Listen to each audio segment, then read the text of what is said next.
Good morning, everyone. We're going to get started here in a moment.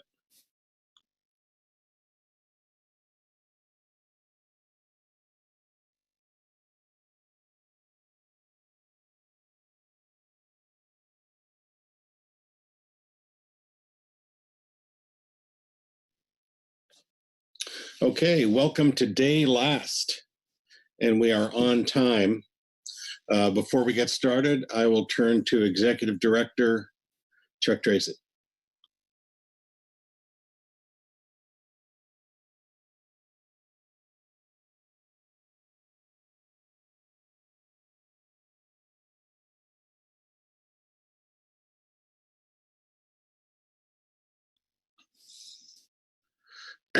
Chuck. Must have double clicked the mute button there. Yeah. Start over. Okay. Well, good morning. As I mentioned yesterday in closing, Salmon is not quite ready, but it is very nearly ready. So we are going to start with some administrative matters before moving on to final action on Salmon. So our plan is to do legislative matters, the meeting record approval, and then membership appointments and COPs. So C3, 4, and 5 first this morning, and then come back and do the Salmon, adopting the alternatives for public review and appointing Salmon hearings officers. Do those items next, and then finish off with future council meeting agenda and workload planning. So that's our plan for today. Again, the STT summary of impacts has not quite been posted, but should be up there fairly soon. So, Mr. Chair, that's all I've got for right now. All right, thanks very much, Chuck. So we will get started with administrative matters. And the first for the day is legislative matters, agenda item C3. And Jennifer Gilden, please get us started. Yes, good morning, Mr. Chairman and members of the council. Looking at agenda item C3, legislative matters. The LC met on Wednesday, March 3rd to review bills proposed in the 117th Congress and other matters, including Executive Order 14008, tackling the climate crisis at home and abroad. Council action is to consider the LC report and recommendations, and I'll go through the reference materials. Let's see. Attachment 1 is the staff summary of federal legislation. Attachment 2 is HR 59. That's Don Young's MSA reauthorization bill. Attachment 3 is Jared Huffman's MSA discussion draft. Attachment 4 is a brief summary of the Huffman MSA discussion draft. Attachment 5 is the MSA redlined with Huffman and Young's changes. Attachment 6 is a staff summary of the Huffman and Young MSA proposals. Attachment 7 is President Biden's climate executive order. Supplemental attachment 8 is an original letter to the Secretary of the Interior and of Commerce from the CCC regarding Executive Order 14008, and supplemental attachment 9 is a revised version of that letter. So you can disregard attachment 8. Then we have the supplemental legislative committee report. And we have no written public comments, but 2 people signed up for testimony. So after that, we have the LC report, and then we also have reports from the Ecosystem Work Group, the HMSAS, and the GAP. And that completes my overview. If you'd like me to read the LC report, I can go ahead and do that. Let me just first see if there are any questions from council members. Not seeing any hands. So yes, Jennifer, why don't you get us started with the LC report? Okay. Looking at agenda item C3A, supplemental LC report 1. The Legislative Committee met by webinar on Wednesday, March 3rd, 2021. The entire committee was in attendance. The LC first heard a staff review of recent federal legislation, including a brief discussion of Representative Young's MSA reauthorization bill, and a detailed presentation on Representative Jared Huffman's MSA reauthorization discussion draft. At this point, the Council has not received a request for comment, but both the Young Bill and the Huffman draft propose extensive revisions to the MSA. Therefore, the LC members plan to individually analyze MSA reauthorization bills for future LC discussions.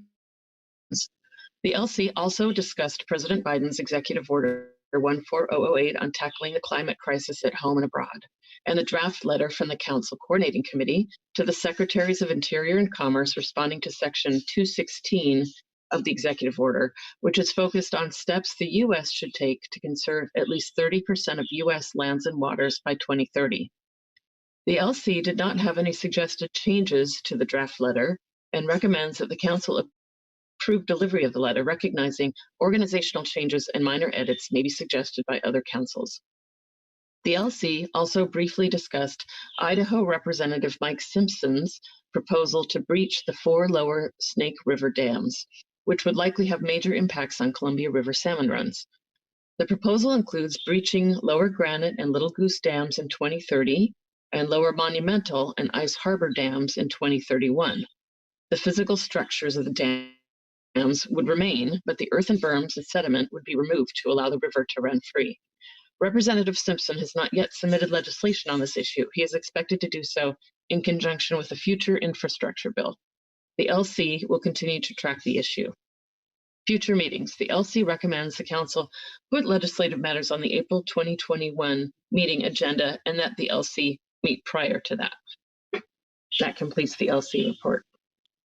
Thank you, Jennifer. Are there any questions from the Council on the Legislative Committee report?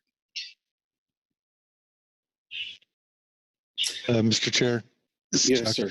Yeah, just to kind of go over the more detailed information as an enclosure rather than the body of the letter, just to kind of get the message across that we're trying to get across quickly. That primarily focuses on 216A and the process for determining what 30% is, what guidelines they will be submitting for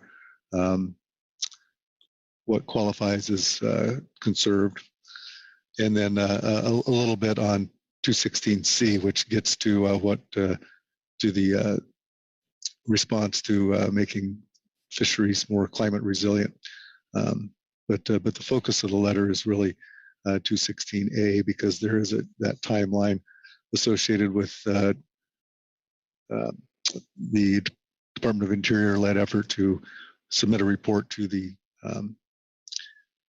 task force by April 20th, recommending guidelines for what counts towards conservation. So how to define that and how to measure progress. So that just wanted to get a little more clarity on that, on what's in the letter and what its focus is. Great, thank you, Chuck. All right, I'm not seeing any hands with questions on the LC report, so we'll move on to the balance of our reports. Sarah Nayani with the GAP report. Thank you, Mr. Chair. Good morning, council members. For the record, I'll be reading agenda item C3B, Supplemental GAP Report 1. The GAP received an overview of this item from Council Staff Officer Ms. Jennifer Gilden and reviewed the briefing book documents under this agenda item. The GAP appreciates the inclusion and summaries of proposed legislation and executive orders that could affect the seafood industry. In particular, we considered EO 14008, tackling the climate crisis at home and abroad. Section 216 of the recent EO states, conserving our nation's lands and waters. The Secretary of the Interior, in consultation with the Secretary of Agriculture, the Secretary of Commerce, the Chair of the Council on Environmental Quality, and the heads of other relevant agencies, shall submit a report to the task force within 90 days of the date of the order, recommending steps that the U.S. should take, working with state, local, tribal, and territorial governments, agriculture and forest landowners, fishermen, and other key stakeholders to achieve the goal of conserving at least 30% of our lands and waters by 2030. This now familiar phrase of 30 by 30 has been included in several state and federal directives and proposed legislation. Some of the same concerns we raised in November 2020 about HR 8623, the Ocean-Based Climate Solutions Act, apply here. Wording relating to protecting ocean areas and offshore wind energy are especially troublesome. Many state and federal areas already are protected either directly or indirectly. Federal marine sanctuaries, for example, are areas directly protected. The rockfish conservation areas are another example. Areas indirectly protected include habitats that are inaccessible by certain gear types, such as rocky reefs. The GAP encourages a more refined definition of protect to ensure clear objectives and in order to measure those objectives. The GAP remains concerned about potential closures relative to tribal areas.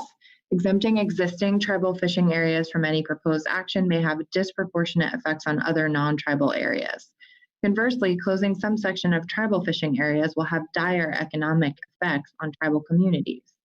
Furthermore, costs to implement this EO will be high, both in terms of direct funding, but also in trade-offs that will displace sport and commercial fishermen on the water and the related businesses they support, such as processors, marine businesses, tackle shops, port infrastructure, etc. Coastal communities should not have to sacrifice long-standing industries that provide sustainable and nutritious protein to the public. Similarly, the Ecosystem Work Group noted in its report under this agenda item that significant investments will be necessary to support the breadth of studies for the efforts and changes called for in the EO. The GAP appreciates and strongly supports in its entirety the CCC's draft letter. That letter identifies the Magnuson-Stevens Fishery Conservation and Management Act as the foundation for guiding the management, conservation, and use of marine and anadromous fishery resources. It identifies the importance of the councils and working with affected stakeholders, the council's work in conserving resources, their considerations for ecosystems and habitats, and the council's proactive efforts regarding climate change. For example, successful management by councils, and the Pacific Council in particular, have led to several rockfish species being rebuilt sooner than expected. Furthermore, the council's strengths in fishery management extends beyond groundfish, and the council should be at the forefront in working with the Climate Task Force regarding potential protections. In closing, the letter states, further, should any additional needs for conservation of marine fishery resources be identified as part of the process of implementing this EO, they should be authorized only through the robust, open public process established by MSA, which has been successfully used for over 40 years to conserve habitat, conserve fishery resources, and protect marine mammals and other listed species through sustainable science-based management. The GAP agrees with the emphasis on using science for any conservation needs identified through the EO or Climate Task Force process and looks forward to continued engagement with the councils and NIMS on this issue. That concludes the GAP report. Thank you. Thank you very much, Sarah. Are there any questions of Sarah on the GAP report? Thank you very much, Sarah. Next, we will have the Ecosystem Work Group report. Yvonne Derignier. Mr. Chair, I'm not sure we've got Yvonne on yet. I was wondering if we might move to the HMSAS report first and see if we can find somebody from the EWG to give the report. Sure. Why don't we go to Dave Rudy with the HMSAS report. Dave, are you with us? Yes. Good morning, Chairman, council members. I have a brief report. The advisory subpanel offers the following comments on Agenda C3. We appreciate the thorough work by council staff and all the reports for this item. We offer our full support for the Council Coordination Committee's draft letter regarding Section 216A of Executive Order 14088. So thank you very much for all your work, and we support what's going on with the Council Coordinating Committee's draft letter. Thank you, Dave. Any questions of the HMSAS? All right, thanks very much, Dave. So the only remaining report we have is the Ecosystem Work Group. So if Yvonne's not available, is there a staff officer who could read that report? Jennifer, would you be able to do that for us, please? Sure, yes, I'd be happy to, Mr. Chair. Let's see. Okay, looking at Supplemental Ecosystem Report 1. The Ecosystem Work Group is grateful for the work of the council staff to sort through Executive Order 14008 for the sections that may be of most relevance to the council. We note that Section 216C of the EO directs the National Oceanic and Atmospheric Administration to collect input from fishermen, regional ocean councils, fishery management councils, scientists, and other stakeholders on how to make fisheries and protected resources more resilient to climate change, including changes in management and conservation measures and improvements in science, monitoring, and cooperative research. The Council has already committed considerable time and staff resources to the topic through the Climate and Communities Initiative. As we discussed in our supplemental report for agenda item I2, we expect the September 2021 meeting to be when the EWG and other advisory bodies will share the more synthesized and refined ideas from the winter scenario planning workshops. If representatives from NOAA will be attending a Pacific Council meeting to collect input in support of the EO, we recommend they attend that meeting. Implementation of the full EO would require significant investment in ocean studies of all disciplines. The Council's conservation and management actions and priorities under the fishery management plans and ecosystem-related work under the fishery ecosystem plan are heavily dependent on research and monitoring by the NOAA Science Centers. The Council has received briefings on how stretched NOAA's science resources are at present. The Council may wish to refer to recent NOAA reports on the state of investment in NOAA science when responding to the EO, particularly the June 2019 reports from the Southwest Fisheries Science Center, Agenda Item F1B, Supplemental NIMS Southwest Fisheries Science Center Presentation 1, and from the Northwest Fisheries Science Center, Agenda Item I1B, Supplemental NIMS Northwest Fisheries Science Center Presentation 1. During open comment at this March 2021 meeting and the report from the Science Centers, the Council was again briefed about the long-term challenges that increasing costs place on core surveys like the Groundfish Bottom Trawl Survey. To achieve climate-ready fisheries, we would likely need to expand West Coast monitoring and research activities to ensure that managers are operating with sufficient data and understanding. That's the end of the report. Thank you very much, Jennifer. We may actually have a committee member able to pitch it to answer any questions. Are there any questions of the ecosystem work group?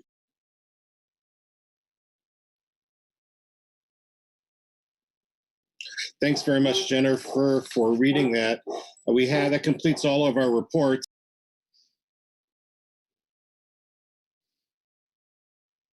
And brings us to public comment. I think we have 3 public commenters. If we can get that up on the screen there, we'll call them in order.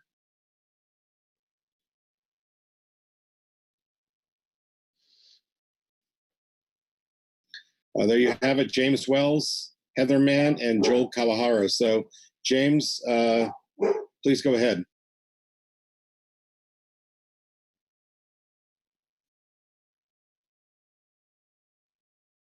I don't see James Wells in the attendee list.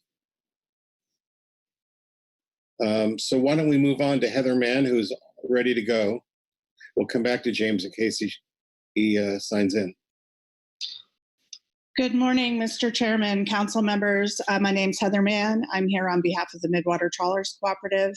I just wanted to speak briefly in support of the GAP statement as well as the letter from the CCC.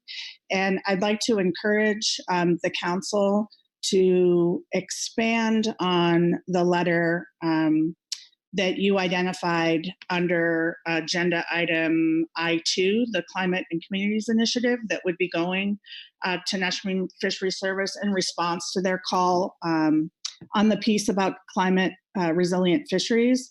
I was originally going to ask that the council just submit a separate letter of their own besides the CCC letter to the agencies around all the great things that have already been done on our coast to protect the ocean, highlight some of those, and then also the importance of being part of the process. While it may seem redundant to have a CCC letter as well as a regional letter, I just think that having worked on the 30 by 30 issue now for several months and working with legislators on any climate legislation, federal legislation that may be introduced. It's really, really important to continue to make the case that the council process is the process where these things need to happen and have happened. So I would just encourage the council to either write their own letter or, as was suggested to me this morning, expand on the letter that you passed a motion to send. I think it was yesterday on the piece around climate resilient fisheries. And I'd be happy to answer any questions. Thanks. Thank you very much, Heather. Are there any questions of Heather? Bob Dooley.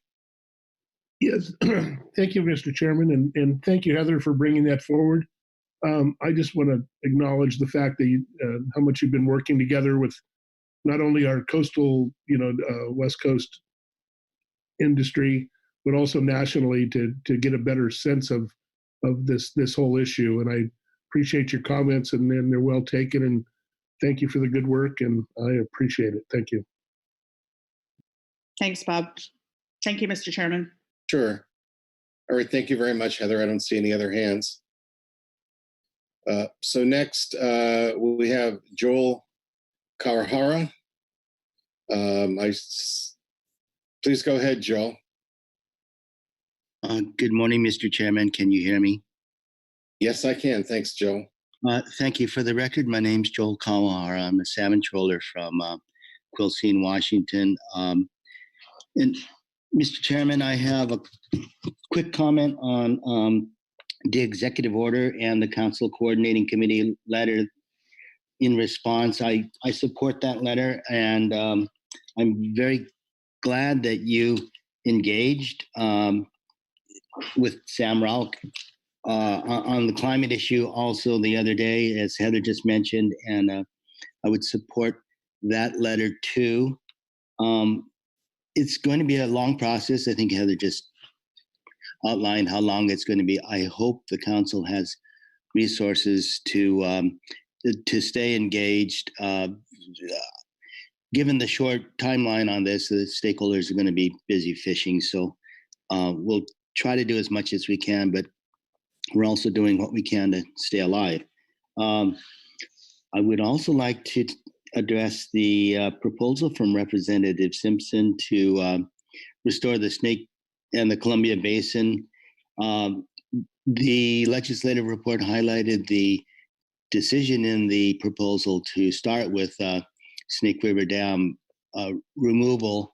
And of course, I'm all over that, but I would like to point out that it's a much larger process than that. The proposal at $34 billion covers a wide range of restoration in the basin. But more importantly, for those of us that live on the coast, there are proposals for funding for initiatives that would really affect us and really help us. There's a proposal, not funding yet, of $125 million for Washington coastal watershed partnerships, $600 million for Puget Sound coastal watersheds, Oregon coast watersheds, and most importantly, there's $700 million to address priority salmon fisheries infrastructure backlogs, which I think we've been all over Mitchell Act funding for years and years and years at the council, and the importance of that. This is a way to get it funded.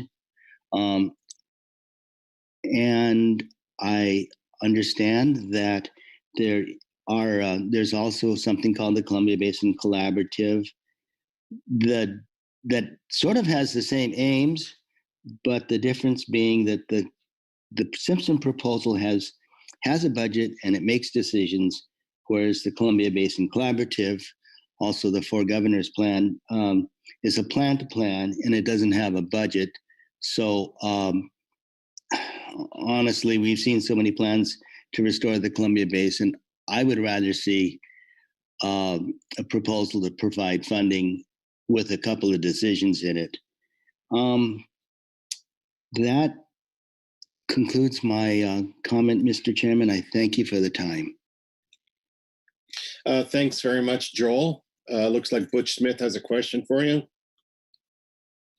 Hey, Joel, great comments this morning. Reading the Snake River piece that you mentioned, I see a lot of money proposed to go everywhere, but the ones that seem to step up and do the most conservation are the salmon fishermen on the coasts. By their conservation comes by sitting on the dock when these plans don't go quite as planned. Sorry for the pun there. Do you see any of that money going to the coastal salmon fishermen that possibly could have to sit at the dock if the plan doesn't go quite to plan, or the fish aren't as resilient reseeding themselves as they thought? I think you remember that in the 90s how Snake River Falls ruled the day, and we didn't fish quite a few years for Chinook salmon off the coast of Washington, at least, and there was a lot of time sitting at the dock for because of that. You see any money for the fishermen that probably have to, both tribal and non-tribal ocean fishers, that would have to probably end up stepping up the most once again? Thanks, Joel. Through the chair, Mr. Smith, right now this is a budget proposal that hasn't, it's just a bunch of ink on paper, to be honest. And I didn't study it carefully enough to see if there's contingencies for stakeholders like the fishermen on the coast. If legislators want to get this going, and if they feel that there needs to be economic backstop for stakeholders such as ourselves, importantly for ourselves, to guard against economic harm as they go through with this, then it needs to be included in the legislation. I agree with that, but however, to address your question, I do not see directly a fund that provides for that. And you're right, it should be there, sir. Mr. Chair? Yes, you have a follow-up? Yeah, and thank you for that, Joel. I've read that plan, and my frustration, there's money sprinkled around, all over the place, except where I guess think that it should be needed also. So anyway, thank you, Joel, and thank you, Mr. Chair. That's no further questions. All right, thank you, Butch. Thank you, Joel. I'm not seeing any other hands for questions. So Joel, thanks very much. I'm not seeing where James Wells is present for his comment. If council staff sees something to the contrary, let me know, but I don't see him on the attendee list. So I don't see him either. Okay, so that will conclude public comment on agenda item C3, and will take us to our council action, which is to consider the report and recommendations, and that would include the draft CCC letter as revised.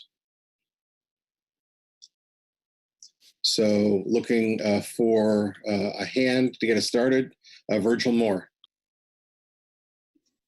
Thank you, Mr. Chairman. Can you hear me fine? Yeah, loud and clear, Virgil. Okay. I'm going to jump in on the Simpson proposal since that was the last comment we heard, and I want to thank Joel for his comments on that. We did talk about that in the legislative committee, and the point I want to make is that it is still a proposal / concept that the congressman is still actively working on with his staff. And if there are items missing from it, then we have an opportunity, or other people have an opportunity. I want to relay, though, that there is an opportunity for us to get fully briefed on this proposal directly from Simpson's office in the near future if we desire, and I would recommend that. I don't know how we work that into our agenda, but I've been in contact with Simpson's staff, and they see an opportunity to answer questions and explain the breadth of this proposal as it moves forward. And if in fact he does try to get it into the budget this year, which I believe he will, we need to be front and center on our ask as that thing gets put together to see whether or not we can get some of the needs that we've identified taken care of. Thank you, Mr. Chair. Thanks very much, Virgil. I think getting information on that proposal would be useful, but it's as you point out, as yet it's not legislation. Joe Oatman. Thank you, Mr. Chair. And on this particular item on the Representative Mike Simpson's proposal, this is one that the 4 River Treaty Tribes are reviewing, and this is of interest to them and maybe others. And so I too would support if the opportunity presents itself to have some direct briefing by Simpson and his staff when it might be available, and look forward to additional conversation as we address this further. Thank you. Thanks for that, Joe. Mr. Chairman, this is Chuck. Yes, sir. Yeah, just the usual cautionary note. We need a request from a legislator to comment on legislation or draft legislation or proposals. So we would need something official, I guess, or semi-official, even an email, but requesting council input or a briefing and the probably a copy of the proposal in whatever its most current state is before we could put that on our agenda. So I know there's sounds like there are people that are in contact with representative on that, and so if that could be part of the message that they need to contact, make that request directly to the council, that would be appreciated. Good point, Chuck. Joe, do you have anything further? All right. Looking for further discussion on the legislative committee report, the input we received from our advisory bodies, or public comment. Bob Dooley. Thank you, Mr. Chairman. I just have a comment, and it's probably treading a little ground that's been treaded, but just I think it's worth emphasizing. We continue to see members of Congress strongly backing 30 by 30 without knowing exactly how conserve is going to be defined or as interpreted. It is imperative for us, the council, to be involved in this process and be heard on the Hill and in the administration. I strongly support the CCC letter and also strongly encourage the council to keep track of this closely and stay as involved as we can. So that's pretty much my comment there. I really appreciate the fact that Jennifer's doing such a bang-up job of keeping us informed, and the staff is doing such a great job of responding to a request. But I think this is really a present threat, and our council really needs to be involved in this. I think this is the forum to deal with 30 by 30, not remove us from the process. So thank you. Thank you for that, Bob. And I think you speak for a lot of folks when you say that. Maggie Summer, followed by Corey Niles. Thank you, Mr. Chair. I would agree with Bob, support the draft CCC letter in attachment 9. And also in thinking about the comments that Heather Mann just made, that we consider also addressing the 30 by 30 issue and issue of definition of conservation and the activities that we already undertake under Magnuson within the EEZ, within this council's jurisdiction. I think it makes sense to include addressing that item in the letter that was proposed in the council motion under I-2, which in that motion and discussion was intended to focus on providing information to the National Marine Fisheries Service on the council's action already to prepare for climate resilient fisheries, provide some information on our climate and communities initiative and fisheries ecosystem plan. And it makes sense to me to also reference, address the 30 by 30 issue in there, and would suggest that in preparing a draft letter for council review, staff could draw from some of the language and concepts in the CCC letter. Thanks. Thank you, Maggie. Corey? Yeah, thank you, Mr. Chair. In connecting somewhat to what Maggie said, and maybe a question for the legislative committee, or please a request for response, it was all of yesterday afternoon, but I've somewhat forgotten the plan for section, I think it's 216C of the executive order on the climate resilient fisheries topic that Maggie mentioned. There's a few things Maggie mentioned, but specifically on what Sam Rao came to talk to the council with at the beginning of the week. I think that I spoke to it yesterday, but I think there's an opportunity. It's in the ecosystem working group report. And I thought the council's motion from yesterday was great on outlining what should go into the letter on that provision.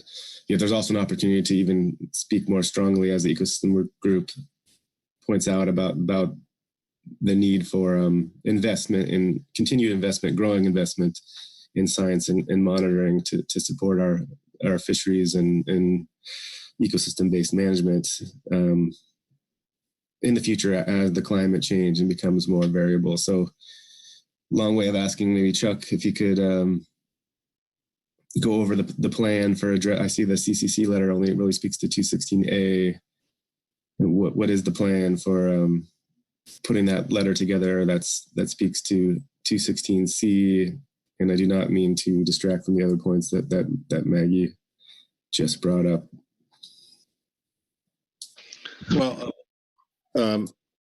before going to Chuck on that, Maggie has raised her hand again, so maybe she has something to say on that.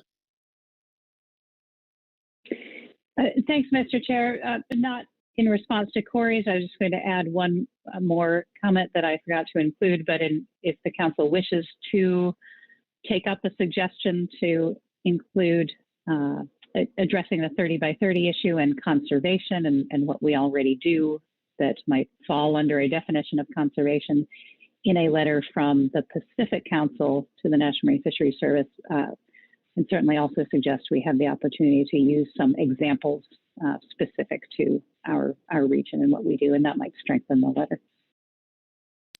All right, thanks, Maggie. Chuck, could you respond to Corey's question? Yeah, yes, thanks. So haven't quite got to my notes yet, but my recollection is that the suggestion is that we would, council staff would work to draft a letter on the ways that we already or have been making progress towards climate resilient fisheries, and any other suggestions we have to advance that goal of the executive order, and that we would bring that to the legislative committee, who has, assuming their recommendation is adopted, would like to meet in April, and then that would facilitate maybe the first round, I guess, of this probably long-term engagement in our recommendations, but that would give us our first opportunity to develop a letter and send that off to National Marine Fisheries Service. And again, they've agreed that there's time beyond the 30-day public comment notice period for councils to engage in this, and they will consider their comments, and again, expect it to be an iterative process over a substantial period. So again, that was on 216C, the NMFS's outreach to how to make fisheries and protected resources more climate resilient. So I guess while I have the floor, Maggie, I thought I heard you mentioning the possibility of a separate council letter weighing in on the conservation of 30% of our lands and waters issue and how to characterize that or define that. So again, that one, there is a time constraint, at least initially, on that one. So the Secretary of Interior in their report, which is due April 20th, the executive order says the report shall propose guidelines for determining whether lands and waters qualify for conservation. And it also shall establish mechanisms to measure progress towards the 30% goal. And then the Secretary of Interior shall subsequently submit annual reports to monitor progress. So I think the window for, well, at least getting comments to the Secretary of Interior and Secretary of Commerce on what constitutes conservation, how do you measure it? That window is pretty is closing rapidly, I guess. I'm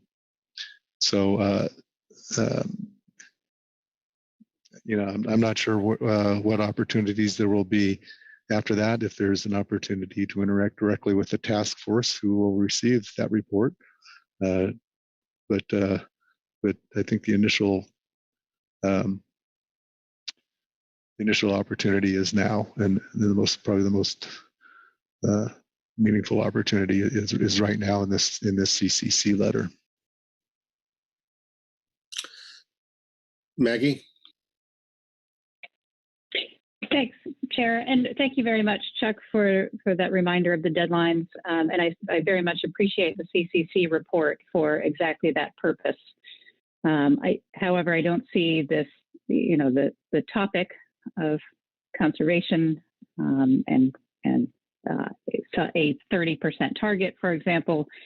It's certainly not going to close and then be static once the Department of Interior's report is produced, and I think there is still value in providing information in this letter that the Council has already determined to draft to the National Marine Fisheries Service relating to climate resilient fisheries. It's certainly a very related topic, and it seems appropriate to me to also include, as I said, some of our positions and examples of what we have done in our fisheries management that we suggest can be considered conservation under that framework.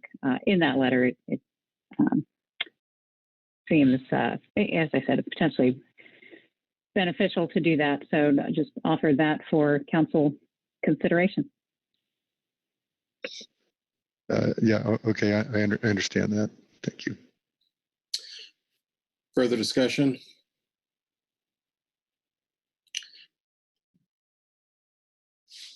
Corey Niles, followed by Bob Dooley. If Bob's going to speak to the 30 by 30, I'll yield to. I'll just quickly say I hope, and thanks Chuck for the reminder. And if I hope when we see, I'll just put in the pitch for when we see the draft of the 216C material in April. I hope it does include statements along the lines of what the EWG reminded us of, just emphasizing the importance that investment in science monitoring has got to do more than keep up with inflation if we're to be climate resilient. But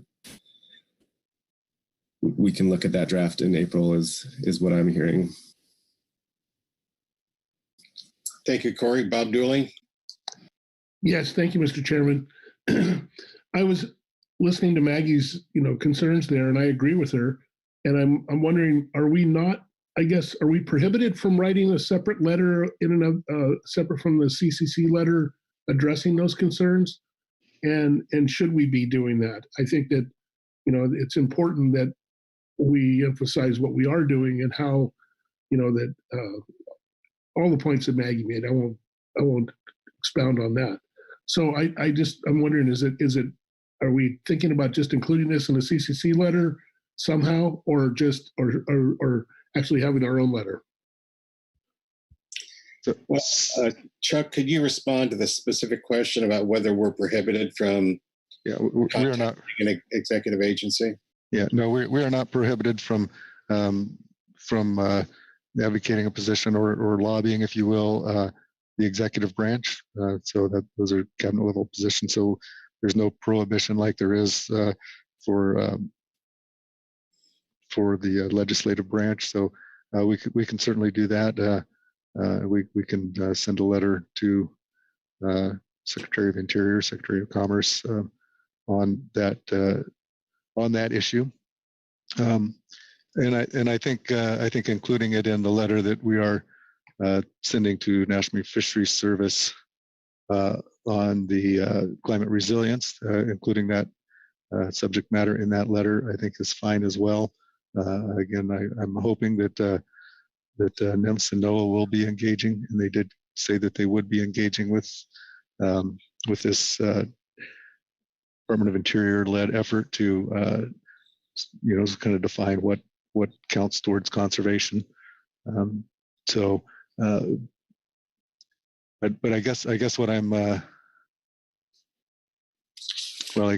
I think there's maybe two. I'm kind of getting the sense that maybe there's two letters that to be most effective, that we should respond to the NIMS request for information and include some additional information, request for information on climate resilient fisheries, and include some additional information on defining conservation or what we've done in regards to conservation, our council specifically. But then I think if we wanted to send a letter to the Department of Interior for them to consider in their report to the task force, I think that should be a separate effort. Hey, Chuck, I agree. It should be a separate effort. The audience is different in that the Department of Interior has the leading role on 216A, which is the 30 by 30 section. Timing is an issue here, although I think that our position is the council's position, if I sense from comments as well as the approval of I'm hearing of the CCC letter, that would it be possible for us to use the quick response method to get a letter done before the April meeting and on 216A, or alternatively seek to approve a letter on 216A at the April meeting, and getting it in under the April 20th deadline for the Secretary of Interior to act.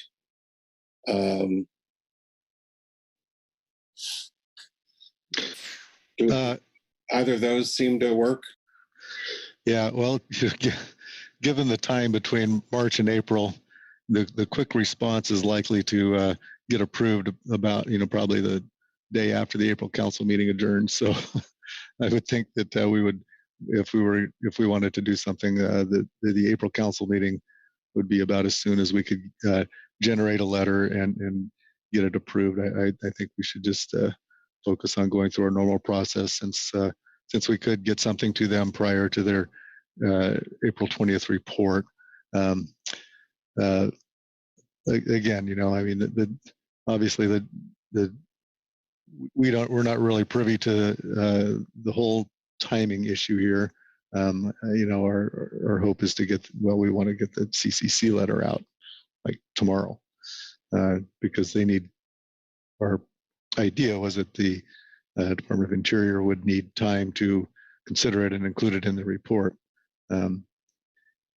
Coming in early April, we'll just narrow the opportunity to consider those climates. But again, it may be a longer process than is laid out in the executive order, in practice. So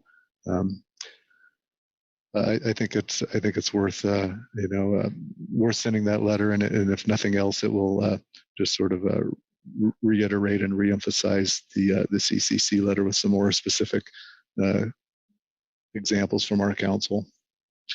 But I think at the April meeting is where we should target it. And if that means that that's a higher priority than the letter to NIMS on 216C, well, again, I think we have that. I think we have that flexibility for that letter. Maybe that's something that we could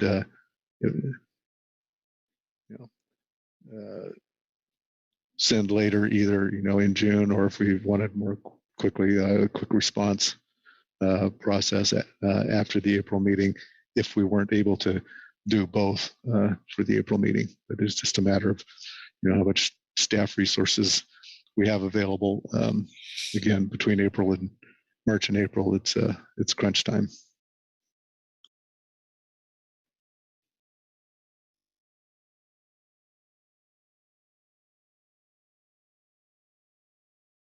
I'm sensing that 216A and C are important to the council. The council has already made the decision to put a letter together on 216C, and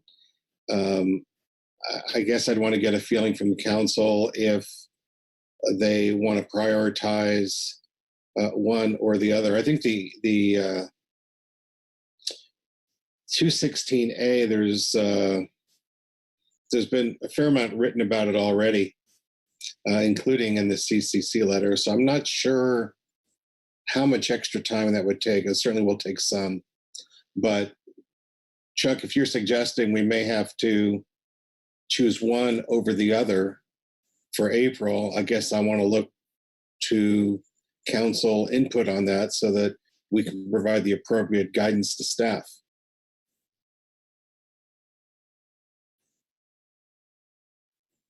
So I'm looking for hands.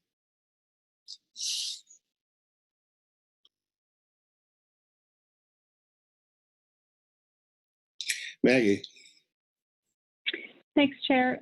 I'll fill the gap or start by suggesting that it sounds reasonable to me to prioritize a council letter on 216A for the April meeting, and then potentially follow up with a quick response procedure review of a 216 letter to the National Marine Fisheries Service so that we can get that out the door potentially before the June meeting, if that makes sense to folks. All right. Does anyone disagree with that process?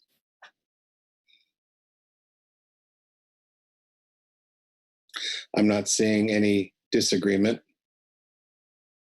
So I guess we will, that will be our guidance to staff, as well as approval of the CCC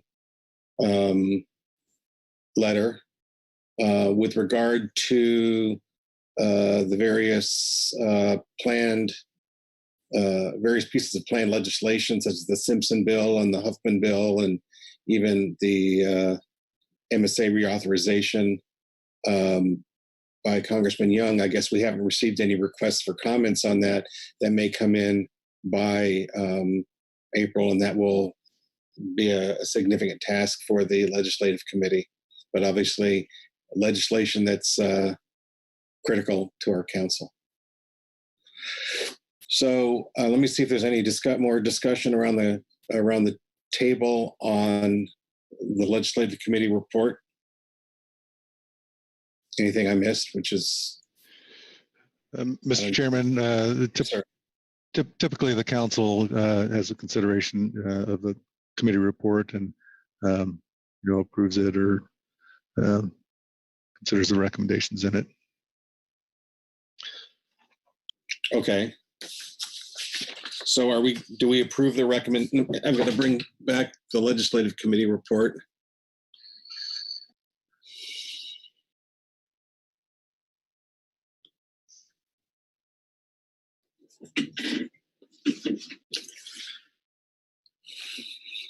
So does the council have any right now? The legislative committee plans an April 21 meeting, and I don't see any recommendations in the committee report, mostly because we had not received any requests for comment.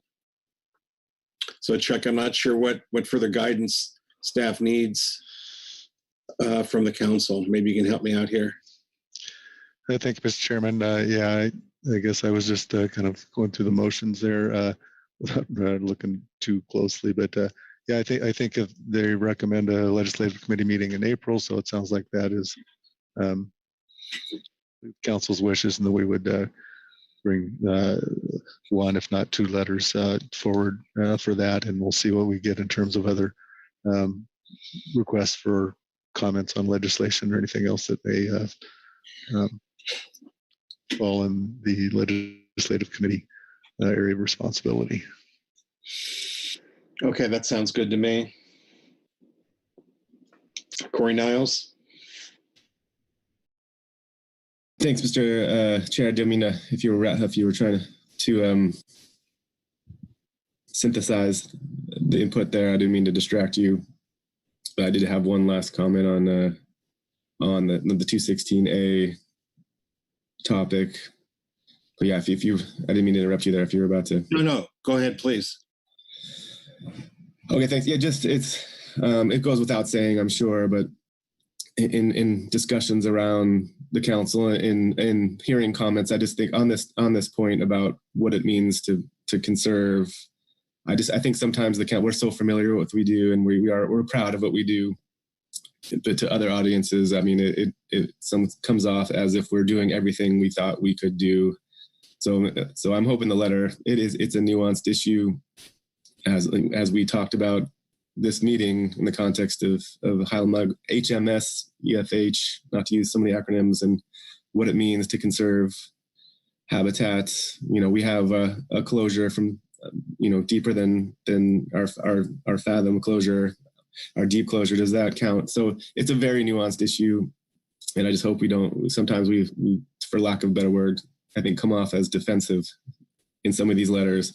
But so I have full faith that council staff can put together a letter that captures the nuances and the challenges we have in the ocean in conserving habitat and having the resources to even measure the conservation objectives we have now.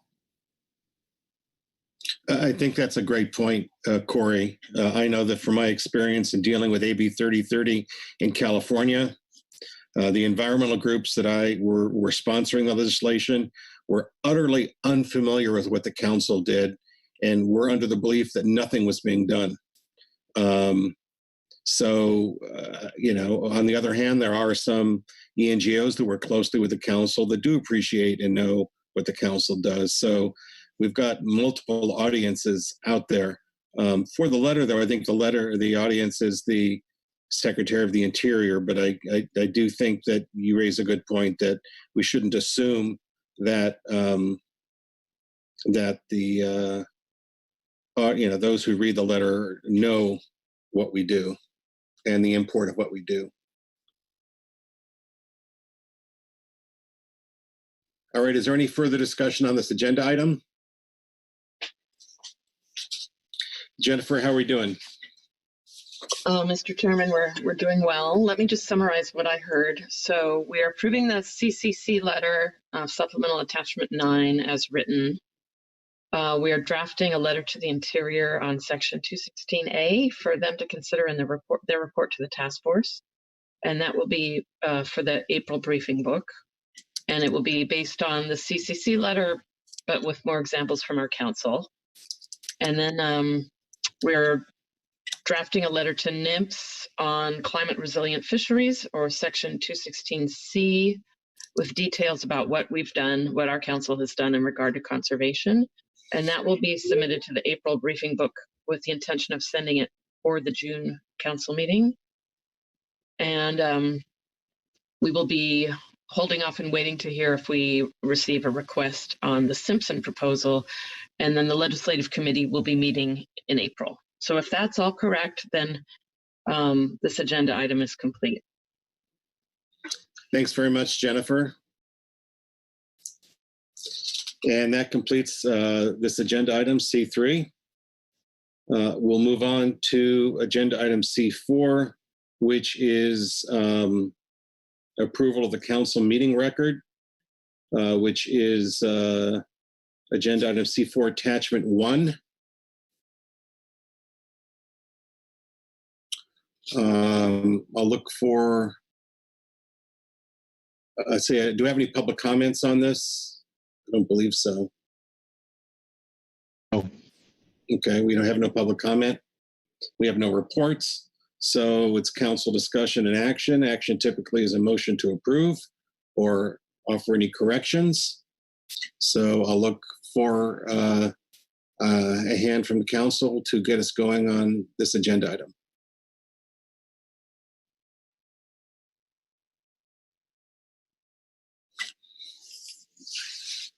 I can wait.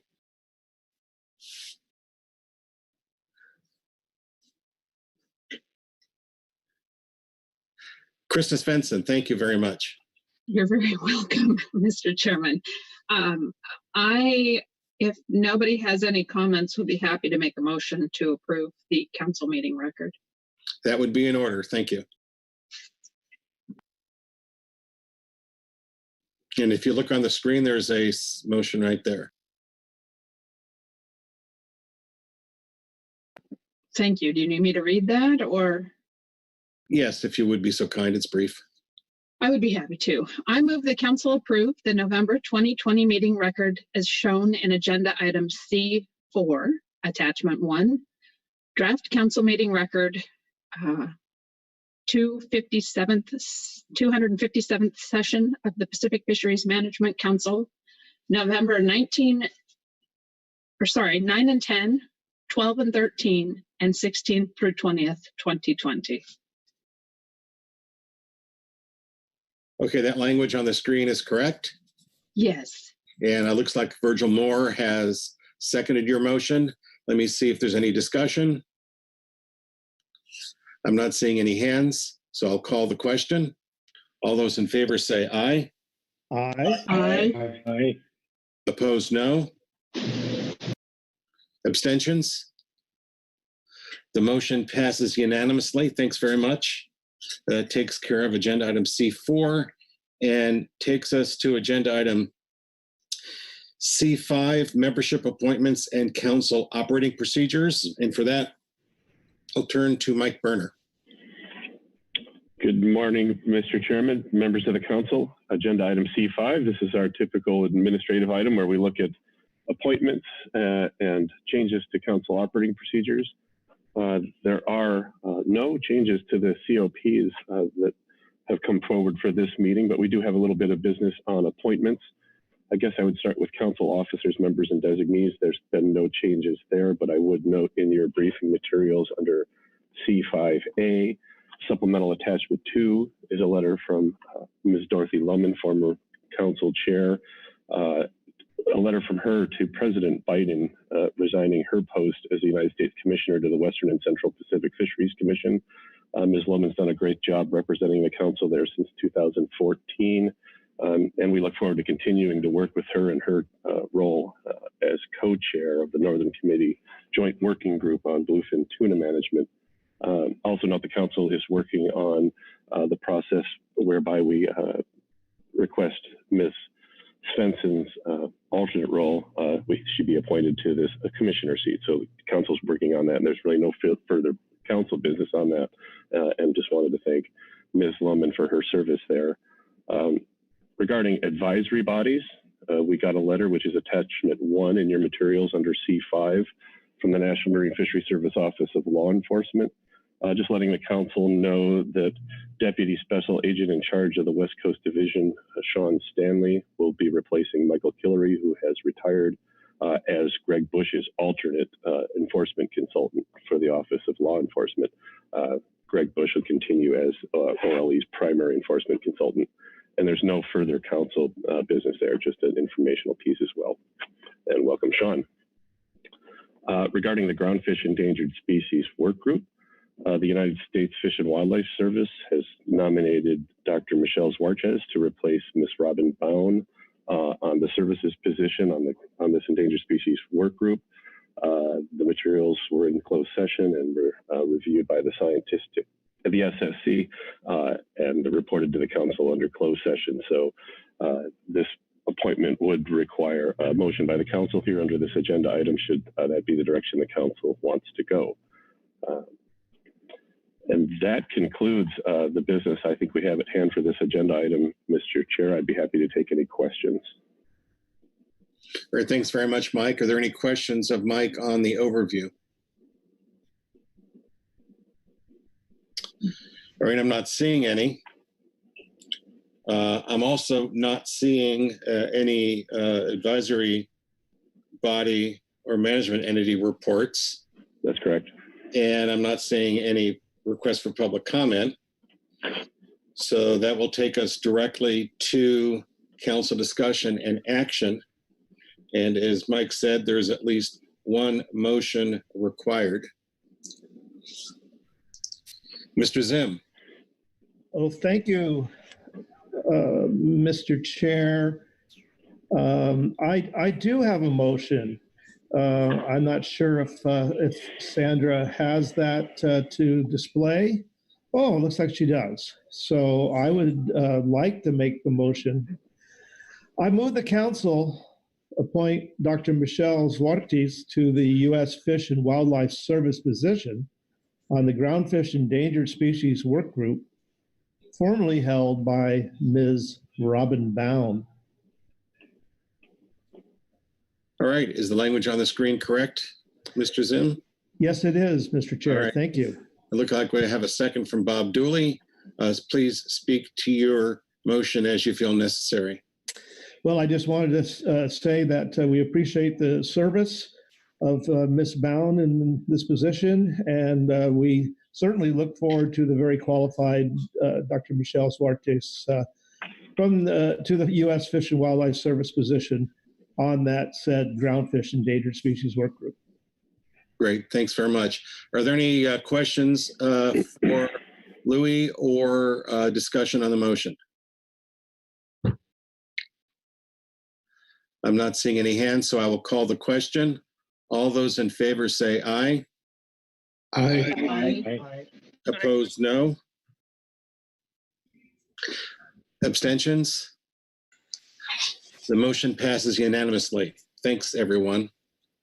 Let me ask, before going back to Mike, let me just see if there's any other business from council members on this agenda item. And I'm not seeing any hands. So, Mike, how are we doing? Thank you, Mr. Chair. You've completed your formal business under this agenda item. I would like to take a brief moment to remind folks that the current 3-year term for non-agency seats on the SSC, on the Habitat Committee, and all of our advisory panels expires December 31st of this year. And as shown in the year at a glance, we will have some business to do the last 3 meetings of this year. The council made some adjustments to this process to spread that reappointment process over 3 meetings. So in June, look to the business of reviewing the composition of our advisory bodies and make sure we have the appropriate representation there.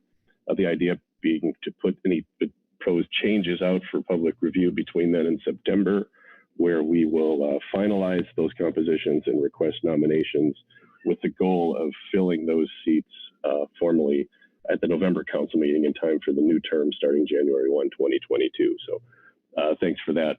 And that completes business here under C5. Thank you. Thanks for that reminder, Mike. And so that concludes all of our administrative items except for future council meeting. But I don't know that we're going to go there. I think that, let me check with our executive director and see if we're ready for Salmon. Thank you, Mr. Chair. Yes, I believe we are ready for Salmon at this point. All right. Well, I will hand the gavel over to Vice Chair Brad Pettinger for this agenda item E8. Thank you, Chair Geraldick. Good morning, everyone. I'll look to, I guess we'll get started E8 here. And, actually, I see here that let's go for a quick break because looks like E8 might take 1.5 hours. Let's go with that and get back here at, what time is it now? 9:21.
Okay, everyone, we'll get started here momentarily.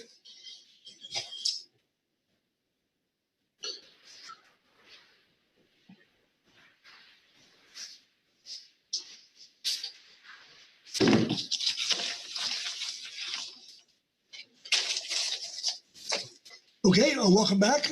We're going to start E8, and I look to Robin to kick us off. Robin? Good morning, Mr. Vice Chair. We are going to move on to agenda item E8, where we will look to adopt the 2021 management alternatives for public review. The council will review the STT report on the impact analysis, which is provided to you under this agenda item, supplemental STT report 1, and comments from the tribes, agencies, advisory bodies, and the public before adopting proposed ocean salmon fishery management alternatives for public review. The adopted alternatives should meet the fishery management plan objectives, which include the spawner achievement goals, allocations, annual catch limits, etc., and encompass a realistic range of alternatives from which the final management measures will emerge. Any need for implementation by emergency rule must be clearly noted and consistent with the Council's and National Marine Fisheries Services emergency criteria. And as a reminder, we provided you those under agenda item E4 in attachments 2 and 3.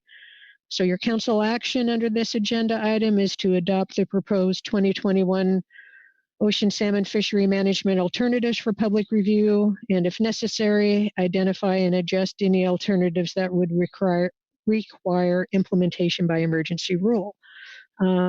For your reference materials under this agenda item, you have the supplemental STT report 1, which is the analysis of the alternatives. You also have an STT report 2 and a tribal report from the Columbia River tribes, I believe. And I think that covers your material on under this agenda item. So that would complete my overview. Thank you, Robin. Questions for Robin on the overview? Okay, seeing none, we'll go to the STT report and Dr. O'Farrell.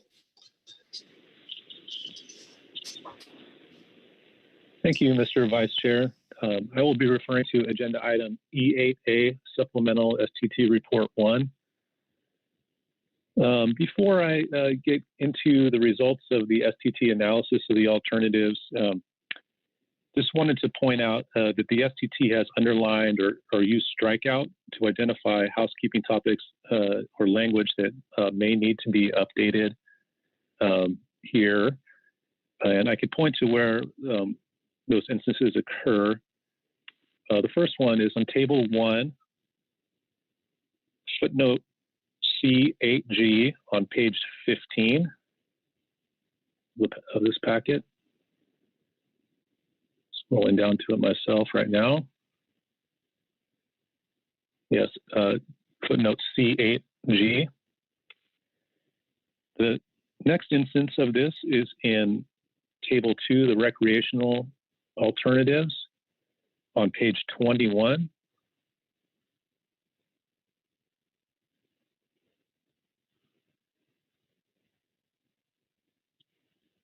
I'm sorry, on page 20 and 21.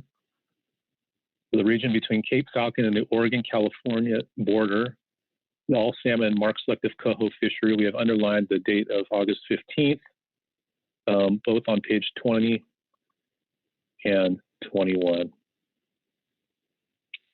Those are the housekeeping issues I wanted to cover here. Now we'd like to move on to the results of the STT analysis, which begins on page 29. Okay, page 29, we have Table 5A, which contains the QTA tribes treaty troll alternatives. For Lower Columbia River natural tules, alternative 1 still exceeds the 38% maximum exploitation rate. Note the difference between the last package that you saw yesterday and today is that for the Klamath River Fall Chinook, all 3 alternatives meet the management objectives. Moving to the next page, page 30 in coho. For Queets coho, all 3 alternatives are not meeting current objectives. Moving down now to Table 5B, the Macaw tribe treaty troll alternatives. Again, for Tule Chinook under alternative 1, the exploitation rate exceeds the maximum level. And the California stock results are identical to Table 5A.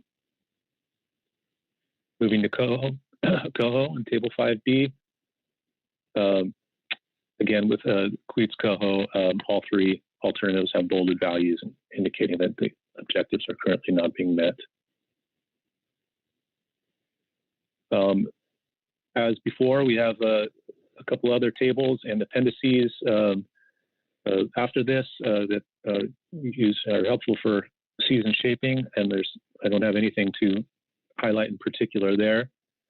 So I think I will stop here and address any questions that the council may have. Okay. Thank you, Mike. Questions for the Salmon technical team?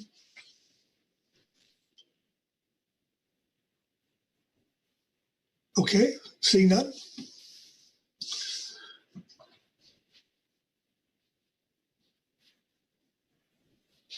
Okay, Mike. Okay, would you, Mr. Vice Chair, would you like me to move on to supplemental STT report number 2? Please. Yep. Okay. Yes, I'll be reading from agenda item E8A, supplemental STT report 2, Salmon technical team report on the 2021 Klamath River Fall Chinook de minimis exploitation rate. For 2021, Klamath River Fall Chinook harvest control rule specifies a de minimis maximum allowable exploitation rate of 25%. The Salmon FMP requires consideration of several factors when recommending de minimis exploitation rates. On page 31 of the FMP, when recommending an allowable de minimis exploitation rate in a given year, the council shall also consider the following circumstances: the potential for critically low natural spawner abundance, including considerations for substocks that may fall below crucial genetic thresholds, spawner abundance levels in recent years, the status of commingled stocks, indicators of marine and freshwater environmental conditions, minimal needs for tribal fisheries, whether the stock is currently in an approaching and overfished condition, whether the stock is currently overfished, or other considerations as appropriate. The STT has assessed each of these circumstances with the exception of the minimal needs for tribal fisheries.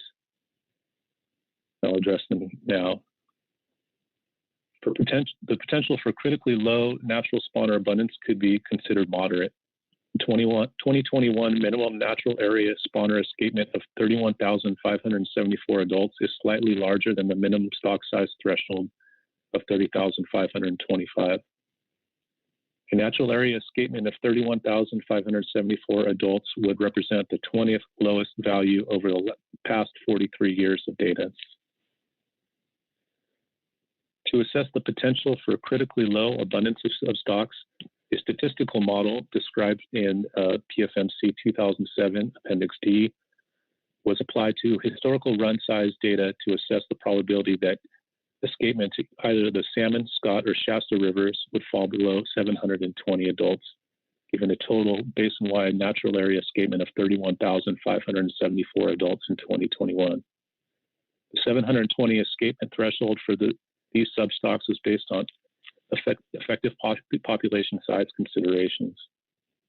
Application of the model suggested that at least one of the substocks would fall below the 720 adult threshold with a probability of 22%. The natural area adult spawner escapement has been lower than the MSST in 4 of the last 5 years.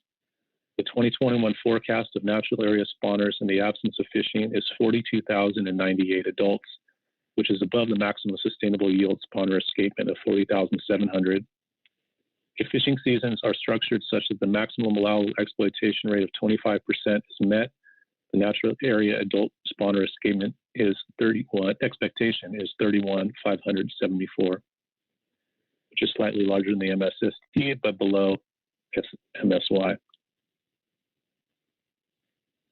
With regard to commingled stocks, Sacramento River Fall Chinook have a moderate to low abundance forecast, but are unlikely to be less constraining to fisheries than the KRFC in 2021.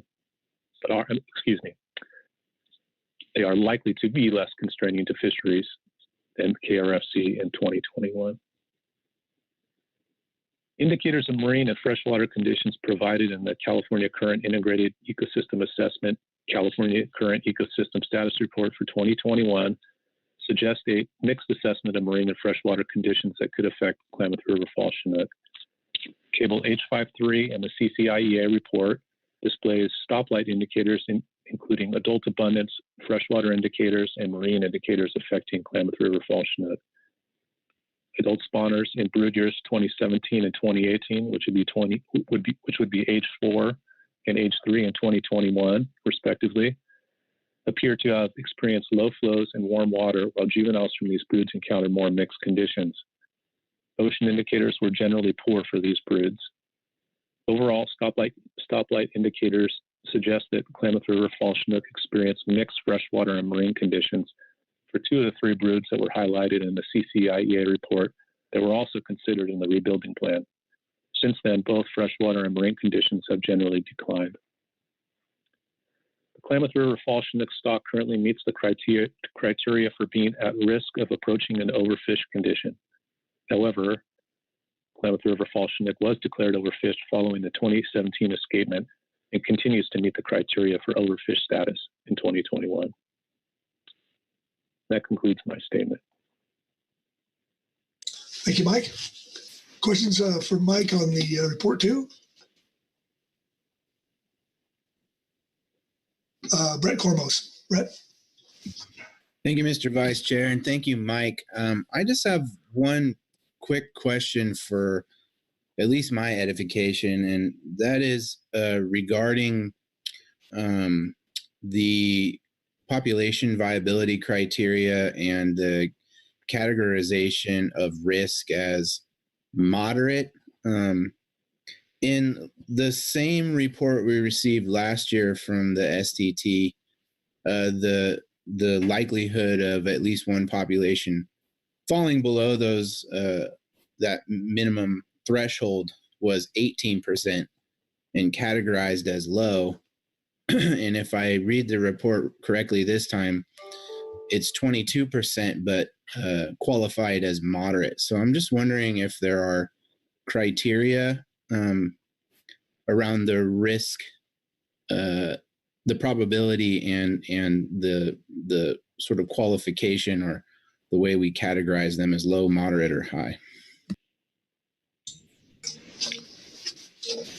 Thank you, Mr. Cornwell, for the question. There are no criteria for listing. It's a qualitative judgment by the STT to say that something is moderate or low in this case. I will say that the consideration for calling the potential for critically low natural spawner abundance as moderate has more to do with the past escapement levels, and not necessarily the assessment of the substocks in the paragraph below. It has to do with the fact that expected natural area escapement of 31,574 adults would represent the 20th lowest value in 43 years of data. So it doesn't fall to the class of being perhaps one of the lowest escapements that we had seen before. Thanks very much, Dr. O'Farrell. I appreciate that context. It's helpful. Okay. I have a question. The first from Michael Clark. I believe he'll be promoted to panelist here. Michael.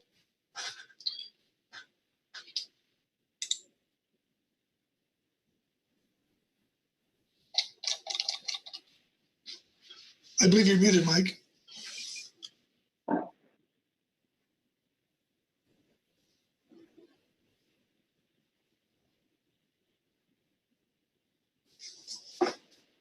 I'm not sure if that's on his end or our end.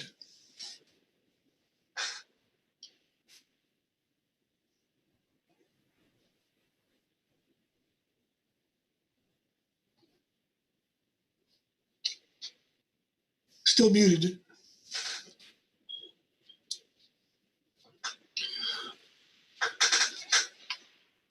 Okay, let's go to Susan Bishop and then come back to Mike.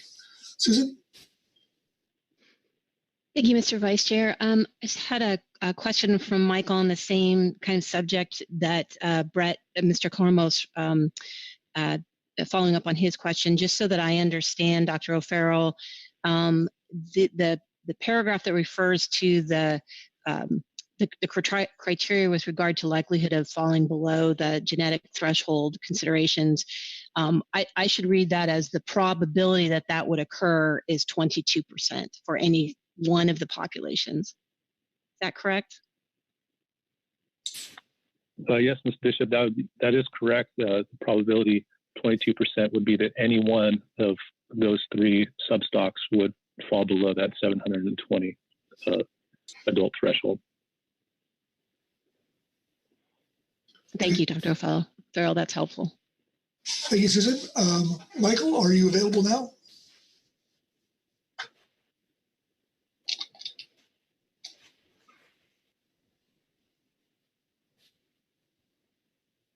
Okay, I still see he's muted.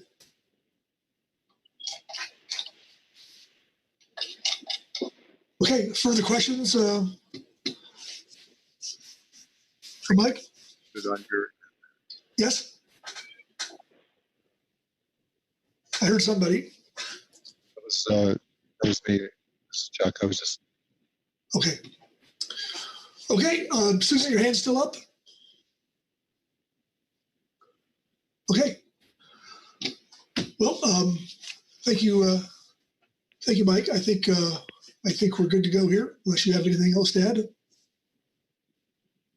Nothing more to add at this point. Thank you. All right. Thank you. Next, we'll go to the tribal report and Joe Whitman. Joe?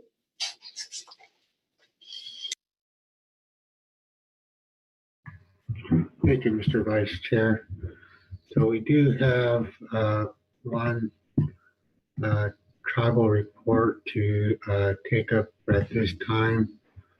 This is the supplement report from the Columbia River Treaty Tribes.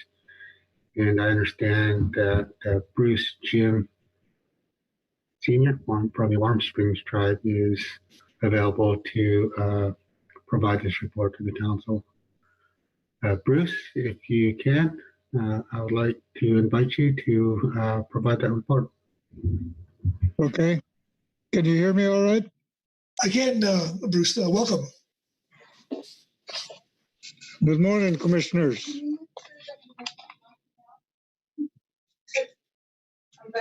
Okay, are you done here? I know he wants to do his thing before he leaves, so. Okay, just don't lock me up. Okay, thank you, bye. I'm sorry for the little interruptions here. We're having some kind of a emergency here in the tribal council building, and they want us to vacate the building as soon as we can. So if I can do my report now? Please. Okay. Good day, members of the council. My name is Bruce Jim Sr. I'm the chairman of the Fish and Wildlife Committee and the commissioner of the Columbia River Intertribal Fish Commission and the treaty fisher on the Columbia River, but also have been a lifelong resident along the Columbia River pertaining to my tribe, the Warm Springs and Wasco tribes. The Warm Springs, Umatilla, Yakima, Nez Perce tribes, I'll be talking on behalf of those treaty tribes.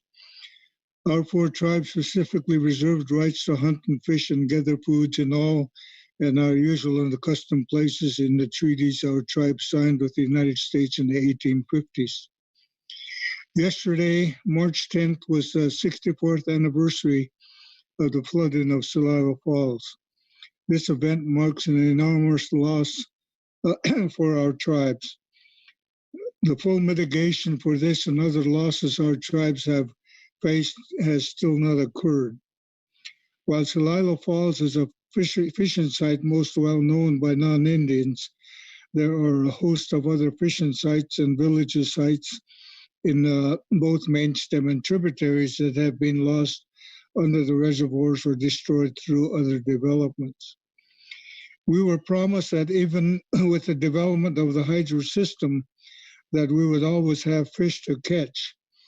Each of the dams caused damages from Bonneville Dam on upstream.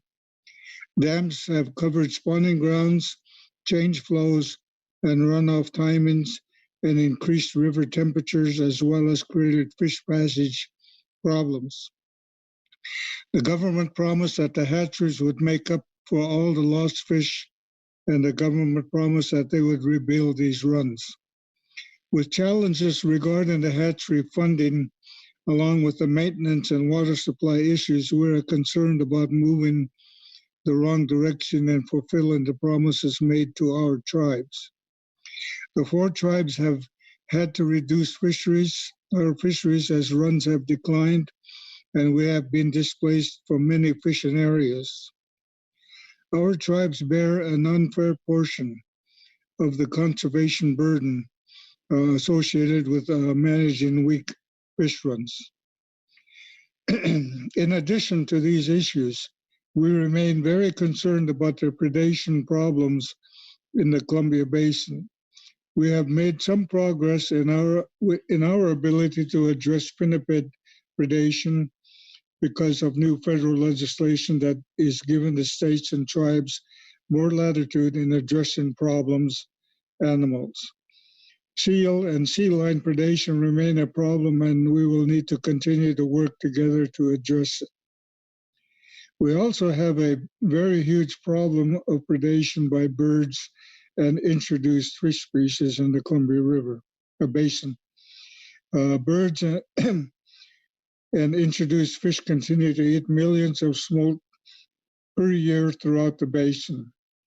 Our efforts to remove cormorants from East Sand Island in the Columbia River estuary has only moved them from 2 Astoria Megler Bridge, where their diet is made up of even more salmonoids than it was before.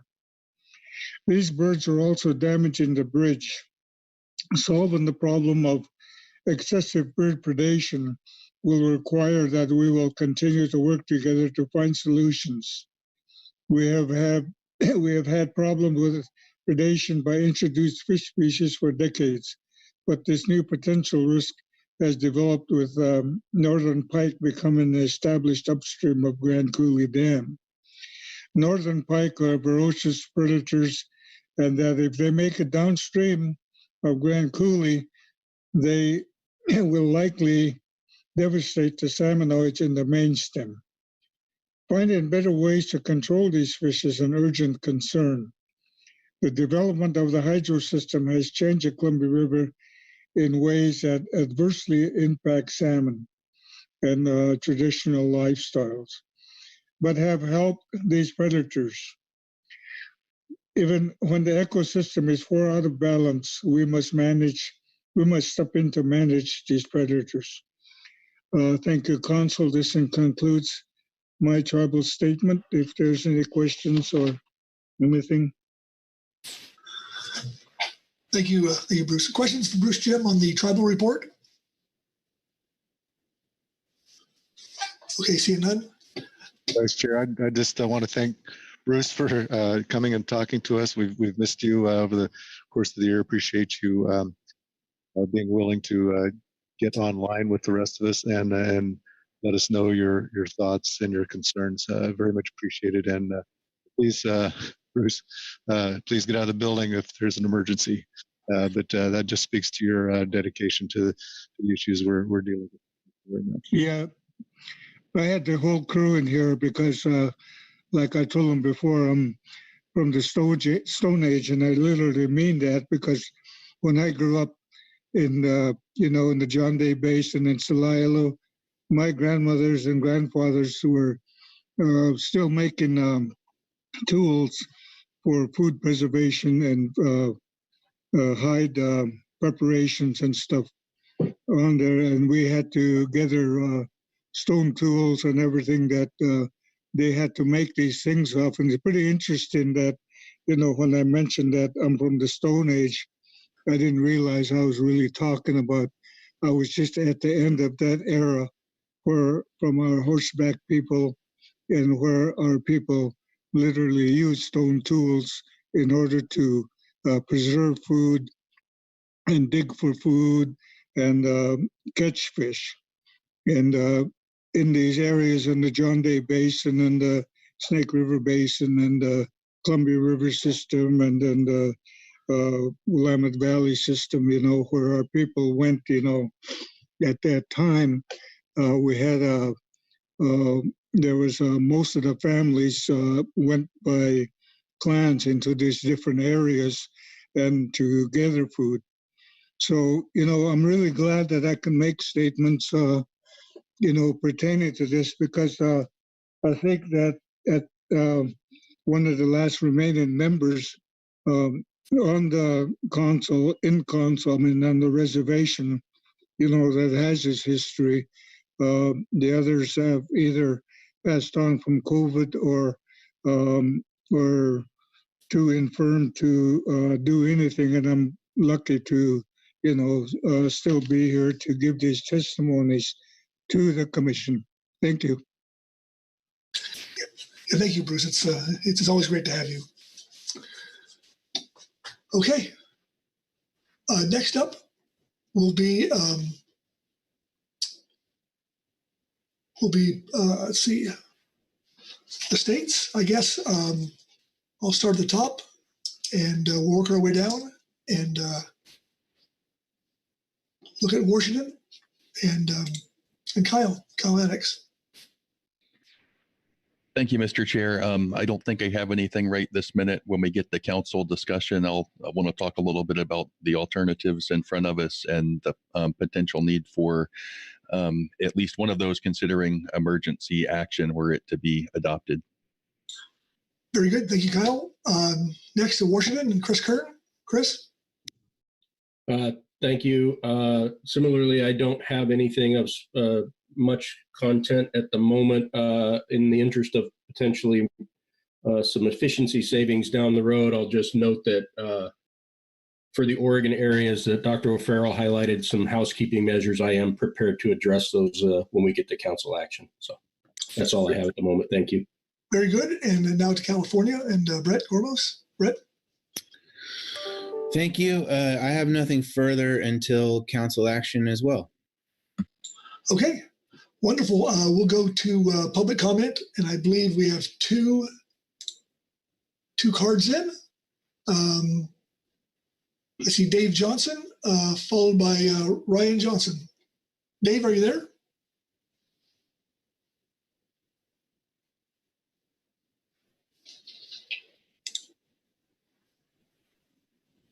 Okay. I'm not seeing anything from Dave. Good morning, Mr. Vice Chair. Can you hear me? I can now. Okay, perfect. Good morning, Mr. Vice Chair and members of the council. My name is Dave Johnson. I am the Washington State SAS representative for the recreational fishers. I'm alongside with Ryan Johnson, the SAS commercial representative, and Michael Sowen, the charter boat representative for the SAS. In the fisheries being considered by the council and modeled by the STT this week, North of Falcon alternative number 2 includes a deviation from the allocation of coho salmon prescribed by the Salmon FMP. I understand that the council must consider any proposals for emergency changes at the March meeting and decide whether the council operating procedures criteria are met prior to pursuing any proposals that would require emergency changes. One of those criteria is that affected user representatives supported the proposed action.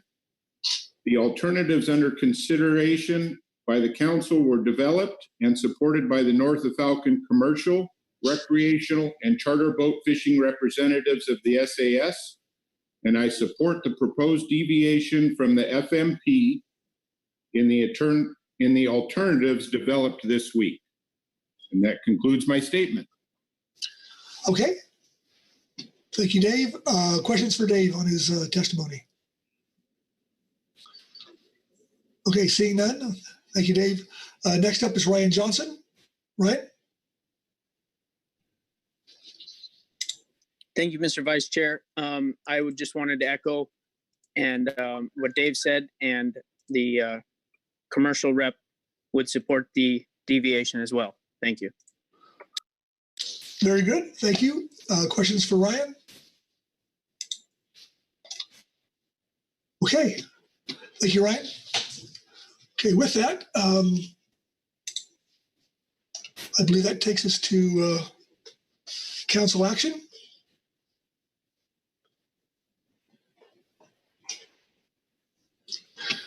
To adopt 2021 salmon management alternatives for public review.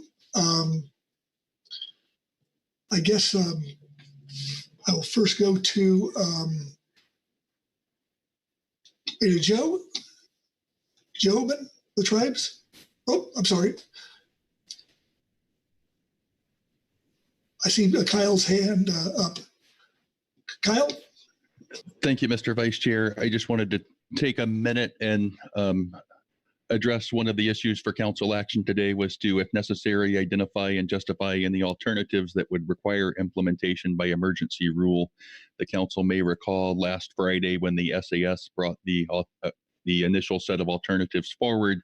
I mentioned that alternative 2 did deviate from the fishery management plan and would likely require implementation by emergency rule if it were to be adopted. The council operating procedures have a number of criteria that must be met, including identifying these proposals at the March meeting. But I thought I'd take a minute and walk through the criteria from council operating procedure 10 and kind of outline where I think this alternative 2 fits with those. So criteria 1 is that the issue was not anticipated or addressed in the salmon plan or an error was made. The issue before us was not caused by an error. The low abundance of some Washington coastal coho stocks combined with the expected very large return of Columbia River hatchery coho present circumstances that were not anticipated in the FMP. Alternative 2 allocates a larger share to the recreational fishery in the Columbia River area than is prescribed by the FMP as a method to allow access to the abundant hatchery returns to the Columbia River while limiting impacts on natural Washington coastal stocks. Criteria 2 is that waiting for a plan amendment to be implemented would have substantial adverse biological or economic consequences. Alternative 2 is being considered as a method to optimize harvest while meeting conservation objectives and could provide substantial economic benefit to ports and communities of the Columbia River area by providing access to coho salmon quota that would otherwise be lost due to poor expected returns of some Washington coastal stocks. A planned amendment cannot be completed in time. Criteria 3 is that in the case of allocation issues, the affected user representatives support the proposed emergency action. As you just heard, the commercial troll and recreational fishery representatives were involved in developing the alternatives before the council today. Their assistance was critical to the development of Alternative 2, and there's full support from them for these alternatives, including the alternative that deviates from strict adherence to the fishery management plan. Criteria 4 is that the action is necessary to meet FMP objectives. The structure of the alternative and the potential deviation from the strict terms of the FMP will better optimize harvest while meeting conservation goals and thereby more fully meets FMP objectives. And finally, criteria 5, if the action is taken, long-term yield from the stop complex will not be decreased. These alternatives will not decrease long-term yield. The potential deviation from the FMP allocation guidelines in Alternative 2 is intended to optimize harvest while meeting conservation objectives.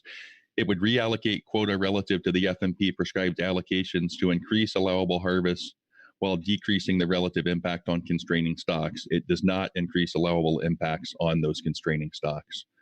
So thank you, Mr. Vice Chair. I just wanted to run through those criteria for the council and make sure everyone was aware that we do have an alternative that would require implementation by emergency rule.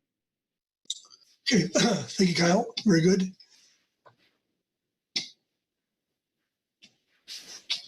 Okay. Anybody else? Joe Oman. Joe?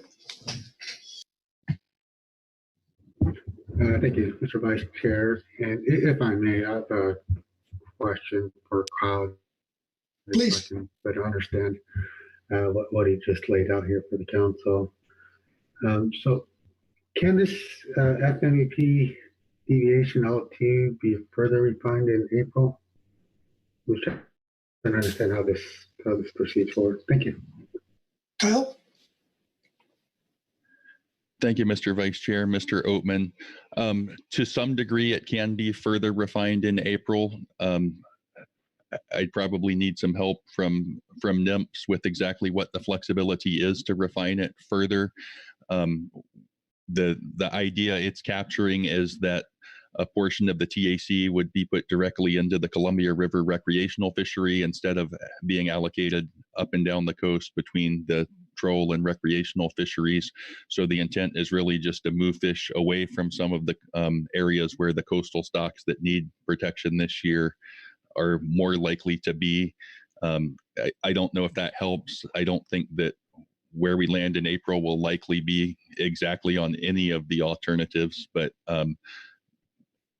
there is some flexibility, but there is limits to that flexibility. Okay, very good. Thank you, Kyle. Susan Bishop. Susan?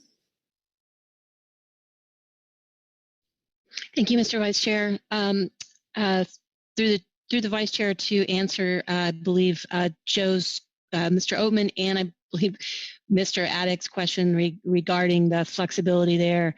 Whatever the final action is that's adopted in April must be within the range of the alternatives that were sent out for public review. So, for example, I believe that there are quotas for the different sub-areas. We would be looking for whatever the final action is to be within what the public was allowed to review and comment on. So, for example, if the final numbers were lower within those sideboards, that flexibility would be allowed, but we would not be able to see something that was higher than what the public had reviewed and commented on. Thank you, Susan. Okay. Any other comments from anybody else? All right. So we're going to adopt salmon management measure or alternatives. And so do we have any volunteers to move forward, or should I start at the top and go down?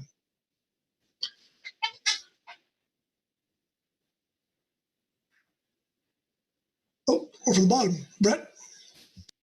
Thank you, Mr. Vice Chair. I thought I'd take an opportunity to do things from the south to the north. Proceed. For volunteers. Thank you. I do have a motion, if it pleases the council. It does. Okay, thank you, Mr. Vice Chair. I move to adopt for STT Coalition analysis and public review the salmon management measures for the 2021 commercial and recreational ocean fisheries in the area from the Oregon-California border to the U.S.-Mexico border, as presented in Agenda Item E8A, Supplemental STT Report 1, dated March 11, 2021, including the commercial and recreational requirements, definitions, restrictions, and exceptions. Thank you, Brett. Does the language on the screen accurately reflect your motion? Thank you, Mr. Vice Chair. Yes, it does. Okay, we have a second for Louis Zim. Thank you, Louis. Speak to your motion. Thank you, Mr. Vice Chair. Yes, it's been quite a challenging week.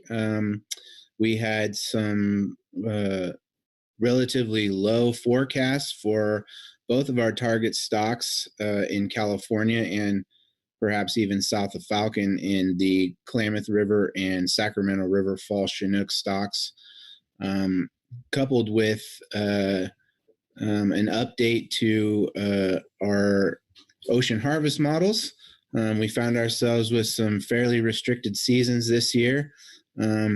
However, I think we've done the best job that we can of both meeting our conservation objectives, our ESA objectives, and also providing as much opportunity for harvest as is feasible. So I think that these regulations represent the best possible balance between conservation and use and enjoyment for the public. So thank you. Very good. Thank you, Brett, for that. Discussion, questions for the motion maker?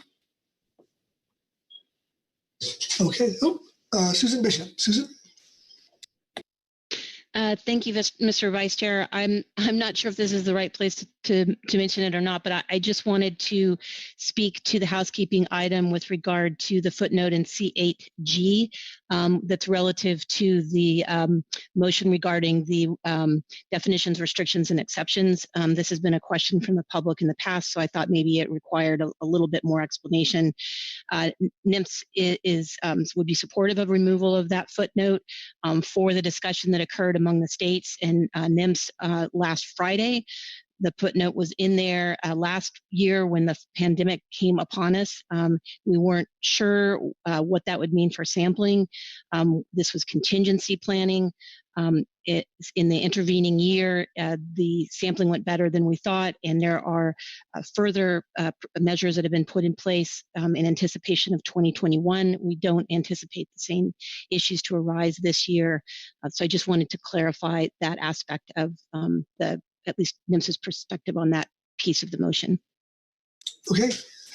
Thank you, Susan. Further discussion? Okay. Not seeing any. I'll call for the question. Brett Cormos. Brett? Sorry, Mr. Vice Chair, that was a whoopsie doodle. Okay, I'll call for the question. All those in favor signify by saying aye. Aye. Aye. Aye. Opposed? Abstentions? Okay, motion passes unanimously. Wonderful. With that, we'll go up the coast to Oregon. And Chris Kern, you ready, Chris? I am, Mr. Vice Chair. Thank you. And I will note again that I will be making a couple of comments, or part of my motion will seek to address some of the clarification and housekeeping issues. And there we go. Thank you, Sandra. I move to adopt for public review alternatives for ocean commercial, non-Indian troll, and ocean recreational salmon fisheries between Cape Falcon and the Oregon-California border, as described in agenda item E8A, supplemental STT report dated March 11, 2021. Typo there, I apologize. Oregon, with the following modifications. Oregon recreational fisheries reflected in table 2 beginning on page 20 for the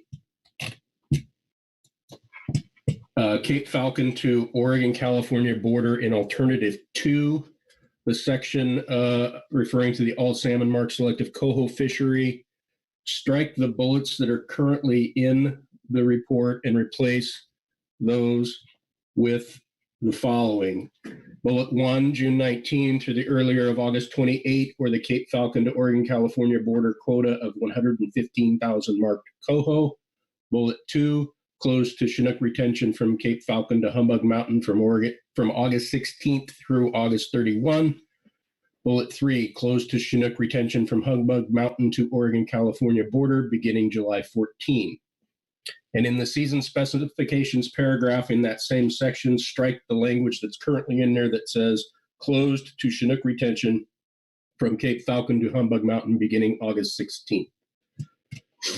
Moving to page 21 for the Oregon KMZ Humbug Mountain to Oregon California border area in alternative 1, where the bullet reads June 12 through 18 and August 16 through 28, or the earlier of the Cape Falcon to Oregon California border quota of 120,000 marked coho. Replace the period at the end of the sentence with a semicolon followed by closed to retention of Chinook. And in alternative 2, for the bullet that reads July 14 through August 28, or the earlier of the Cape Falcon to Oregon California border quota of 115,000 marked coho, replace the period at the end of the sentence with semicolon followed by closed to retention of Chinook. And finally, in the season specifications paragraph in alternative 2, the Oregon KMZ recreational fishery, replace parentheses June 19 through August 15 and parentheses with parentheses June 19 through August 28 end parentheses. And that completes my motion. Thank you, Chris. And noting that you changed the date from 20 to 21, does besides that, does the language on the screen accurately reflect your motion?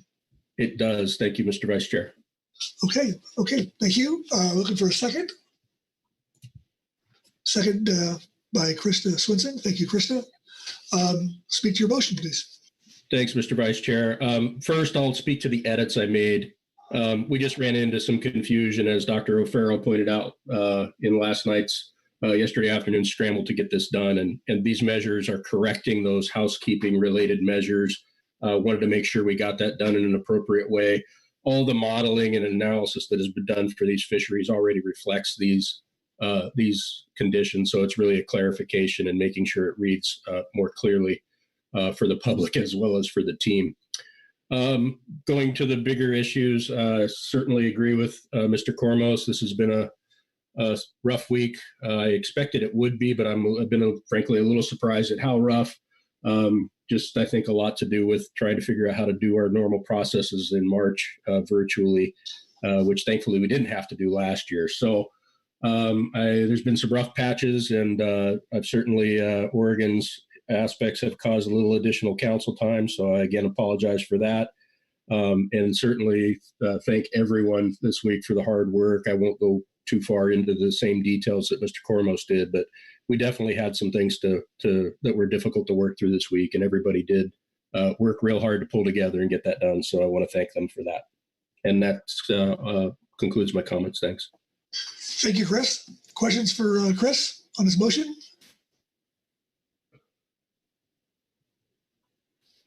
Okay.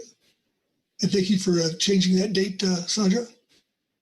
All right, seeing nothing, no hands, I'll call for the question. All those in favor signify by saying aye. Aye. Opposed? Abstentions? Okay. Motion passes unanimously. Thank you. Moving up the coast, we'll go to WDFW report, or WDFW, and Kyle Addix. Kyle? Thank you, Mr. Vice Chair. I have a motion that Sandra should be able to put up. I move to adopt for public review the alternatives for non-Indian commercial and recreational fisheries in the area north of Cape Falcon as presented in agenda item E8A, supplemental STT report 1 dated March 11th, 2021.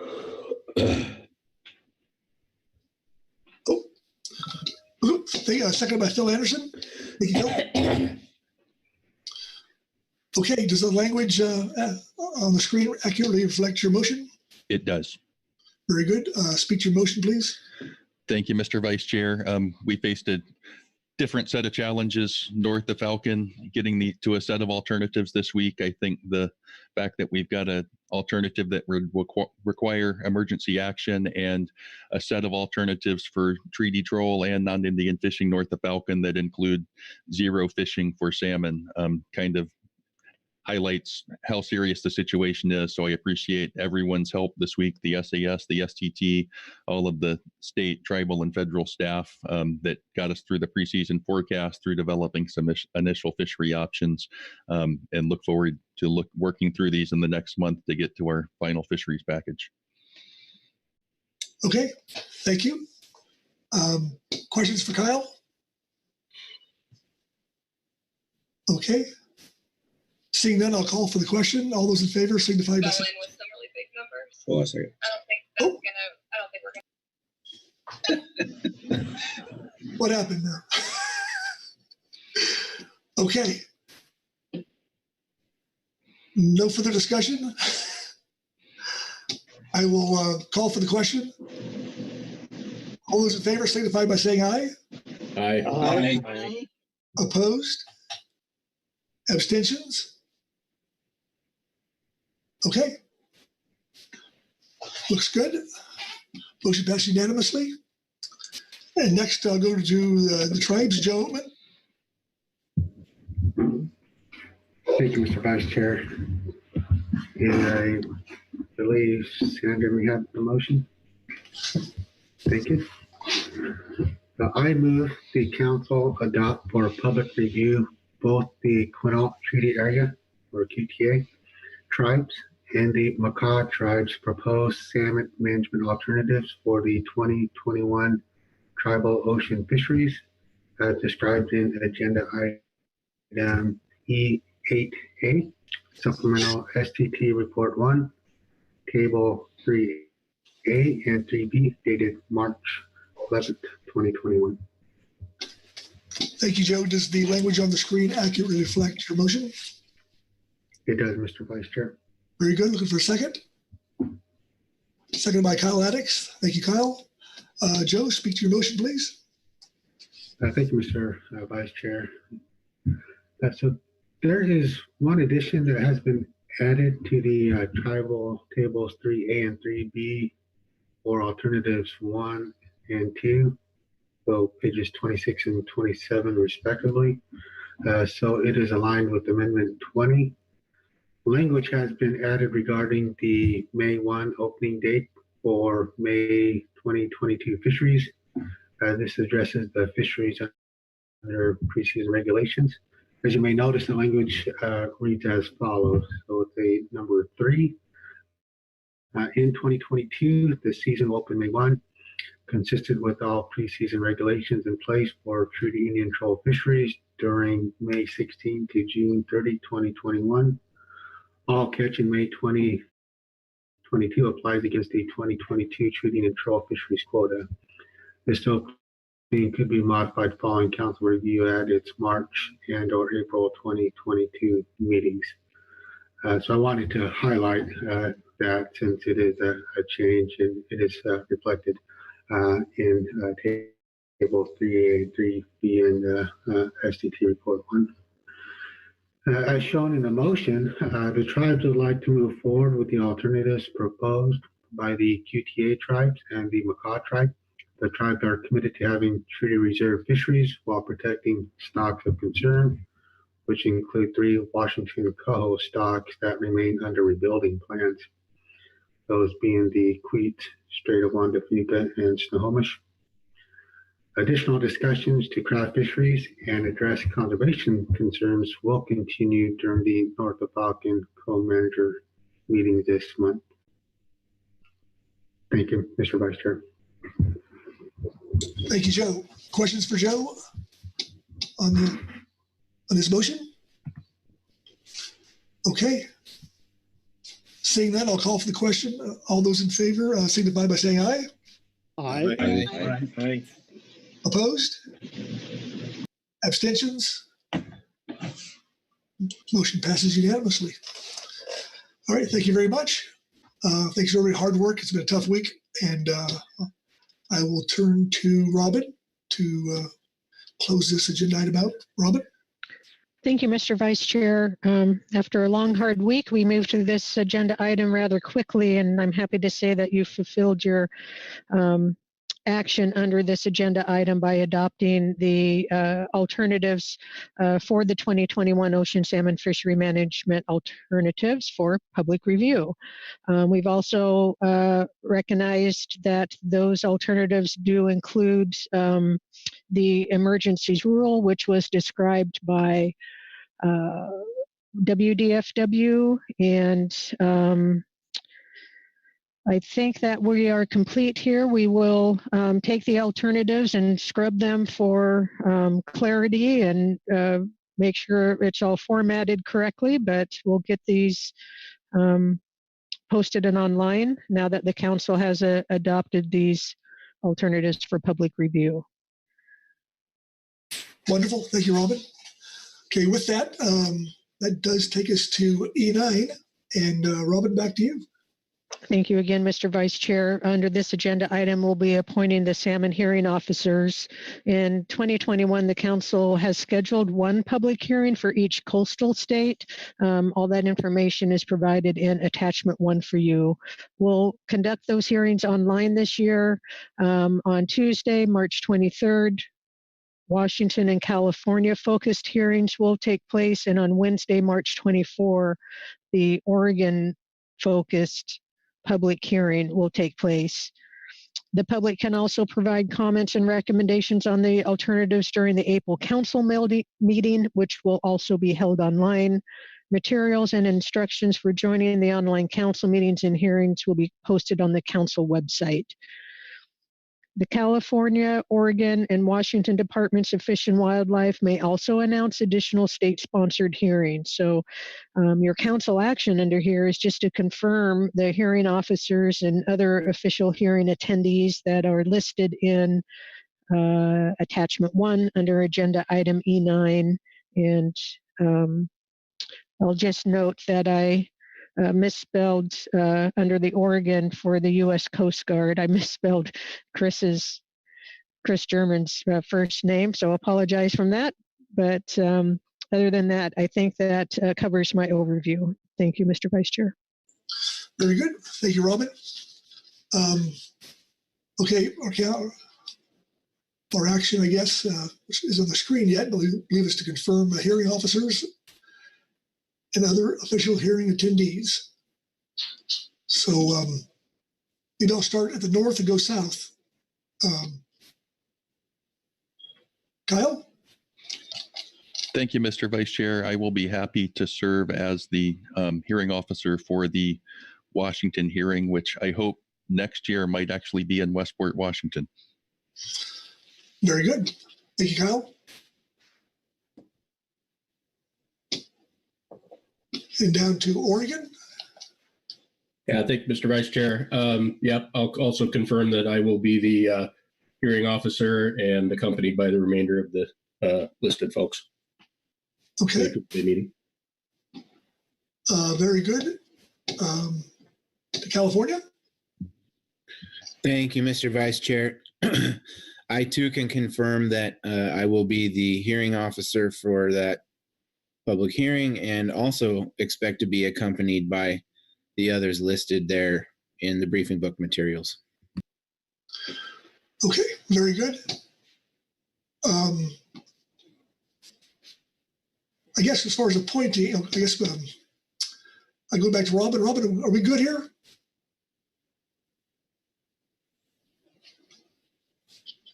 Yes, thank you, Mr. Vice Chair. Had to find mute. Yeah, that's all we needed was just a confirmation that everyone's going to be there and prepared to listen to our public input. So that would conclude the agenda item. Okay, very good. And I look to, I think I'm done with my gavel duties today, and let me pass the gavel to our chairman, and he can take it from there. Mark? All right, thanks very much, Brad. Good job there on salmon. We've got our last agenda item for the day, C6. I'm not sure how long it's going to go. We have quite a long list of reports, and then obviously council discussion and action afterwards. So why don't we take a short 10-minute break, and we'll come back and wrap up the meeting. We'll be back at 10:30.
All right, welcome back, everyone. It's 10:30. We're on to the last agenda item for this council meeting. That's C6, future council meeting agenda and workload planning. And Chuck, do you have anything for us before I go to the advisory body and management entity reports? Thanks, Mr. Chair. Yeah, just a quick overview and a couple comments. So, again, this is intended to look primarily at finalizing the April agenda. We set the March and April agenda together at the November meeting just because they're so close together, we don't want to have a lot of changes. And then again, the short duration between March and April, we just need to focus on what's right in front of us here, and then we sort of de-emphasize the farther look out into the year at a glance, but that still is available for the council to comment on if there are obvious changes. Typically, we track the changes that the council addresses over the course of the meeting and distribute updated documents, updated April quick reference or updated year at a glance, which the advanced materials or attachments 1 and 2. However, for this meeting, there was really nothing that the council acted on that would necessitate a change. So we have, for the first time in my memory, have not produced supplemental attachments to update the April and April agenda and quick reference. So we'll be working from the advanced materials attachments 1 and 2. With that, I guess we can move on to the advisory body reports. There's quite a number, and then we've got some public comment, and then we will tackle any changes to the agendas or any assignments, work assignments that may need to be addressed as a result of any discussions over the course of the week or anything that comes up in the advisory bodies or public comments. So that concludes my brief summary, Mr. Chair. All right, thank you very much, Chuck. Without further ado, we'll start with the NIMS report. Ryan Wolf. Yeah, thank you. This is from our science centers. I don't see anyone on, so I'm probably, since this just showed up, I'll read it into the record if that's okay with you, Chair. You can read it or call on someone else to read it as you wish. I'm happy to do it. And so this is comments on workload planning, NIMS report, supplemental NIMS report 1 with respect to the review of best scientific information available frameworks. So as discussed with the council in June 2018, in the CCC in October 2018, NIMS Procedural Directive 01-10110 instructs each region to develop appropriate frameworks for determining that science products used in determining stock status and establishing CET specifications represent the best scientific information available. Representatives of the Northwest and Southwest Fishery Science Centers presented draft outlines of frameworks covering FMPs for groundfish, CPS, and HMS to the SSC at this meeting. The agency's plan is to present the SSC with a framework outline for the salmon FMP at the June council meeting. Changes, enhancements to the non-salmon frameworks could be reviewed with the SSC either in June or in the fall, depending on the SSC's anticipated workload at those meetings. Revisions to the salmon framework would be reviewed by the SSC in the fall. So NIMS requests the council prioritize initial consideration of the draft frameworks for all four of these FMPs at either the September or November meeting based on the council's assessment of its workload at those meetings. Based on the current assumption that the council would be interested in reviewing revised drafts of those frameworks in the spring, we would recommend at least noting the potential opportunity on the year at a glance calendar for conducting a final review at your choice of 2 spring 2022 meetings. If a draft of the salmon framework cannot be presented to the SSC in June, NIMS will submit a discussion of alternative schedules for completing council review for inclusion in the advanced briefing book for the June meeting under future meeting and workload planning. And then we have a table which outlines what I just walked through, and that's the NIMS report. All right, thank you very much. Are there any questions from council members on the NIMS report? Thank you, Ryan. We'll now hear from the groundfish management team. Mel Mandrup. Yes, one moment. I wasn't sure if you were going to go down the list or pick and choose. Can you hear me okay? I don't have my headphones on. Okay, excellent. I'm Mel Mendrup with the Groundfish Management Team, and I will be reading the GMT report on future council meeting agenda and workload planning. The GMT reviewed the draft proposed year-at-a-glance and April agenda contained in the advanced briefing book, reviewed our upcoming tasks and commitments, and provides the following thoughts for consideration. As the council considers the GMT's workload and priorities, the GMT reminds the council that we remain shorthanded. Adding groundfish agenda items during a council meeting. For the third time in the last 5 meetings, April, September, and March, the council has added a groundfish emergency rule item during the meeting. In April 2020, the new item was added to the council agenda at 6 p.m., with the GMT being asked to reconvene and address the issue after 9 p.m. that day. This is well after the GMT had adjourned for the meeting at 5 p.m., so only a portion of the team was available to discuss, conduct analysis, and write the report. In September 2020, the email tasking the GMT to work on the emergency rule agenda item was sent at 7 p.m. with a request to submit the report by mid-afternoon the following day. Again, at this meeting, the emergency rule agenda item was added to the council's agenda at 3 p.m. with plans to have it in front of the council around midday the following day. The GMT recommends allowing at least 12 work hours, assuming a standard workday of 8 a.m. to 5 p.m., between the agenda item being added and its discussion on the council floor. As we stated in September, the team understands that unexpected issues arise and need to be addressed.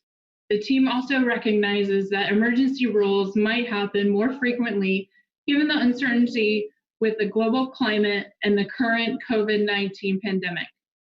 And having a process defined for this would prevent undue stress to those involved.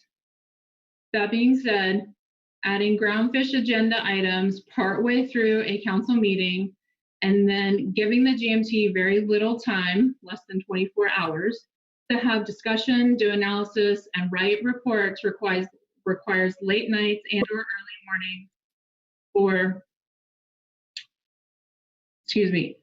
the team members and does not allow for us to do our best work. The earlier in the meeting, the council can identify any additional analysis needed by the GMT, the more likely we will be able to provide an extensive and accurate document. This also provides a for the GMT to coordinate and collaborate with other advisory bodies. Finally, this would eliminate several days of limbo for the team and others and reduce the need to simultaneously consider workload and scheduling for both the original plan and the revised plan, including an emergency action. The GMT sees 2 potential pathways for the council to improve procedural resiliency should similar situations arise in the future. The council has previously received requests for emergency action on non-agenda items under the open public comment agenda item. The first pathway could be to include potential council action to amend the agenda under the comment agenda item as a matter of procedure and to give notice. The council would then have the ability to modify the agenda when the proposals for emergency rules have first been identified, allowing the public, industry, and advisory bodies more advance notice of the council's intent to consider possible emergency action. The second pathway could be to schedule the groundfish workload prioritization agenda item on the first day of the meeting and take up any emergency actions under this agenda item. Emerging groundfish issues often arise under this item. So this earlier time slot would allow the council to front load notification and the discussion on the potential emergency actions. The GMT recommends the council consider a more strategic approach to gain efficiencies in the council process should emergency requests be received in the future. April agenda. The GMT notes that the advanced briefing book deadline for the April meeting is approximately 1 week before the conclusion of this March council meeting, giving little time for analysis or report creation. Given the large number of groundfish items and high workload currently scheduled for the April meeting, the GMT recommends we start on Wednesday, April 6th. 2 scheduled items, non-trawl RCA and the gear switching item, are likely to have high workload, while the in-season and cost recovery agenda are expected to have lighter GMT workloads. There is the possibility, however, that in-season requests could arise between now and the April council meeting that require additional analysis beyond the typical in-season workload. The GMT is unclear on the expected workload and products associated with a number of other scheduled items, including Humpback Whale Endangered Species Act consultation, habitat issues, and the research and data needs. Council direction on these items would be beneficial to the team and would support a successful and productive meeting. Year at a glance. The GMT notes that mothership utilization does not appear on the year at a glance. Considering that the council adopted a purpose and need and range of alternatives under an item G3 at this meeting, the next steps, will need to be agendized. The Stablefish update assessment and data moderate assessments for copper, quillback, and square spot rockfish review panel is scheduled for June 21st through to the 22nd, overlapping with the current start of the June council meeting. Many of the GMT members will be participating in that review panel. Therefore, the GMT recommends that the council select only one shaded item currently on the draft year at a glance during the June meeting to ensure that the team can provide the best analysis and reports possible. If both Stablefish gear switching, ROA, and standardized bycatch report scoping are scheduled for June, the GMT requests the council provide guidance on the level GMT engagement and priorities between these items. The GMT is unclear on when the council needs to start the strategic plan review. How many meetings will it need, and how that may interplay or overlap with the 23-24 biennial harvest specifications and management measures process and meetings, on which the GMT has discussed getting a head start as early as possible, potentially in the summer of 2021, given the amount of new team members this year. On the topic of 23-24 biennial process, the GMT reminds the council that in June 21, the council will be adopting the schedule and the calendar for the 23-24 biennial process. Key benchmarks on that calendar will be adopting preliminary harvest specifications in September and preliminary management measures in November. Over the spring and summer.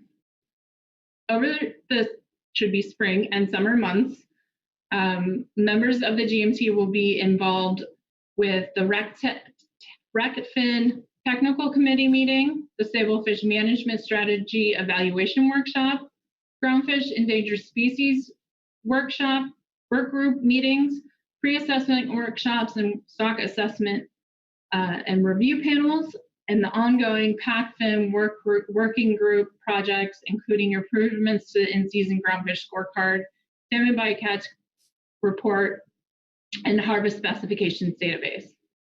And below you have the recommendations from the GMT in bold. And with that, I can answer any questions. Thank you very much, Mel. Are there any questions of Mel? I see Bob Dooley. Yes, thank you, Mr. Chairman. Mel, thanks for the complete report there and appreciate you coming forward.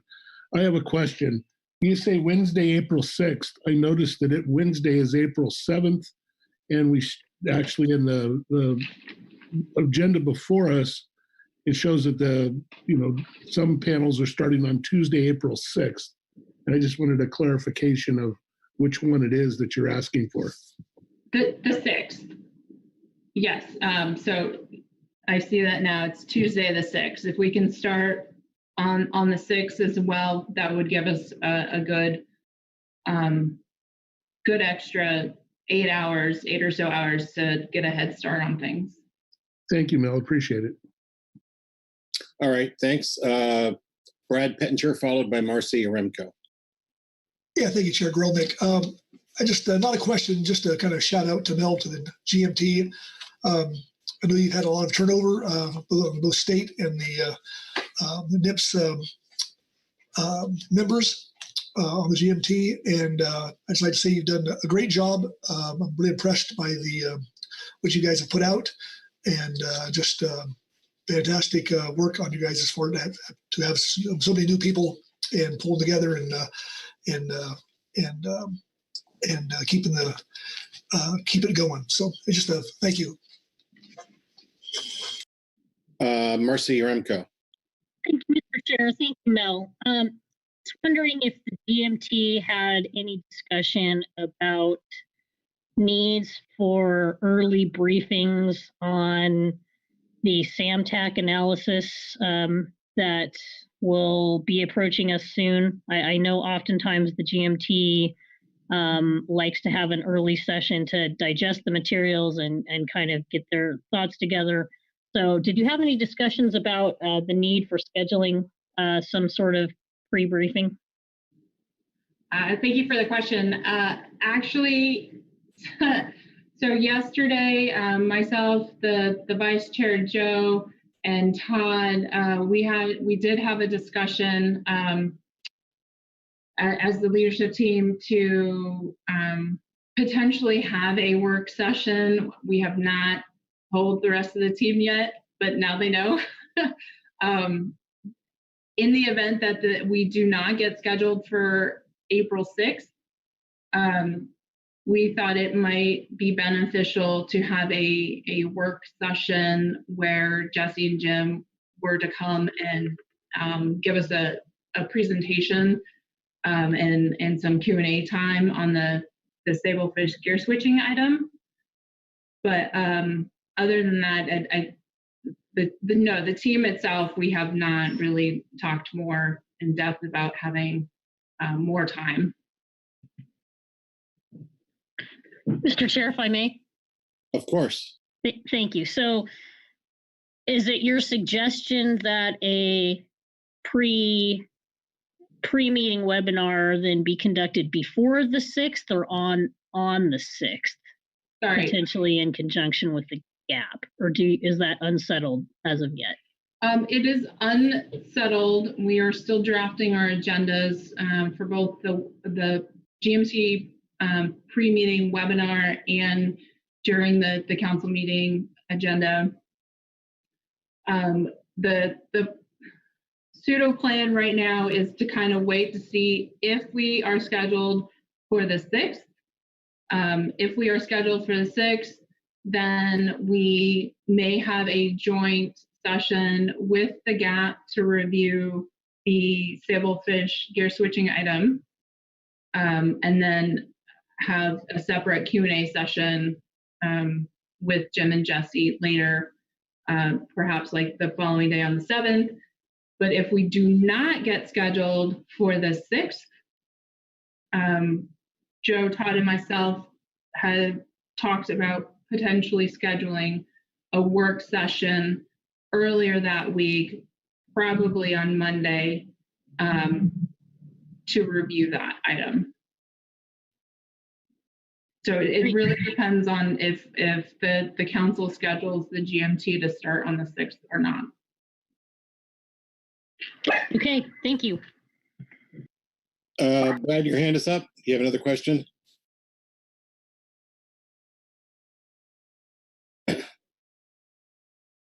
Brad? All right, no. Okay. Louis Zim. Well, thank you, Mr. Chair. And I'm going to touch on somewhat of a delicate subject here in regards to the emergency actions that we have needed to work on. If the GMT had been advised earlier on this pending emergency action, would they have been able to get some good work done to prepare? I understand that there is a conundrum here in that if you advise or mention the emergency action too early, then it is not an emergency action, then it has to go to comment. But I just wonder if you view that if you'd known about that earlier, you could have gotten together and talked it over. Thank you. I think that the bringing it up earlier in the meeting, opposed to waiting until later in the meeting to discuss the emergency action, is more what we're talking about. And I believe if the emergency action was discussed at the beginning of the meeting, it's still considered an emergency action versus at the end of the meeting. And we're just asking for a few more days. Like if it comes up under open comment B1, that the council decide then and there where it may go in the agenda versus waiting until, say, like the workload, the new management item, and then deciding to add a new agenda item later. So just earlier in the meeting is all we're asking for. So we have a few more days of preparation instead of less than 24-hour turnaround. Through the chair, thank you for that. I think your recommendation is a good one, and I see that you're just asking for in the time in the meeting, which would certainly be within the emergency action timeline. So I think that's a good suggestion. Thank you. All right, I'm not seeing any other hands. Mel, thanks very much. Thank you. Next, we'll go to Tom Libby with the GAP report. Good morning.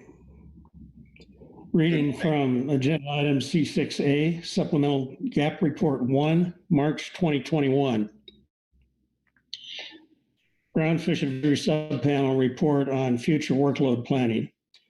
The Groundfish Advisory Subpanel reviewed the documents under this agenda item and offers the following comments and suggestions. Referencing the preliminary year-at-a-glance summary, the GAP suggests, subsequent to council action earlier this week regarding mothership utilization, the GAP suggests adding selection of a preliminary preferred alternative for this issue to the September council agenda. And that concludes our statement.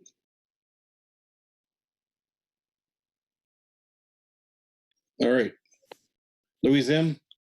Thank you once again, Mr. Chair. Tom, it makes me very happy to see you up presenting this to the council. When I was on the GAP, I sat next to you and looked towards you as a mentor, and you certainly trained me a lot on a lot of what goes on in the council. And I'm just very happy to see you continue to be engaged in the GAP because your counsel is very valuable. Thank you. Thank you, Lou. All right. Not seeing any other hands. We'll move on to the next report. And next on my list is the CPSAS, Anna Weinstein.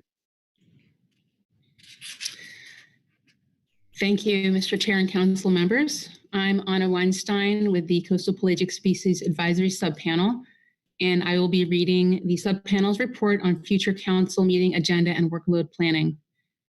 The Coastal Pelagic Species Advisory Subpanel recommends the unshading of FMP management categories - scoping at the November 2021 council meeting. This follows the Coastal Pelagic Species Management Team's recommendations to the council in April and June 2020 to reschedule this agenda item following its postponement due to truncated council meeting schedules impacted by the COVID pandemic. Thank you.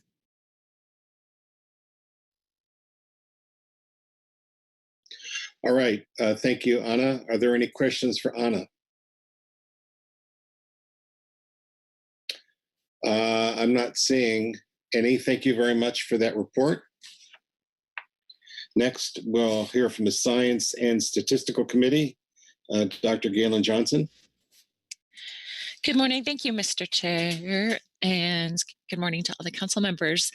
I'm Galen Johnson. I'm going to be reading the supplemental SSC report 1 for agenda item C6A.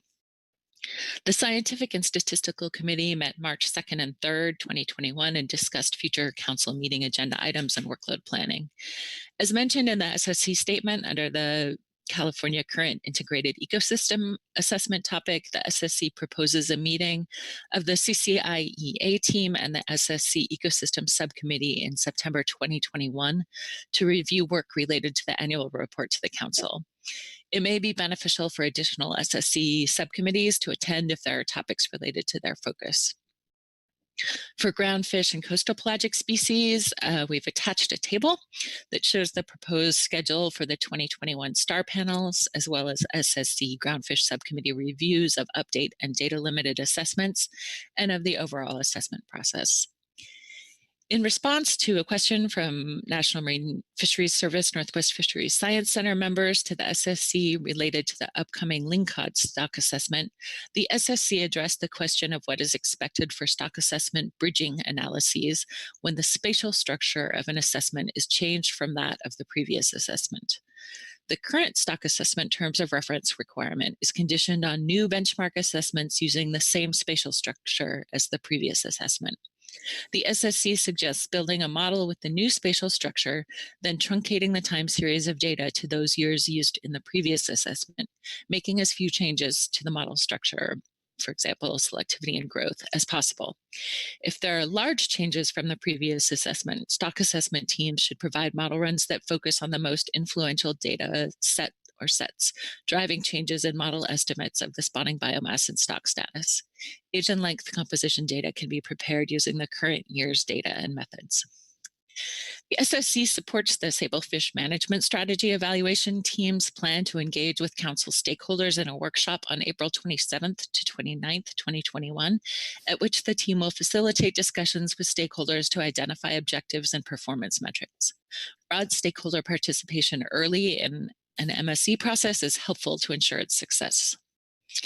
I'm not going to read the table for you, so that completes our report. All right, thank you very much, Galen. Are there questions of the SSC? Thank you very much, Galen. We'll now hear from the Habitat Committee, Lance Hebden. Thank you, Mr. Chairman, members of the council. Lance Hebden here. I'll be reading agenda item C6A, Supplemental Habitat Committee Report number 1. As the council is aware, the Habitat Committee was tasked with hosting the marine planning agenda item C2 on aquaculture opportunity areas and wind energy. Issues that fall under the marine planning umbrella cover multiple disciplines and interests. In this way, marine planning is similar to the fishery ecosystem plan process and requires similarly multidisciplinary attention and expertise, including fishery-specific knowledge. Much of the expertise that should be considered with respect to siting are beyond the Habitat Committee's current abilities, purview, and workload. The Habitat Committee discussed at length its September 2020 recommendation that the council consider appointing a marine spatial ad hoc advisory body with appropriate expertise, or develop an alternate mechanism for advising the council and engaging stakeholder participation. As offshore development expands, the datasets and tools being developed will undoubtedly be used as the starting point in future screening and siting processes. According to the National Oceanic and Atmospheric Administration's published timeline for selecting the next region for possible aquaculture opportunity areas, NOAA began the selection process in this winter of 2020-2021 and will be announcing their selection of the next region this spring. Timeline was not discussed during the webinar, so it is unclear if NOAA is on track for this timeline. And if the next region includes the West Coast, there will be additional workload associated with the aquaculture opportunity area process. Mr. Chairman, that concludes my report. Thank you very much, Lance. Are there any questions of Lance? Thank you very much, Lance. Next, we have the HMSAS, Dave Rudy. Thank you, Mr. Chairman. Dave Rudy, HMSAS. The advisory subpanel notes that in the planning year at a glance, you have scheduled DGN hardcap scoping range of alternatives for the June 2021 PFMC council meeting. We acknowledge that this would be the first time the council has attempted to manage the drift gillnet fishery since the council took action on Amendment 5 to the HMS Fishery Management Plan back in March 2017. And we respectfully request the council keep the hardcap discussion on the June agenda. We also acknowledge that there is a chance the DGN fishery will be legislated out of business before June 2021, our bet via an arbitrary future sunset date. However, we do not believe this pending legislation should stop the council from continuing to signal its intent to manage the fishery at this June meeting. The Regional Fishery Management Council process works because it is a collaborative and involves parties with a direct stake in keeping the fishery healthy. In contrast, this legislation goes against everything that the Magnuson-Stevenson Act stands for. To further that point, we include an attachment, the statement read by the Honorable Congressman Tom McClintock. We encourage you to read his words. The advisory subpanel believes the council process is a better way to manage the U.S. fisheries, including the DGN fishery, rather than federal legislation. The advisory subpanel and the DGN fleet look forward to working on supporting new hardcap numbers based on the best available science and potential biological removal, as well as increased accountability, which can make the DGN fishery both accountable and sustainable for the long term. We remind the council of our report from November 2020, where we highlighted some new options for managing the DGN fishery that address the short-term economic hardships noted by the National Marine Fisheries Service. Thanks very much, Dave. Are there questions of Dave on the HMSAS report? Thank you very much, Dave. Thank you. We'll now hear from the Ecosystem Work Group, Yvonne de Regnier. Good morning, Mr. Chair, members of the council. This is Yvonne de Regnier reading from the Ecosystem Work Group report. We reviewed the year-at-a-glance summary, and we're recommending revising the September 2021 meeting summary so that you unshade the Climate and Communities Initiative agenda item and designate that as the final action. For that meeting, as we stated in our report on agenda item I2, we anticipate that the council would receive the final report for this initiative and would consider recommendations on actions to better prepare fish stocks, fisheries, habitat, and fishing communities for a variety of future effects of climate change. We also recommend that you unshade the Fishery Ecosystem Plan 5-year review and mark it as an update. As we stated in our report on I3, we recommend that the council adopt a public review draft of the FEP in September 2021 to be followed by a public comment period on the full document. And then we have recommendations for March 2022, adding the FEP 5-year review final action. We, the Ecosystem Work Group, would make final draft revisions to the FEP for March 2022, and then suggest that you schedule a final adoption in March.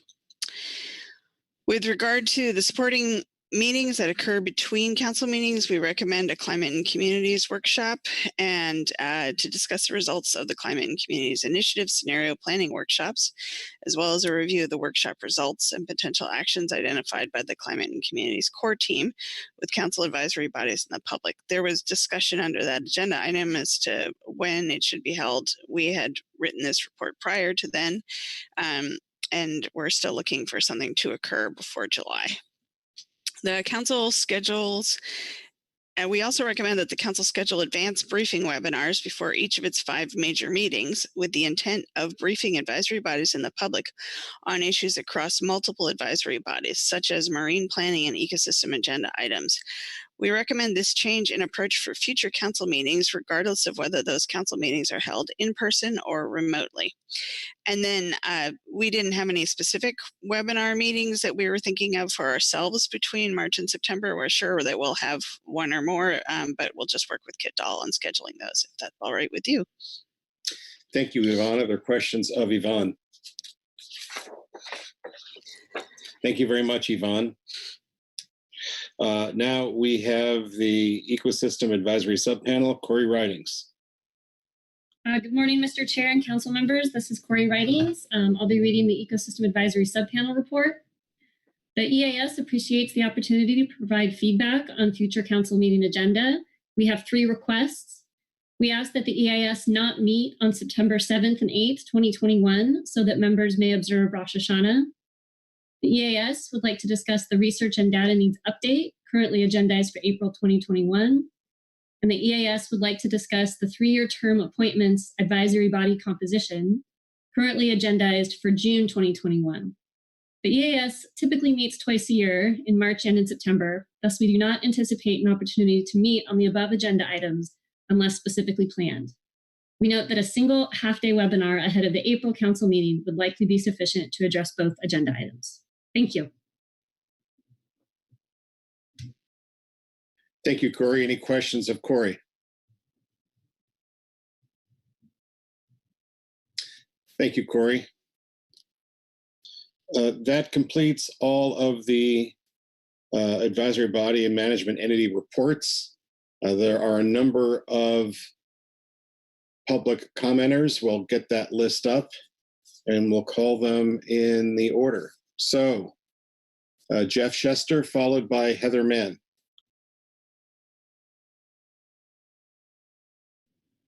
Great. Thank you, Mr. Chair. This is Jeff Shester. Can you hear me okay? It's very, very soft. If you could speak up a bit or get closer to the mic. Okay, well, that's unusual. Usually I'm talking too loud. Is that better? Much better. Okay, great. Thank you. Thank you, Mr. Chair and members of the council for the opportunity to comment. I'm Jeff Shester representing Oceana. First, thank you for your action earlier this week on agenda item G2 on short belly rockfish, and just wanted to ensure that that is reflected in the future agenda and will come up at the June meeting. With respect to coastal pelagics, I first wanted to support on anchovy the request from the CPS-AS to unshade the FMP amendment category scoping for November, and also to provide further guidance to the management team regarding the anchovy management framework, particularly with the purpose of also cross-cutting and looking at the ensuring climate resilient fisheries to ensure that the team does look at options that include an annual specifications process and also consider how to set annual catch limits, as currently their framework only addresses overfishing limit and acceptable biological catch. With respect to sardine, we note that the April's specifications process will result in final action for the 2021 and 22 specifications. And we remain concerned about the EMSY calculation that is being used to set OFLs. We've been bringing this issue up since 2017 when the Science Center first discovered that there was a problem and that the Cal Coffee Index for setting EMSY did not reflect the actual sardine productivity or recruitment. There's a paper, Zawolinsky and Deemer, 2019, the reevaluation of the environmental dependence of sardine recruitment that was published in 2019. And what we would ask is that you direct the SSC and NIMS to come back at the April meeting with an evaluation of that EMSY, such that the council can ensure that that EMSY or exploitation rate at maximum sustainable yield does reflect the best available science, as we're currently concerned that the overfishing limits have been set far too high, given the known low productivity of sardines as evidenced in the most recent 2020 stock assessment. With respect to HMS and the drift gillnet hard caps, we believe it is unfortunate that NIMS decided not to defend its hard caps regulations and that those were vacated by the court. We would like to see hard caps remain on the June agenda, and the council should request that NIMS come back with a hard cap proposal that's as close to the original 2015 council motion as possible, while addressing any National Standard 7 concerns, as we believe that hard caps will provide an important safeguard and prevent increases in bycatch during the transition period for drift gillnets as that fishery is phased out. And specifically, we did note that the swordfish management and monitoring plan was on the agenda for November, and we suggest that be recharacterized to really focus on the council working on an actual transition plan to phase out the federal drift gillnet permits. So thank you for the opportunity to provide comment, and we look forward to participating in the future council meetings. Thank you. Thank you, Jeff. Any questions for Jeff? Thank you, Jeff.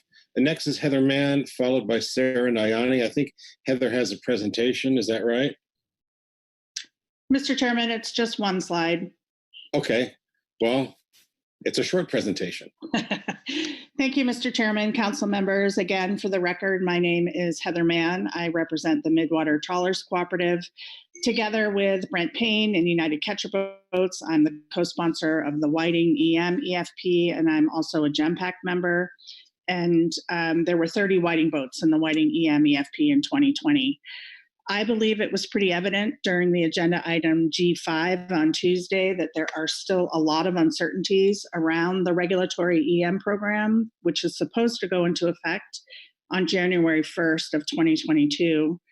In my opinion, the uncertainties are not minor, they are monumental. And I appreciated the many comments made by council members on Tuesday about the importance of getting the EM program right.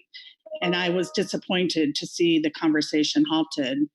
In my 25 years of being involved in the council process, and I actually began my fisheries career on the council staff, I have never seen a situation like the one we are currently facing with the EM program. Every current industry participant has expressed concern multiple times. The GAP and the GEMPAC have also expressed concern multiple times. Council members have expressed concern multiple times. Congressional members have expressed concern and sent letters to NIMS on this topic, yet NIMS remains steadfast on a decision to implement a program that does not meet the goals and objectives of the EM program and is not supported in its current form. So I believe at the very least, the council should have accurate cost estimates for this program under the third-party model before it is implemented. We've received different numbers from NIMS every time this topic is discussed.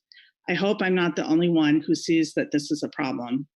The fact that as of today, a whiting boat owner cannot tell how much the EM program will cost them per day in 2022, or any gear group can't tell for that matter, is a significant problem.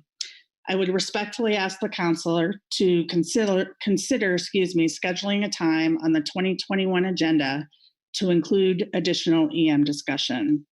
At the very least, NIMS should provide accurate cost estimates for their third-party video review model, including the per-day cost for boats. I do believe the council should follow the direction of the April 2017 motion to determine whether the NIMS program meets the goals and objectives set out by the council, and I have those listed here on the slide. as a reminder that this program is not just about being less expensive than human observations, as some have characterized it. I would recommend scheduling this agenda item as soon as possible. I would also note that Lisa Damrosch would have been here testifying, but she's actually working at a mobile vaccination clinic for fishermen today, which is great. She asked me to relay to you that she and her organization's boats and families both support these comments and recommendations. And for the record, I would just reference all the public comments you heard on Tuesday expressing concerns and unknowns. I also believe the council should consider having a holistic discussion at some point around monitoring and accountability in all fisheries, and consider where EM can fit into that as a cost-effective way to provide more monitoring and accountability information for any vessel observed less than 100%. I believe that broader discussion is important when thinking about the current EM program. The successfulness of the regulatory program will definitely impact expansion of EM into other fisheries. And this isn't a new concept. We went into developing the trawl EM program with expansion to other fisheries in mind, and that is explicitly noted in the NIMS Regional Electronic Technologies Implementation Plan. So I hope you will keep that in mind as we move forward and the importance of getting things right. I'll close with additionally that MTC supports reconstitution of the Cost Recovery Committee and scheduling that in 2021 and keeping the MS utilization issue prioritized and scheduled so that the council can take final action in 2021 with a goal of implementing the regulatory changes no later than the 2023 whiting season. And I appreciate the GMT noticing that the agenda item was not on the year at a glance. So hopefully we can get that scheduled somewhere on there. Thank you for your consideration and for all your work this week. It's been a tough week. I appreciate the work that you do, and I'm happy to answer any questions. Thank you, Mr. Chairman. All right, thank you, Heather. Are there any questions for Heather? I'm not seeing any hands. Thank you so much, Heather. Thank you. Sarah Nayani, followed by Bill James. Good morning, Mr. Chair and council members. I want to thank you for your unanimous motions under G3 to adopt the final purpose and need and range of alternatives for mothership sector utilization earlier this week. The motions and detailed rationale put forward by Ms. Summer and seconded by Mr. Hassemer and Mr. Anderson were thoughtful, thorough, and balanced the need for careful consideration with a pared down range that will hopefully move through the process more quickly. On behalf of Arctic Storm, I'm requesting that you take the next steps to schedule the mothership utilization item as soon as possible on the year at a glance as part of your future workload planning today. Our hope is that you'll be able to select your final recommendations and send the package to NIMS within the calendar year to help our sector. While all of the elements of the package are important to Arctic Storm, my company is particularly interested in an increase to the processing cap, which could constrain utilization as early as 2022. Our team at Arctic Storm and our partners at Thomas C. Marine Construction in Houma, Louisiana are excited to be building the largest and most advanced fishing vessel that has ever been built in the United States, with delivery expected late this year or early next year. The vessel will replace the current Arctic Fjord and will primarily catch and process pollock. It will have more than double the freezer hold capacity of the current Arctic Fjord, as well as a fish meal and fish oil plant. With the increased efficiency, our desire is to consolidate some of the pollock quota that both of our vessels currently catch and process onto the new boat, such that the Arctic Storm would be able to spend more time on the West Coast as a whiting mothership processor as soon as next year. Any relief that could be provided under the cap would be very helpful for our planning, especially during these uncertain times. I brought this issue up to you in 2018, and although at that time I was hoping it could be added to the 5-year review process, ultimately I was glad to see the council take up a larger consideration of utilization issues in the mothership sector that catcher vessels have wanted addressed for a long time now. It has truly been the highlight of my career, and I'm not overstating this, to work with Heather Mann and Brent Payne and many others in our sector to collaboratively bring this package to you. Arctic Storm anxiously awaits your final recommendations on mothership utilization, which we hope will come this year. Thank you so much for all your work and efforts this week and throughout what has been a very difficult year. With that, I'm happy to take any questions. Thank you, Sarah. Are there any questions for Sarah? I'm not seeing any. Thank you, Sarah. Bill James, followed by Anna Weinstein. Can you hear me, please? Am I coming across? Bill, go ahead. Can you hear me? Yes, Bill, please go ahead. Okay, Mr. Chairman, members of the council, my name is Bill James.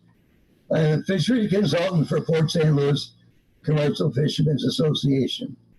Dan Platt called me this morning and said he had a harbor meeting he had to go to, and he asked me to kind of speak for him a little bit too. And Harrison is also not going to be able. He's at another meeting. So anyway, with that going along, I'm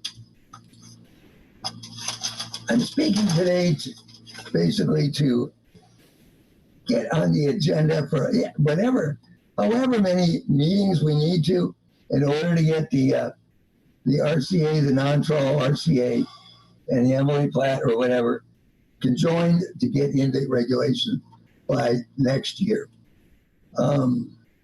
It's really important for us. It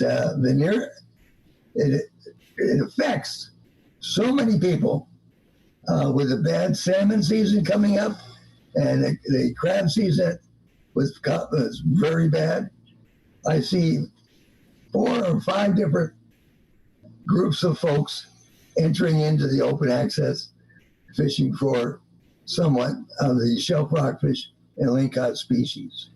The nearshore guys are going to want to fish for coppers. That's not too much of a problem. The non-nearshore open access fishermen, which are salmon guys, crab guys, and then directed groundfish guys, are going to want or need to fish this year and next year for be able to get by.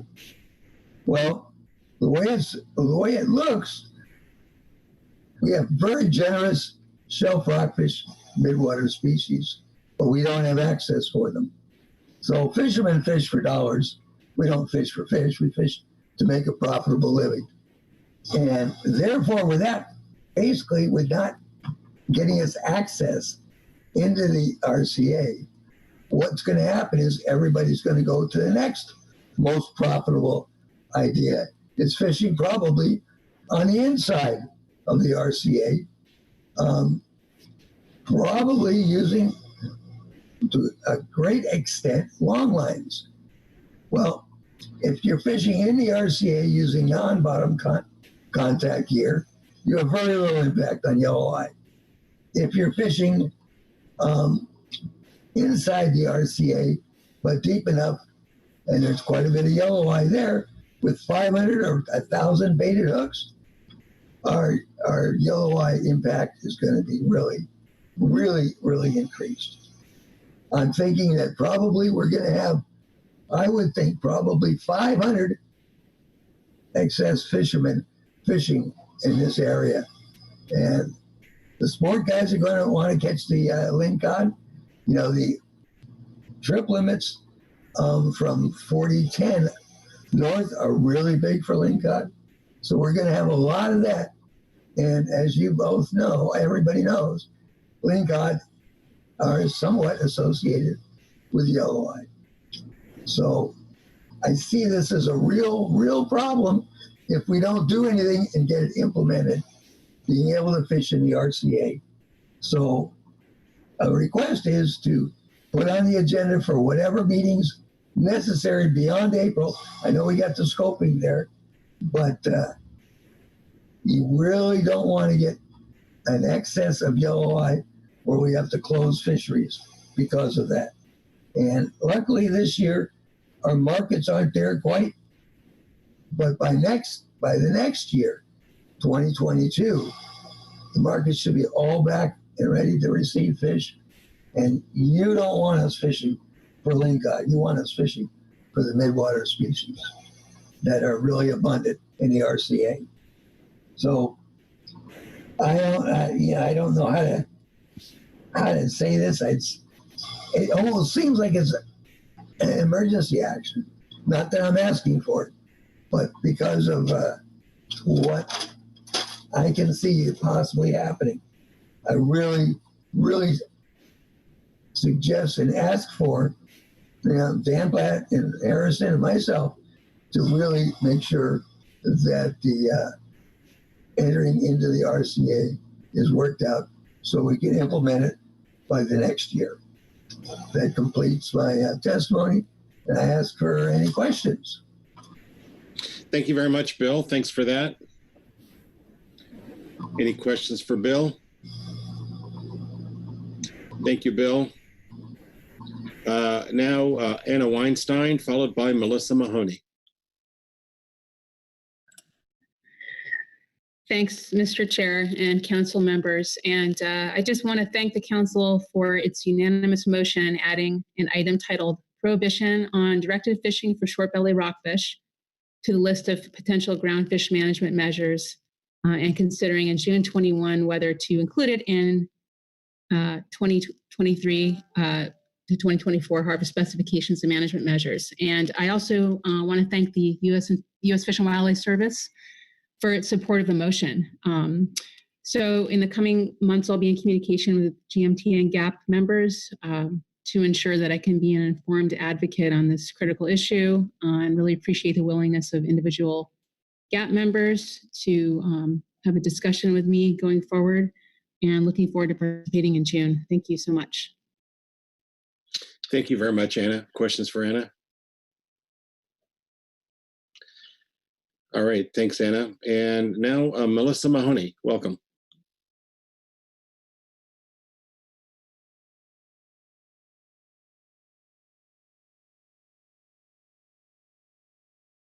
Melissa, you appear to be muted on your end.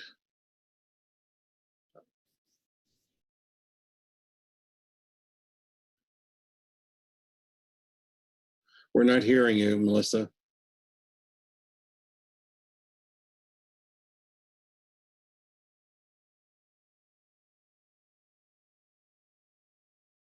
I would suggest coming back to Melissa, but Melissa's the last public speaker. Provide another moment to, I think you're unmuted now, Melissa.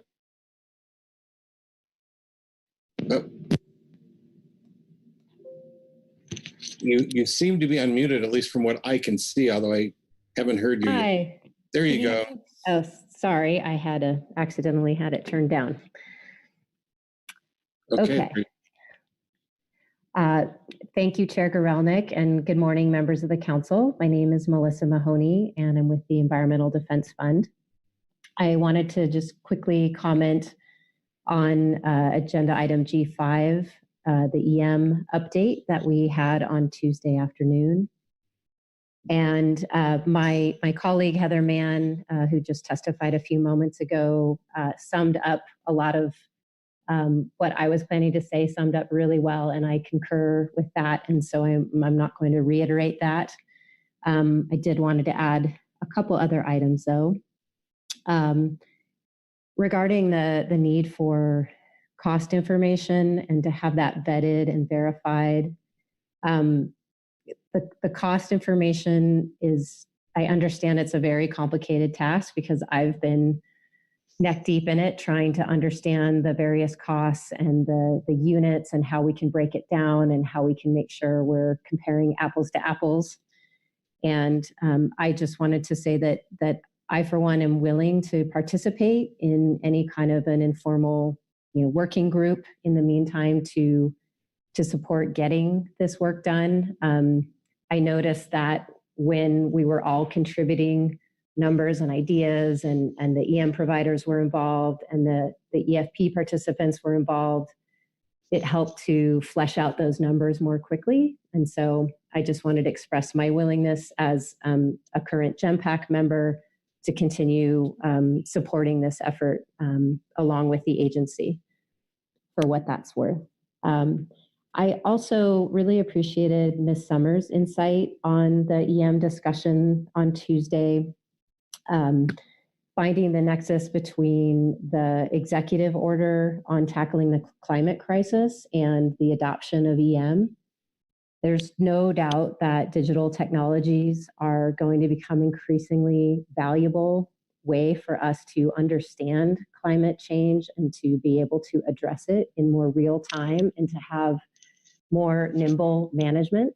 So I think this is a really exciting area to address in a future conversation. And so in conclusion, I just really support the council, if you can find the time as soon as possible to have another EM update on the agenda for this calendar year.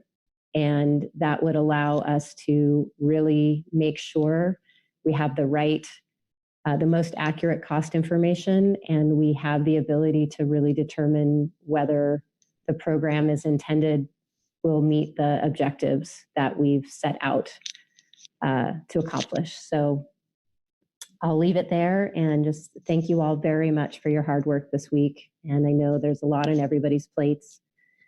And thank you for your time. I'm happy to answer any questions. Thank you very much, Melissa. Are there any questions for Melissa?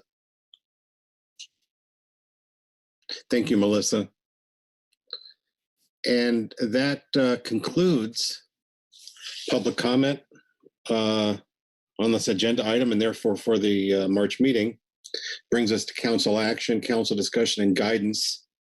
I will open the floor, and then I think, Chuck, oftentimes you take the lead on this portion of the discussion. So usually because we're making changes in the agenda, but Phil Anderson.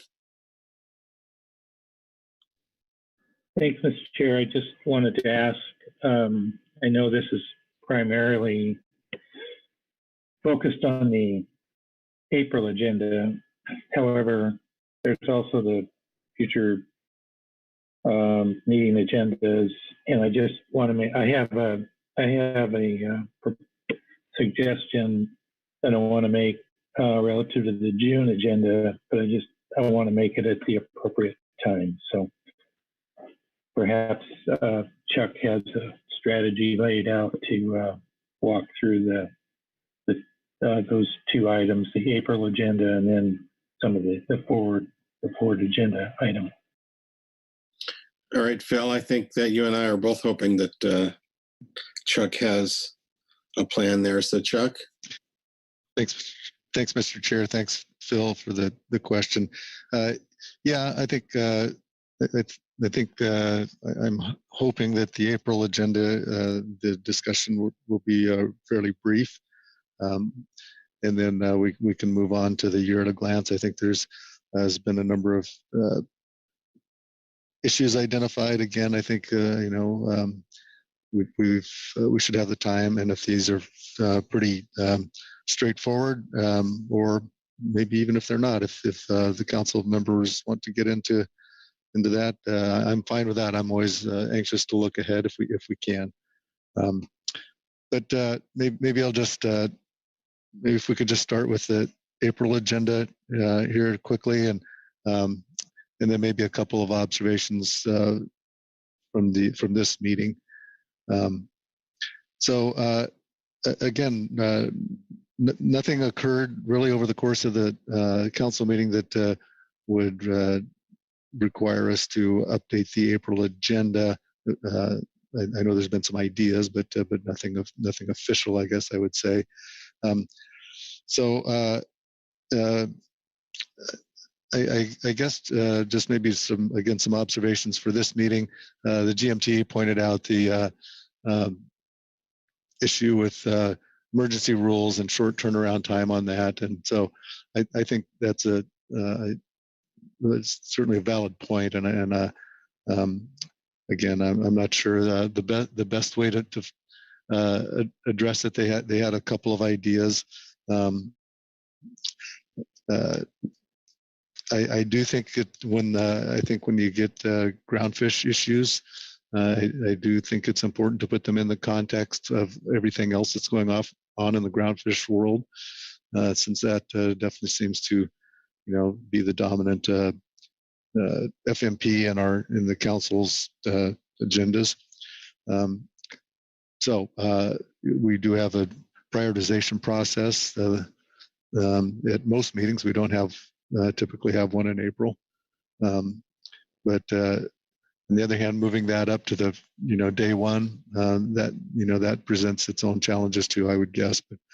But I think it is a valid point, and to the extent that the council could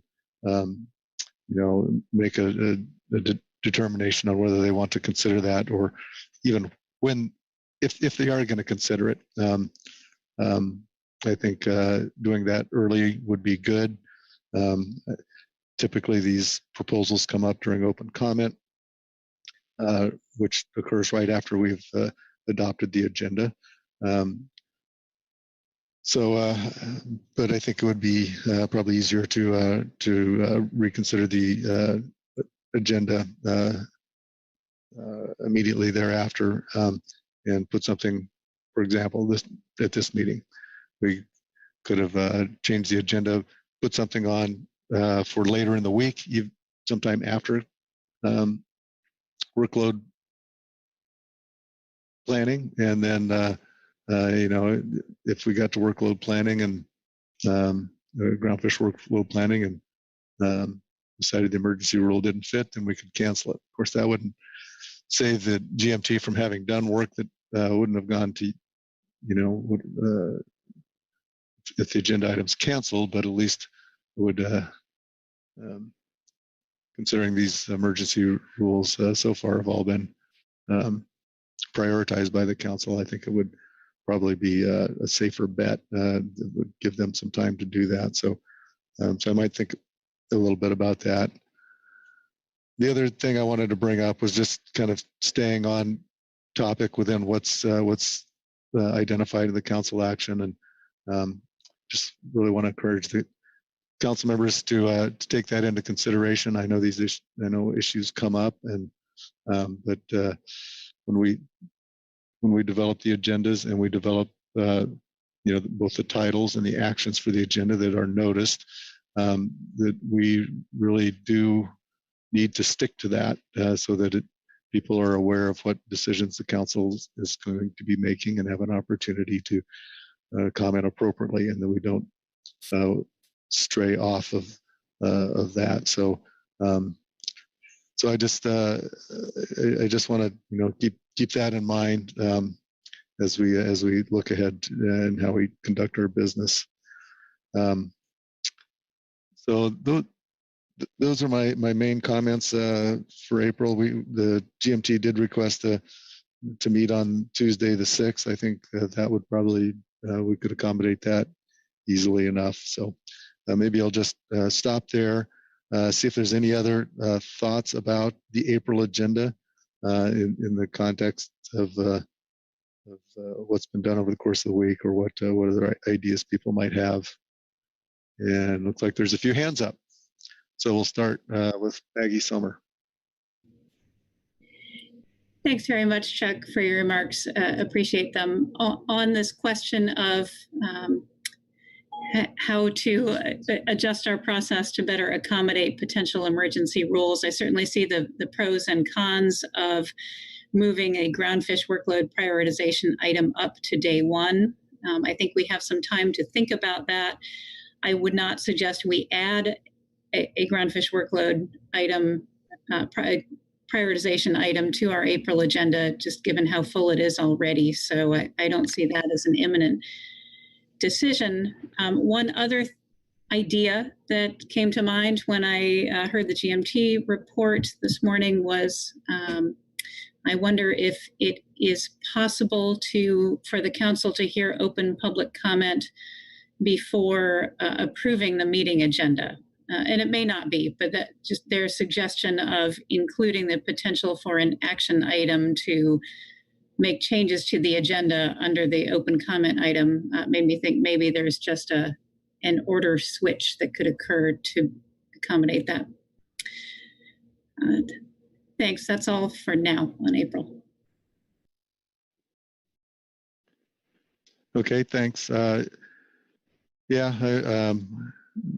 I guess we could consider some order switch there. It's always always a little reluctant to start down our agenda before we've approved our agenda. But on the other hand, we do some things before the approval of the agenda, such as the executive director's report as well. So we might think a little bit about restructuring our preliminaries there. Corey Niles.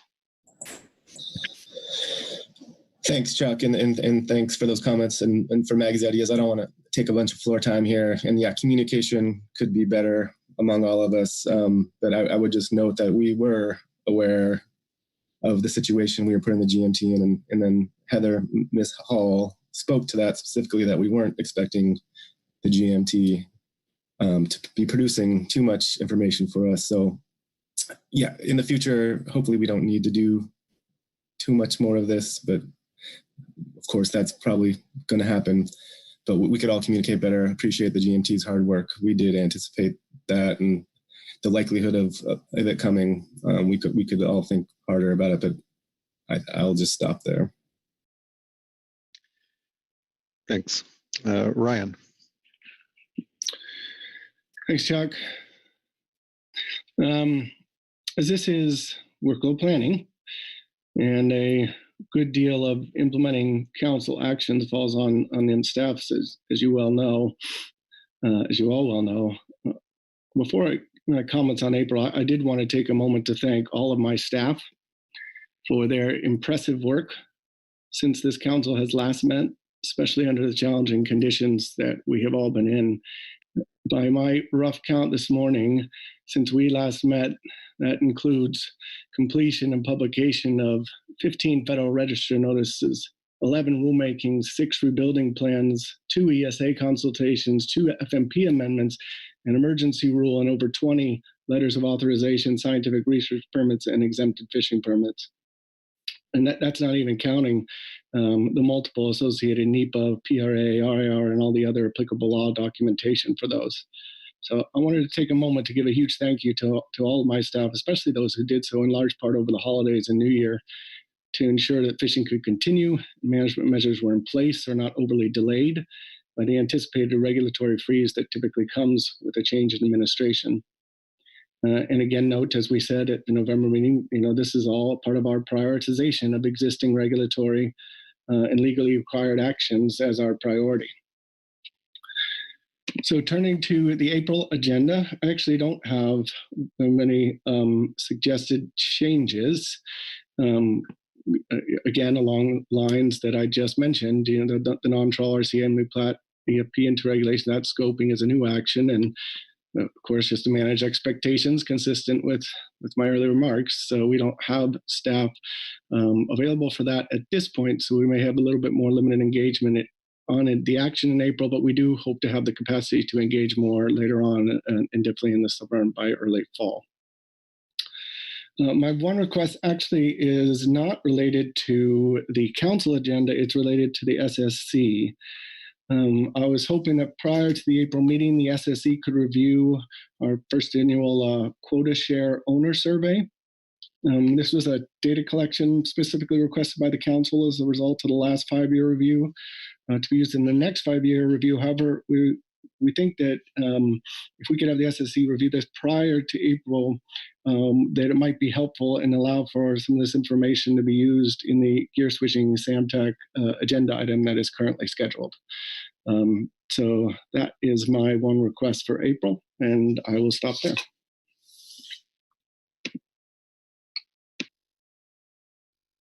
Right, so that was the quota share owner allocation, is that right? Or the quota share owner survey. Survey, thank you. Okay. Okay, we'll take that under advisement. Joe Oatman.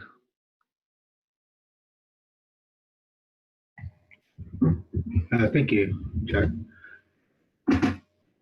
Wanted to maybe get clarification for the April meeting. So under Salmon E2, the methodology review, preliminary topics selection, that's scheduled for Friday, April 9th.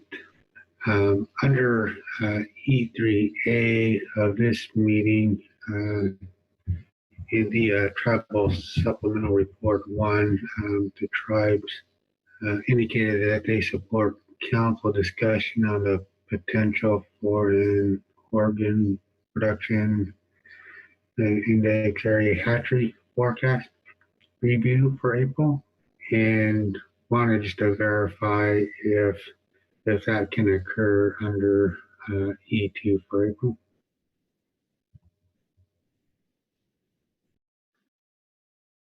Joe, I was I don't think I quite caught the whole your whole message there. So you're asking if there could be a review of something that goes into the modeling for this year under that agenda item. Is that your question? So in the tribal joint report under E3, we suggested council discussion on the potential for a OP hatchery forecast review in April. And I'm just wondering if that could be taken up during that item E2 in April. So the agenda item is for to identify potential topics for review during the course of 2020.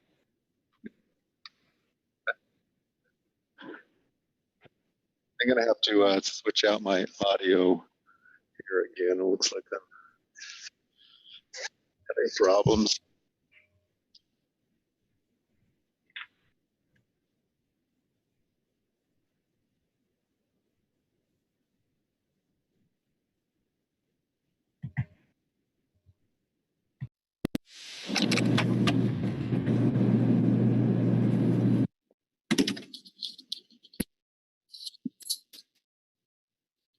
Okay, can you hear me now? Can you hear me now? Yes. Yeah, Chuck, you're good. Sorry about that. So the April agenda item to identify topics that will be reviewed over the course of. Hey, Chuck, we've kind of lost you again. So if you were suggesting that the OPI hatchery forecast could appear on that list and then be prioritized for review this fall, then that is appropriate. If you are requesting whether the OPI forecast for this year could be reviewed and potentially revised, that is not something that would be easily done. Hey, Chuck, I don't know if you can hear, but your audio has again failed.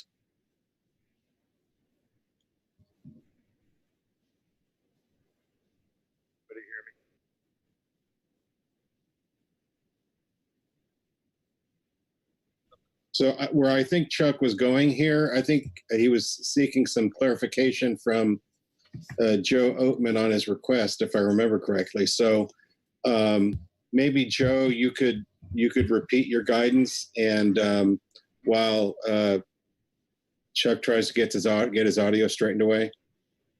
Okay, thank you, Mr. Chair. And I think if I was following him accurately, so I don't think that the tribes are suggesting any changes to the methodology for this year. I think that they are interested in having this be considered, I believe, this upcoming fall, but they wanted to have some discussion at the April meeting to ensure that that occurs. All right. Thank you, Joe. Chuck, are you back with us? All right. I'll take the wheel here for a minute. Hopefully I don't drive off the road. Marcy Remco. Thank you, Mr. Chair. In regard to the draft April agenda and the testimony we've heard today from the ABs, I have 4 comments to make. Some are easy, some are less easy. The first is some discussion that we've had around the room here about the need for an April item on groundfish workload and prioritization. I don't think that's what I took from the GMT report, so I don't support adding an item for that. There is an item that is scheduled on Monday, April 12th, that's E4 under Salmon. This is the Coho ESA consultation update. And the April agenda shows the word ROA in this title. And I heard Chuck mention just a few minutes ago about the importance of getting our titles right as we develop agenda materials. And we did not intend for this update to include an ROA. So the language that is used in the year at a glance is accurate, but we recommend revising the language on the April agenda consistent with how it shows on the YAG. So that's number 2. The third thing, the discussion that we had with Mel Mandrup on the SAMTAC briefing. It sounds like GMT and council staff are still discussing the beginning of the April meeting, and the recommendation the GMT has for us is to start April 6th. I certainly support that, but would flag that for efficiency's sake, scheduling a pre-webinar opportunity joint session with the GMT and the GAP to receive Jim and Jesse's presentation on the SAMTAC analysis would be useful. I know that I benefit anytime that our stakeholders, GAP, GMT folks, are all together and have the opportunity for some Q&A with the analysts, and having that in one forum, I think is both a time saver and is also beneficial, so that we all hear the responses that are given to the questions that come from our industry reps, our GMT reps, and our public. So I'd support some sort of session that is in advance of the start of the regular advisory body meetings for us all to participate in that and hear it. And then the fourth item goes back to our discussions on day 2 of our meeting, where we discussed marine planning and how we want to take up this important topic in our future council planning. I heard, first of all, Diane Wyndham commit to come back to us and at every meeting and keep us up to date on developments, and would expect that we would hear from her again in April. I'd like to see an item scheduled to do that. I have some, I'd support it being a standalone item rather than something that is lumped into a NIMS report, just because NIMS reports aren't action items. So at least for the April meeting, I'd recommend an admin item that includes an update And whether that is titled a standalone item on marine offshore development and planning or an AOA update, I don't have a strong opinion on that, but I would like to see something scheduled separately from the NIMS report, so we would have the opportunity to provide input and guidance as appropriate. On the topic of marine planning, I think there is more to say on this beyond the April agenda, so I'll save my remarks for that discussion, but just want to, I think back to kind of where we left off in that discussion, and Chuck, your suggestion of pre-scheduling in advance of each council meeting a workshop or a webinar that is similar in format, or not format, but similar in approach to the concept of the February 24th hearing, given the clear importance of that meeting to our council family and our advisory bodies. So I want to continue that discussion as we look toward the year at a glance. Though I think, given the timeline for the April meeting, I don't foresee that we'd be able to schedule an additional pre-meeting on that topic for April. But I would like us to ensure that we have an opportunity to hear from Diane. So, thank you. Thanks, Marcy. Chuck, are you back with us? I think I am. Can you hear me? Yes, loud and clear now. Okay. Well, the iPad comes to the rescue, I guess. So I caught most of Marcy's comments, or at least the last three, I think, was changing the SONCO ESA consultation just to an update, but eliminating the ROA, requesting a sablefish briefing in advance of the regular advisory body meetings. And then the third one on the update for marine planning, particularly in regards to aquaculture and Diane Wyndham's commitment to come back. So for that one, we do have the update on Executive Order 13921, which includes which did cover the aquaculture opportunity areas. That was the genesis of that that process. So we've got an hour scheduled for that. So I think that is where we would anticipate any not marine planning, but any aquaculture activities associated with that coming up. So I think we've got that one covered. Now that your first point I did not catch, so I'm not sure what that was. If you might help me out with that, Marcy.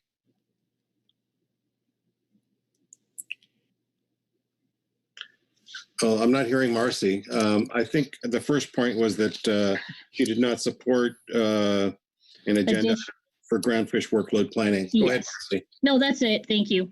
You got it. Yeah.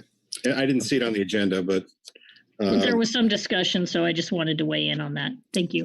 And also, I think under groundfish management team, I believe Marcy supported extending the groundfish management team to Tuesday, April 6th. Yes. In addition to the SAMTAC webinar. Okay. Okay.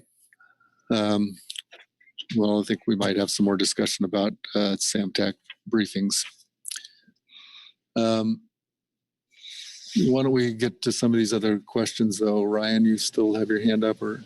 Yeah, I have a question for Marcy. Okay. Marcy, so based on your comment to change it to just SONC ESA consultation update, I just want to make sure that I understand you clearly, because we're still looking for final action in November for our stipulated agreement. So are you trying to make this consistent with the YAG, and your expectation would still be ROA/PPA in June and just an update in April?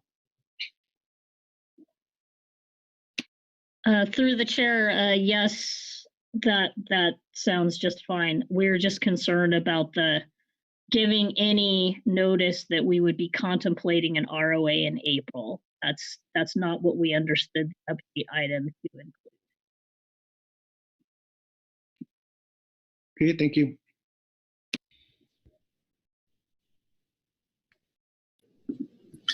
Okay. Yeah, I think that's right. I think that's what we heard back in November when it seemed like things were getting a little behind. Okay, Louis Zim. Thank you, Chuck, and through the chair. Marcy, did you mention a preliminary groundfish advisory meeting get together? Was that for April or was that for June? Oh, okay. Marcy?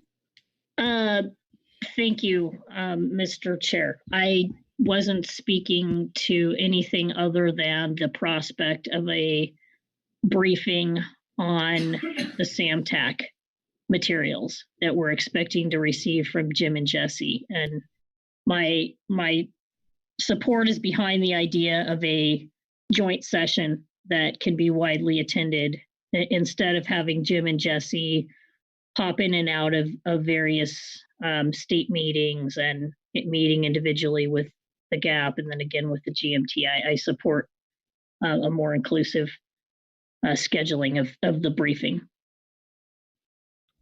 That's clear to me. Thank you.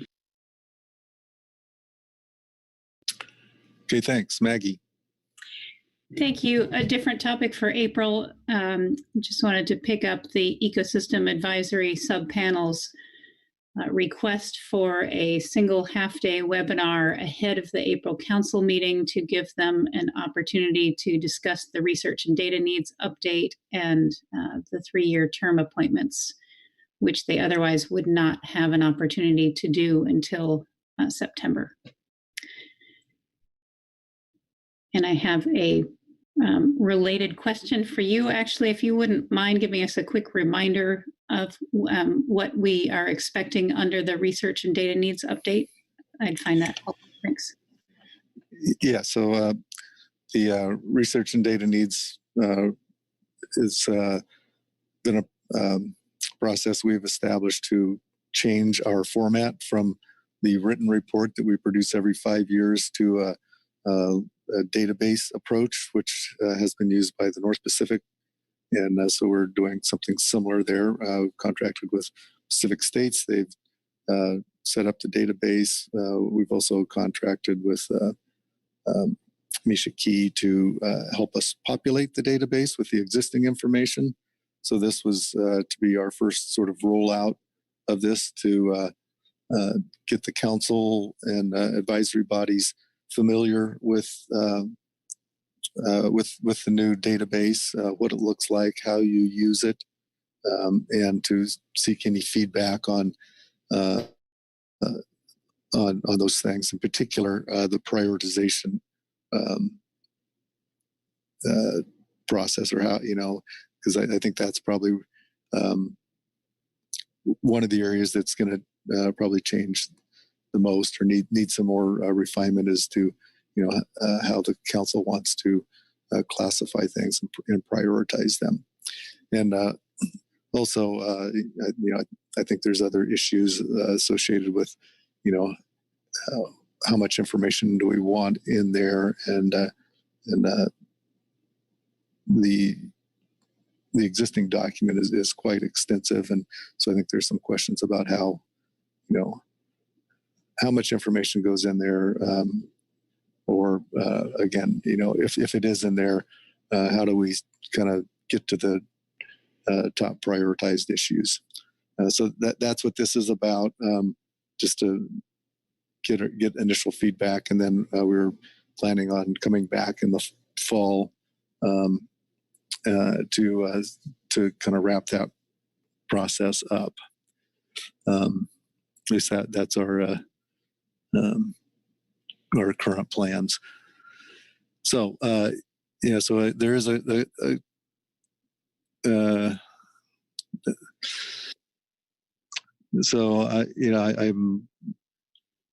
understand we have some advisory bodies that aren't going to be meeting in April, including the HMS folks. So again, this is kind of a rollout. So I'm not sure how much.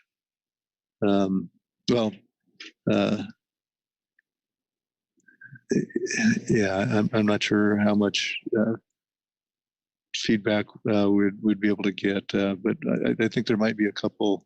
It might be possible for the for the ecosystem work group to, attend virtually attend, for example, the SSC meeting or the and then have them meet in conjunction with the April meeting to develop any preliminary comments they would have. So we will look into that and see if we need to schedule a time for them to meet in April to talk about that. Thank you.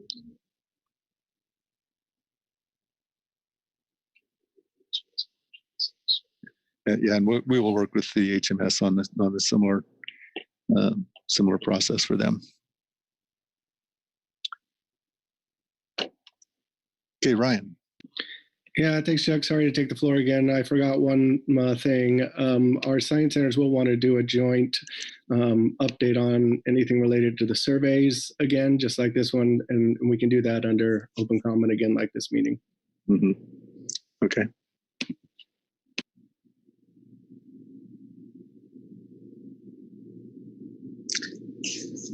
Okay. Maggie Summer.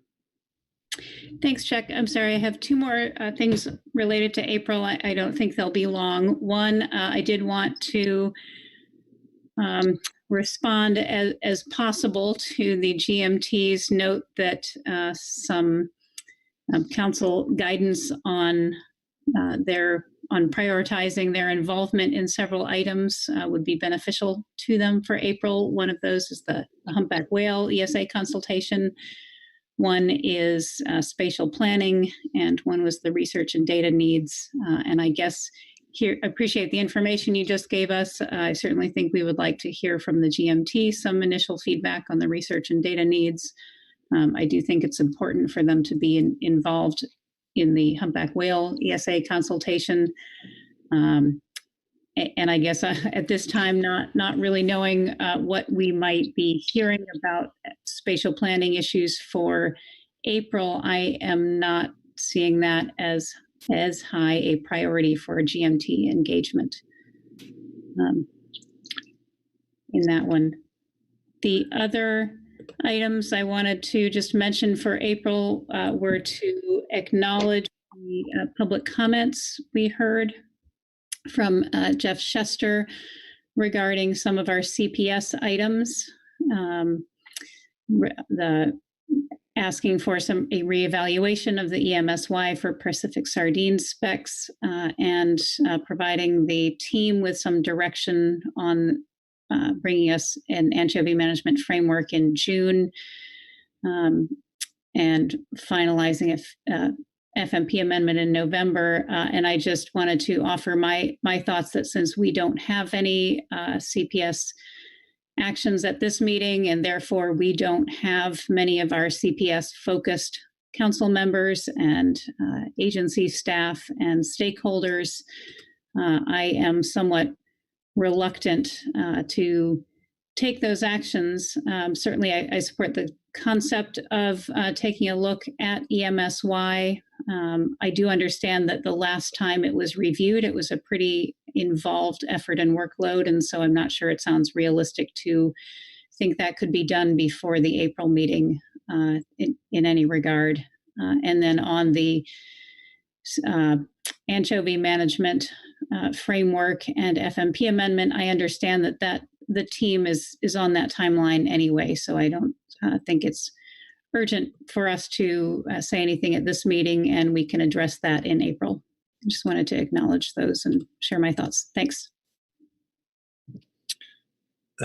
Thanks, Maggie. Yeah, I think you're right on the GMT priorities, and I agree that we can't.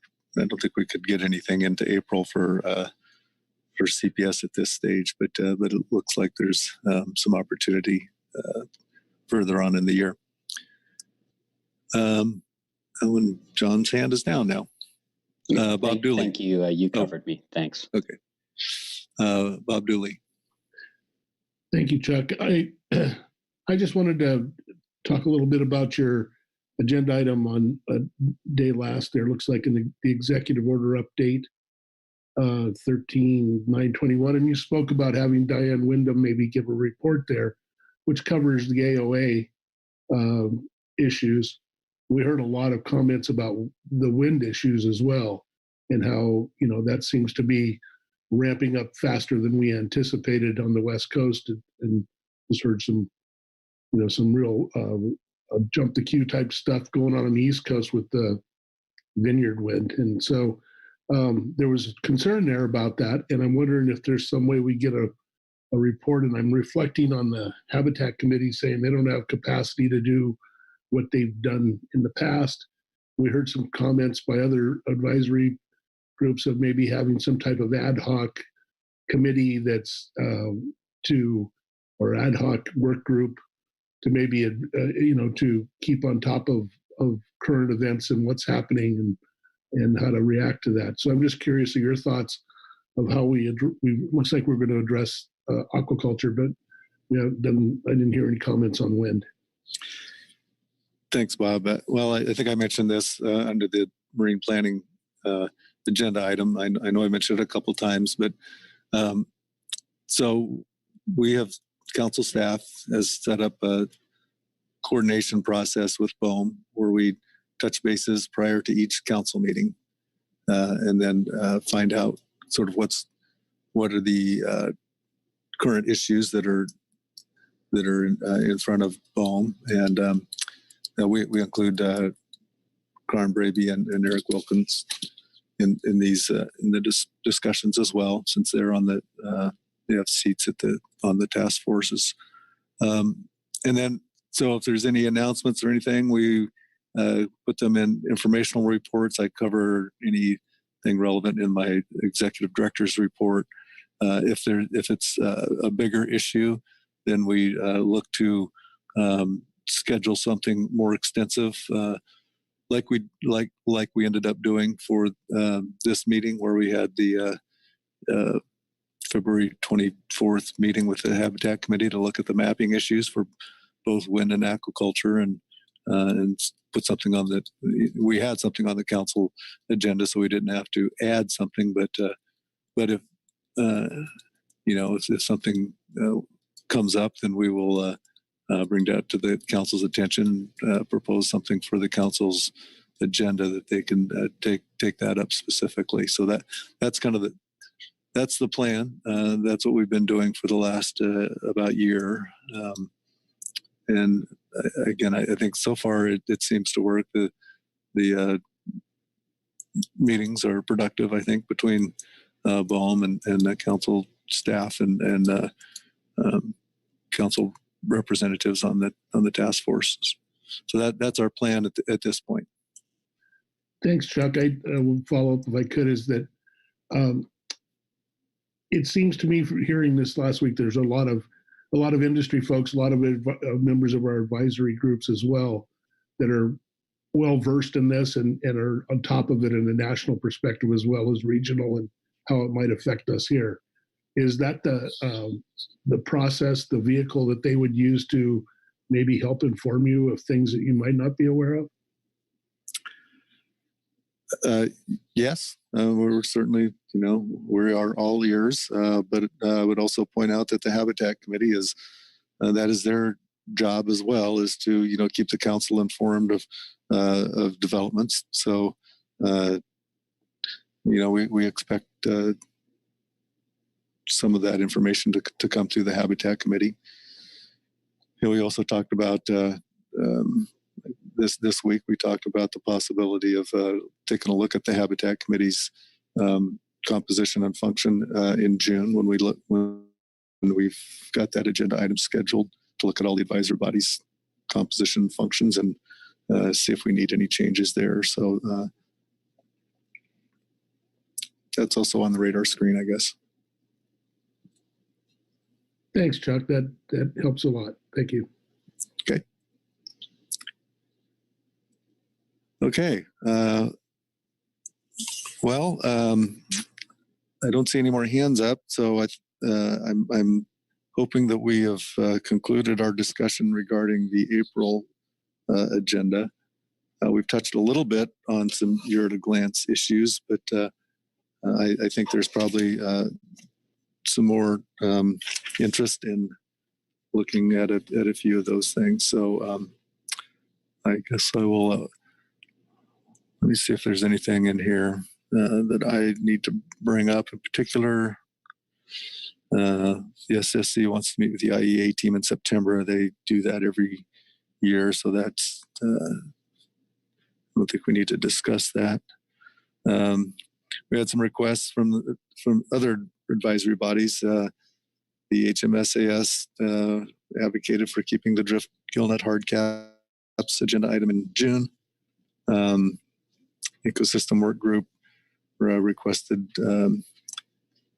unshading this CCI, the Climate Communities Initiative final action in September, and then changing the FEP up revisions to an update in September, adopting some options for public review, and then taking final action on that in the spring, March or April.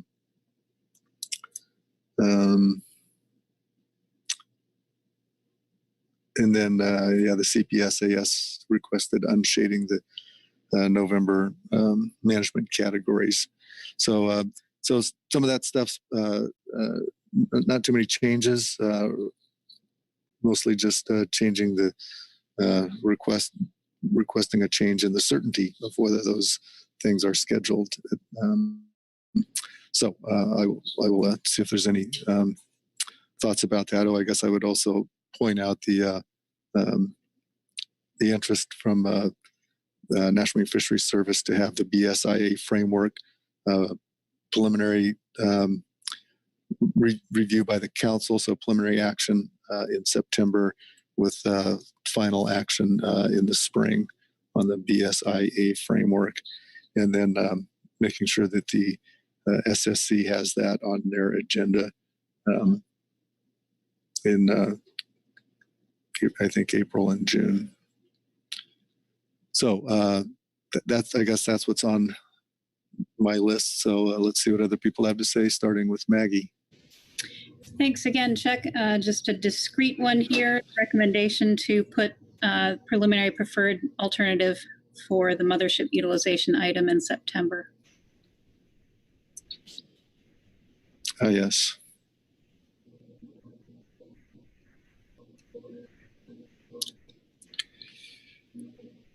Okay.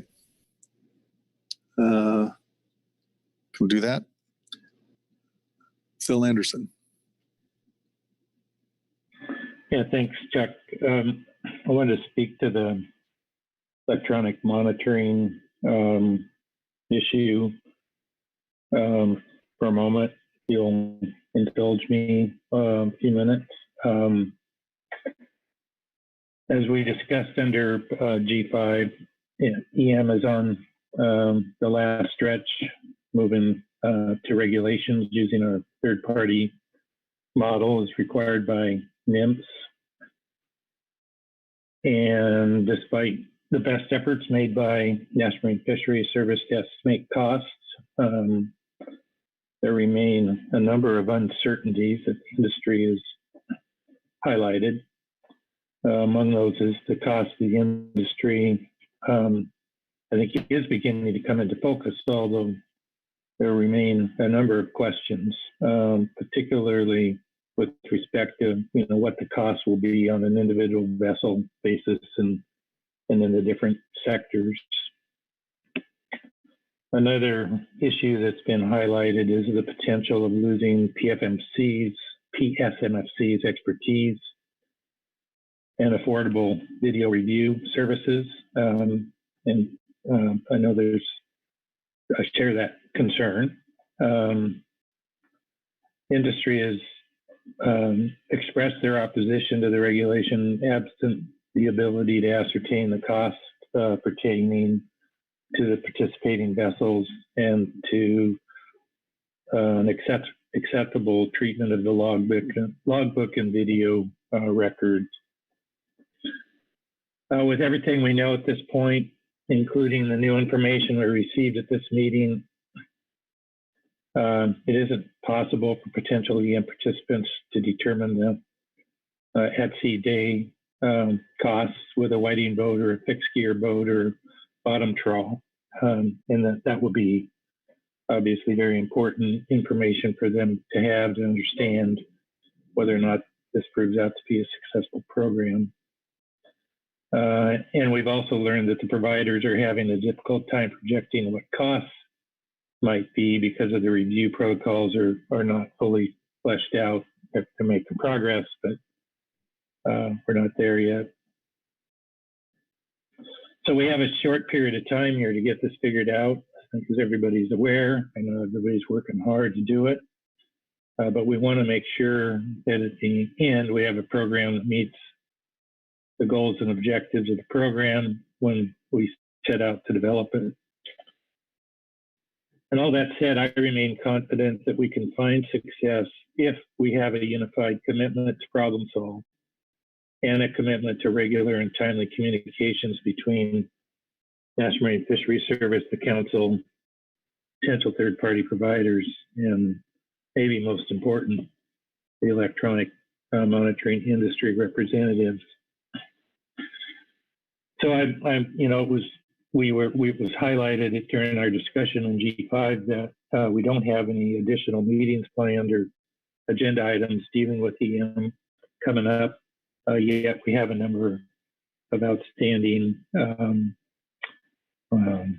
items that we're dealing with. And so I feel it's important for us to schedule something, and I'm going to suggest that we do that at the June meeting.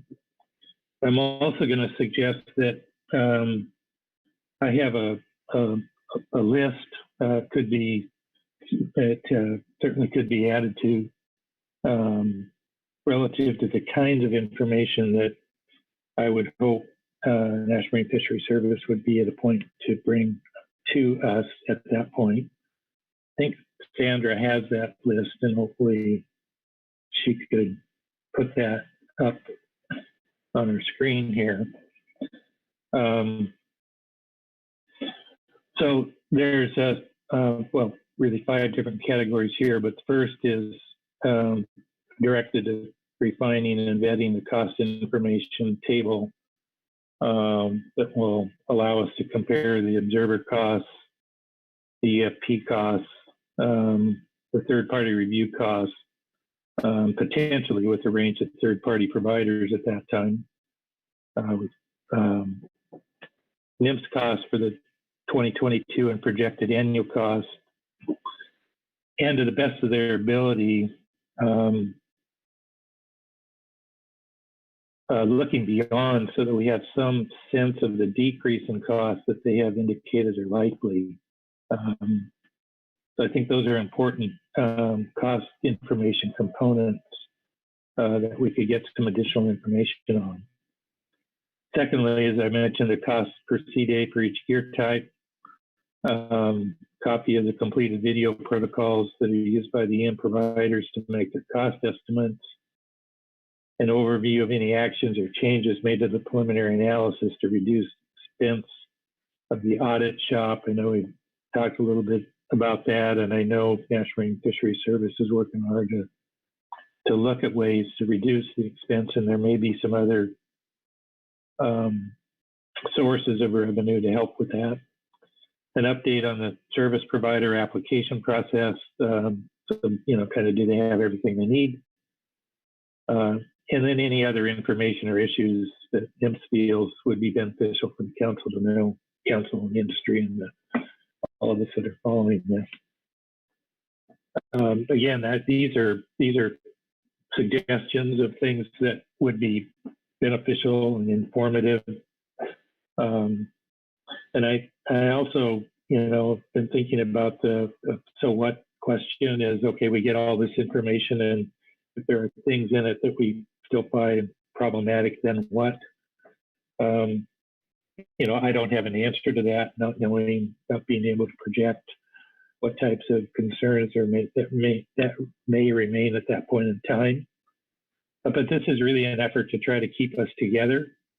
I am going to urge National Marine Fisheries Service to stay in close contact, set up some sort of process by which they can stay in close contact with our core EM industry representatives, and I think everybody knows who they are. I'm not going to name them because I might miss someone, but I think those that have been really engaged and vetted and invested, in this program, continue to be so, are willing to continue to do so. And so I would urge National Marine Fisheries Service to reach out to those folks. I'm not suggesting that GEMPAC continue or have additional meetings. I'm not suggesting that we come to some new group, but I do think it's really important for that industry coordination, communication, problem solving type of communication to continue. So that's what I have. I'm suggesting that we add an item at the June meeting. And I looked at the June meeting. I see that it's already pretty full. And I recognize this isn't an easy topic. But I think it's really important that we try to figure out a way to make room for it so that we can see this thing over the finish line, given all of the effort and investment and time that has gone into bringing this program forward to this point. So, thanks. Thanks, Phil. I'm going to go to Ryan because I think he's probably got saw his hand go up. So I'm going to jump him over Pete and John for now. Ryan? Yep, sorry. Trying to navigate windows here. Thank you, Phil, for the comments, for the constructive attitude and proposal to find a path forward that keeps us together and still on track for our current schedule. Happy to support the June agenda item on this. Happy to do what we can regarding this list of costs. I would caution that not all of this is in NIMS control. I mean, this would require support from specific states on certain aspects, from the providers, obviously. But obviously, you can see that in your list. So NIMS we'll do what we can within what we have and what our abilities are. But it will also need to be a collaborative process to get this request. I'm hopeful. I mean, we heard in public comment how these numbers have been continually changing. I would combat that a little bit. They continue to be refined. They continue to be getting, in our opinion, more accurate at better estimates, and that's why they keep changing. So we're happy to continue to go along that process and to do that in a collaborative manner. And regarding communication, yes, I'm happy to have them stay in close contact with the representatives, and happy to have that dialogue between now and June leading up to this agenda item. Thanks.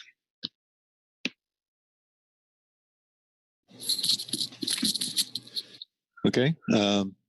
Phil, okay. Pete, I guess you're up next now. All right. Thank you, Chuck.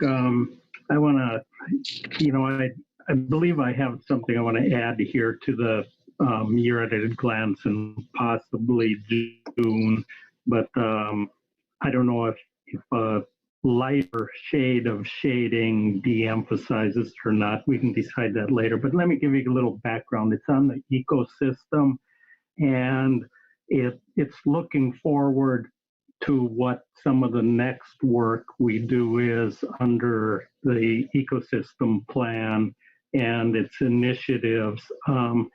In September, we've got the FEP review scheduled as final, and the Climate Communities Initiative scheduled is final, getting a report there. And on that, I failed to ask Yvonne a question when we got to it. I'm not sure if we're looking at wrapping up the Climate Communities Initiative as a whole, or it's a final report on the current process we're going through on the scenario planning, and we could continue some work under that. But basically, those things are scheduled to be final.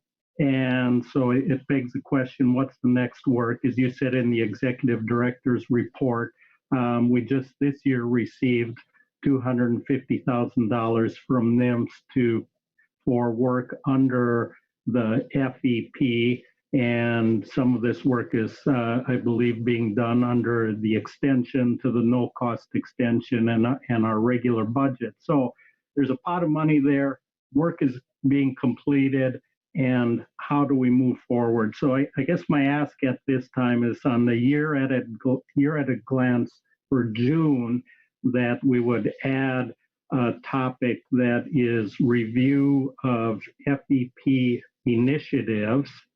And because it would be on the year at a glance in June, it would also have to show up as a shaded item on the June QR that we would discuss in April. And I'll explain the advantage of having it there. But so first, when I look back at the current initiative, the Climate Communities Initiative, and how we got there, that really started in 2017 in January. The EWG did some work, but in March of 2017, that's the agenda item we had at that time. It was the odd numbered year when we consider candidate initiatives. And so there was an agenda item review of FEP initiatives. The EWG brought 2 of them forward, and the council selected them as candidate initiatives. And what that did is trigger the next step of work. In June of 2017, the EWG did the scoping. It was the council's direction in March to scope those. And the scoping included identifying specific objectives for the initiatives, inventory, available information, and a purpose and timeline for completing them. So the EWG did that in June, and then in September of 2017, there was an agenda item which was FEP initiatives, scoping, and selection. And that's when the council selected an initiative to move forward with, which that was really the birth of the Climate and Communities Initiative. And there was a lot of work that went through, and then I think it was 2019, the start of scenario planning. So in considering that whole process, as we finish up these current things, we can either take a large break, and my concern is if we don't look forward on the year at a glance and think about the council discussions and process, and then actions and decisions that need to take place prior to starting the next work, how big would the gap be before we start something? And so if next March, and I know our motion under I2 and the action we took mentioned something about initiatives in March of this year, but if we went through a similar process to that and only started discussing candidate things in March, it would be late in 2022 or early 2023 before we started the initiative. So an advantage of having it in June, and it's not critical, but with the work the EWG is doing to finalize the FEP and the core team on finalizing the reports, is there might be some efficiency in completing that first step of at least reviewing some initiatives, and then as early as June, the council could direct some scoping if it decides to go down that road. and it doesn't have to happen before the September meeting,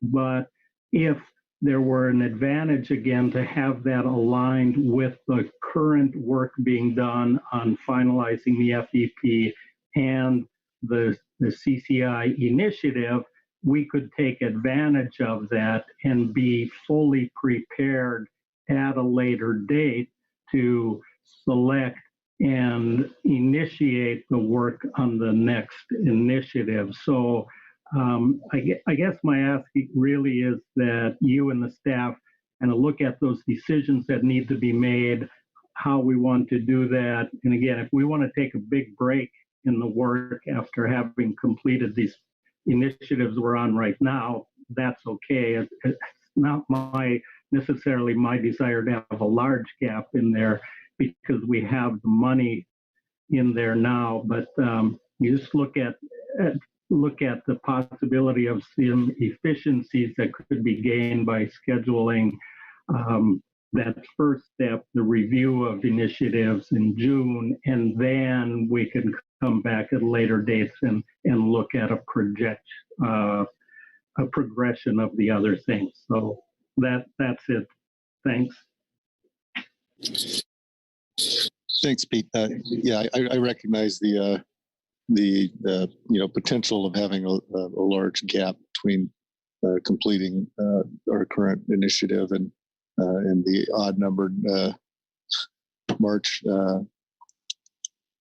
consideration of new initiatives. And certainly, I think there's if council wants to go out of cycle on this. I think that's certainly within their purview and could very well be appropriate. So I think putting it in June is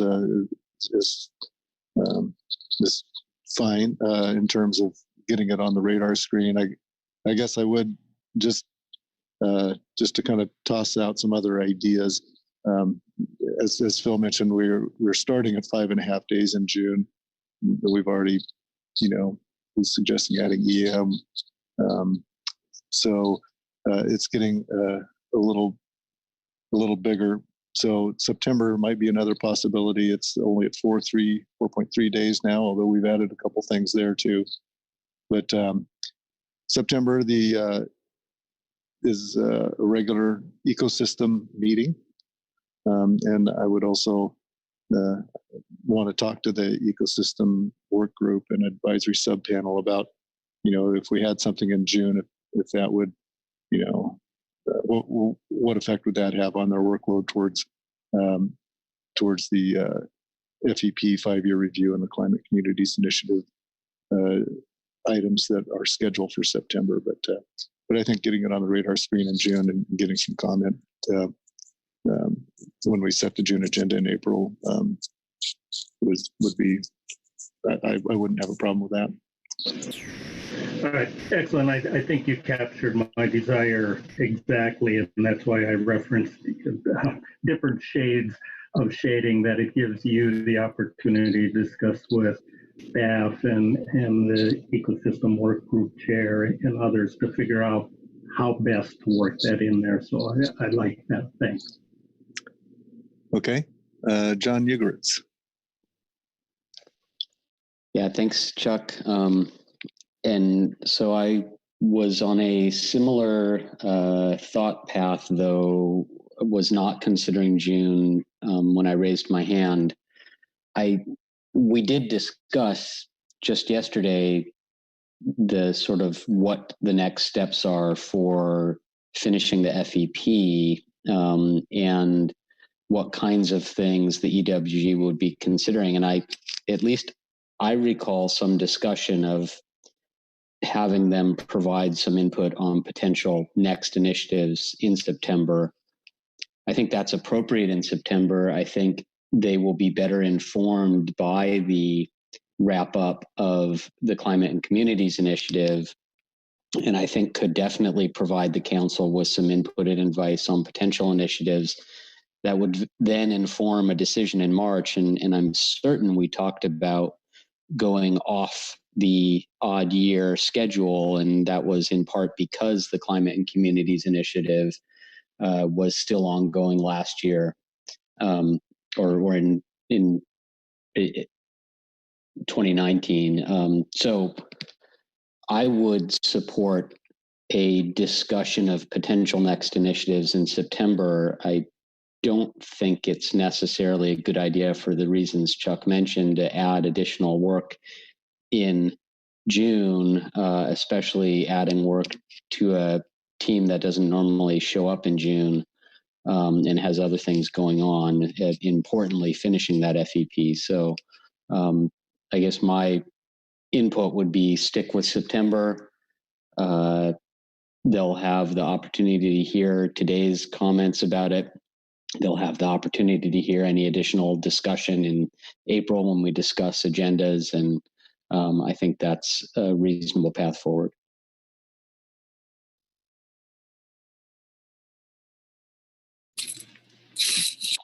Okay, thanks, John. Bob Dooley. Thank you, Chuck. I'm just going to go backwards a little bit, if I could, to Phil's comments on EM. And I just very much support what Phil's approach is for June, and I think it's a good approach. Every component of it. I would like to add, though, to the number 6, maybe a little more definition to any other information. You know, I think at the base, all of us are looking for a successful implementation of this program, and we heard a lot of comments and public comments about other regions experiencing difficulties in implementation and unknowns that they are also experiencing. And we see that in other regions, they're on the path to developing regulations and such, in the East Coast, even actually implementation.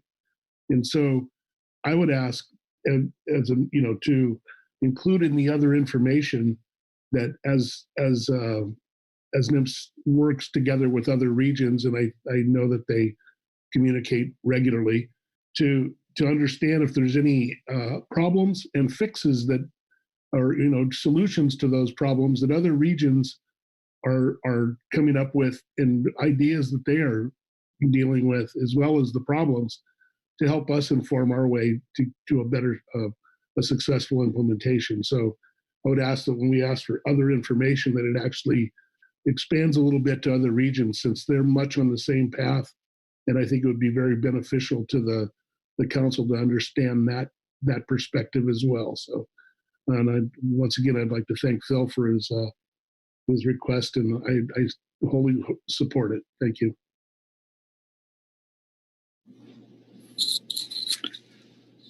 Okay, any other discussions, Maggie? Thanks, Chuck. Yeah, I also support Phil's comments on EM and the suggestion of an agenda item in June to hear back about the information he suggested. Separately, I would like to go back to the mothership utilization and at-sea whiting sector flexibility topic. I have already suggested we schedule a PPA for September. And I also wanted to suggest that we think about putting a shaded final preferred alternative item on the year at a glance. I think we are all hoping to get there. We've had some conversations about timeline and wanting to make sure it gets done in time for implementation prior to the 2023 whiting season. And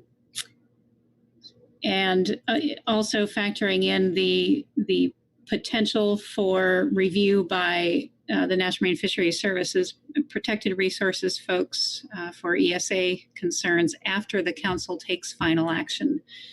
So we might consider putting a shaded FPA for mothership utilization either on this November, which I realize already has a lot of shaded groundfish items there.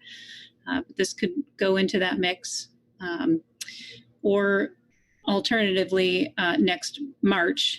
And I recognize that we won't know any more, I think, and about when we'll be ready for that, at least until our September meeting, when we are able to adopt a PPA, hopefully, and talk about further items then. But I just thought it might be worth getting something shaded on the schedule, and then it might be easier to adjust the timing of it in the future than to add something new.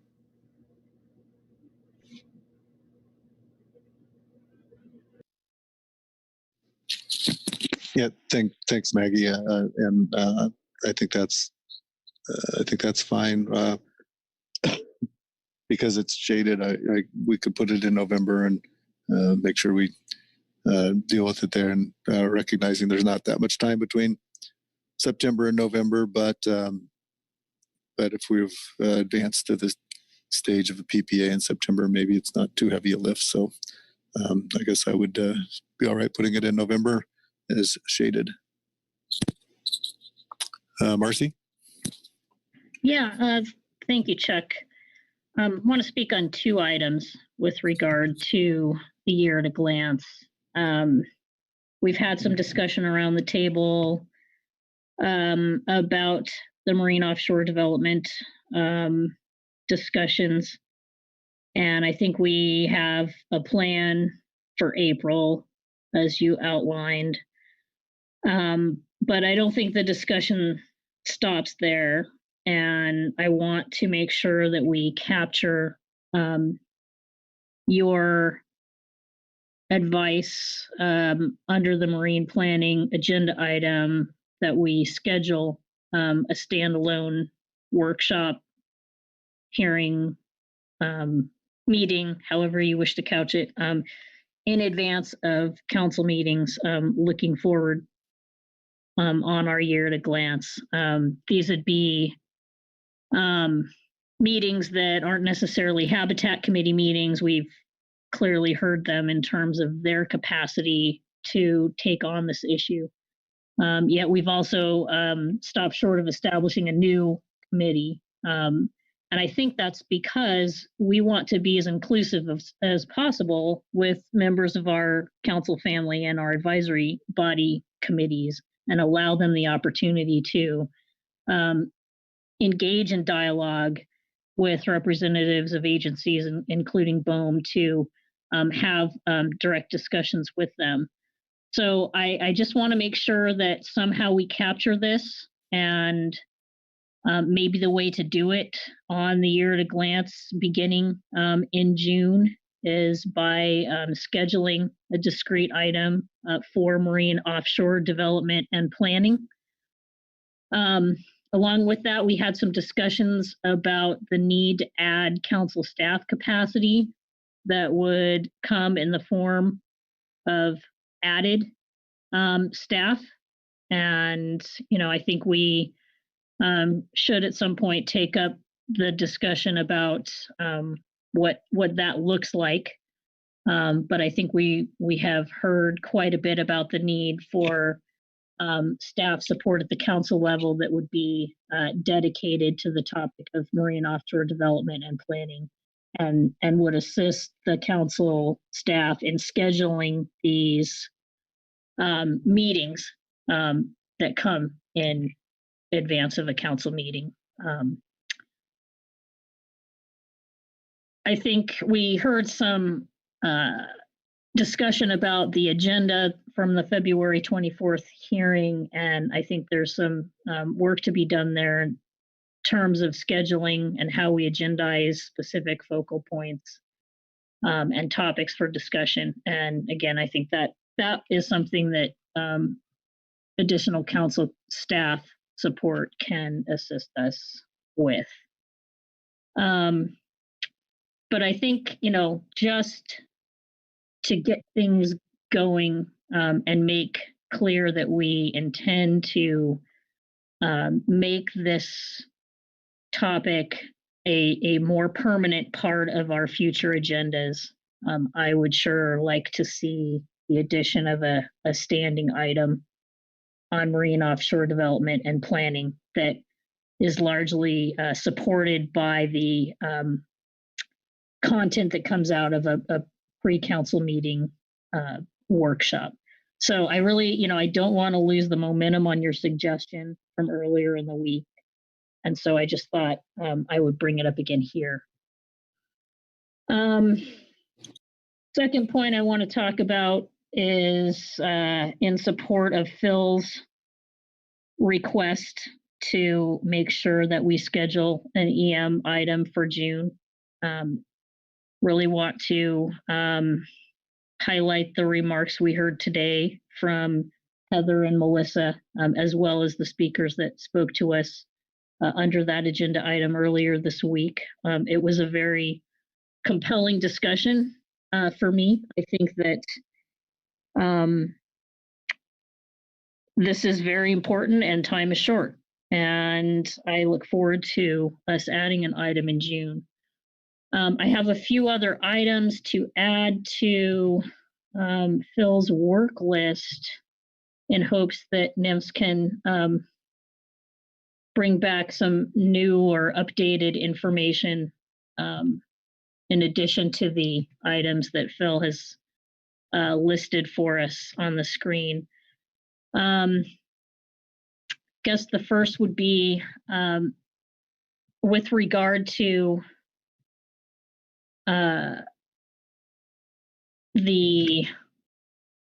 excuse me, my notes. The business rules. We heard some new business rules come out of the discussions this spring. In order to best estimate the costs that Phil has identified that we need better estimates of, we really need to know what triggers 100% review of a trip and how often that's expected to happen. There are also still some unknowns on the federal records and confidentiality that obviously have a substantial impact on cost estimation. Since we heard from Melissa that the updated policy directive is expected to be finalized in May, it would be really useful in the materials that NIMS provides to us that we have an update on the applications of the finalized directive. And then finally, one other area that we're hoping to see some progress on relates to the streamlining of sorting requirements.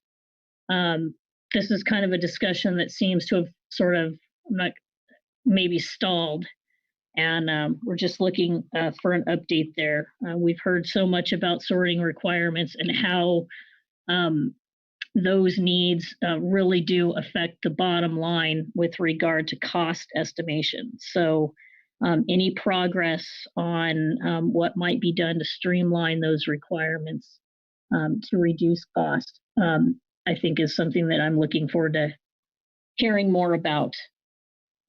And that concludes my remarks. Thank you. Thanks, Marcy. I want to circle back again on the marine planning business just a bit. So you talked about a pre-council meeting workshop to review issues. So I assume that you're talking about something similar to what happened in February prior to this, prior to to deal with the mapping issue prior to this meeting. So, well, is that what you're thinking about in that regard? Yes. I just want to echo support for your remark that you made that we do something similar to and build upon. Yeah. Okay. And did you have any? Did you have any time frame? You mentioned something about you're at a glance, but I didn't hear any meetings, specific meetings. Yeah, I think I think we've taken care of the April agenda in the sense that we have a venue to discuss the update that we'll receive from Diane under the executive order. But looking past April, I'm suggesting that we schedule a standalone item on marine offshore development and planning, which would include essentially a staff summary of the workshop that would be held in advance of the council meeting, and would include an opportunity for the council to hear recommendations from advisors and the public, and our opportunity to develop our own recommendations as appropriate under that agenda item. Okay, so again, I didn't hear a time frame, so I guess my comments were sort of in the context of, when an issue is identified, just kind of over the course of our usual staff interaction with BOEM, that's when we would do that. Am I hearing from you that you would prefer to have something more definitive, or just a more? Right now, we've got a once a year marine planning agenda item. Am I hearing that you would like to have a more regularly scheduled marine planning? Another one, or we have one in September and in March, or is it just contingent upon there being some relevant issues for the council? Yeah, thank you, Chuck. I appreciate the opportunity to elaborate. Oops.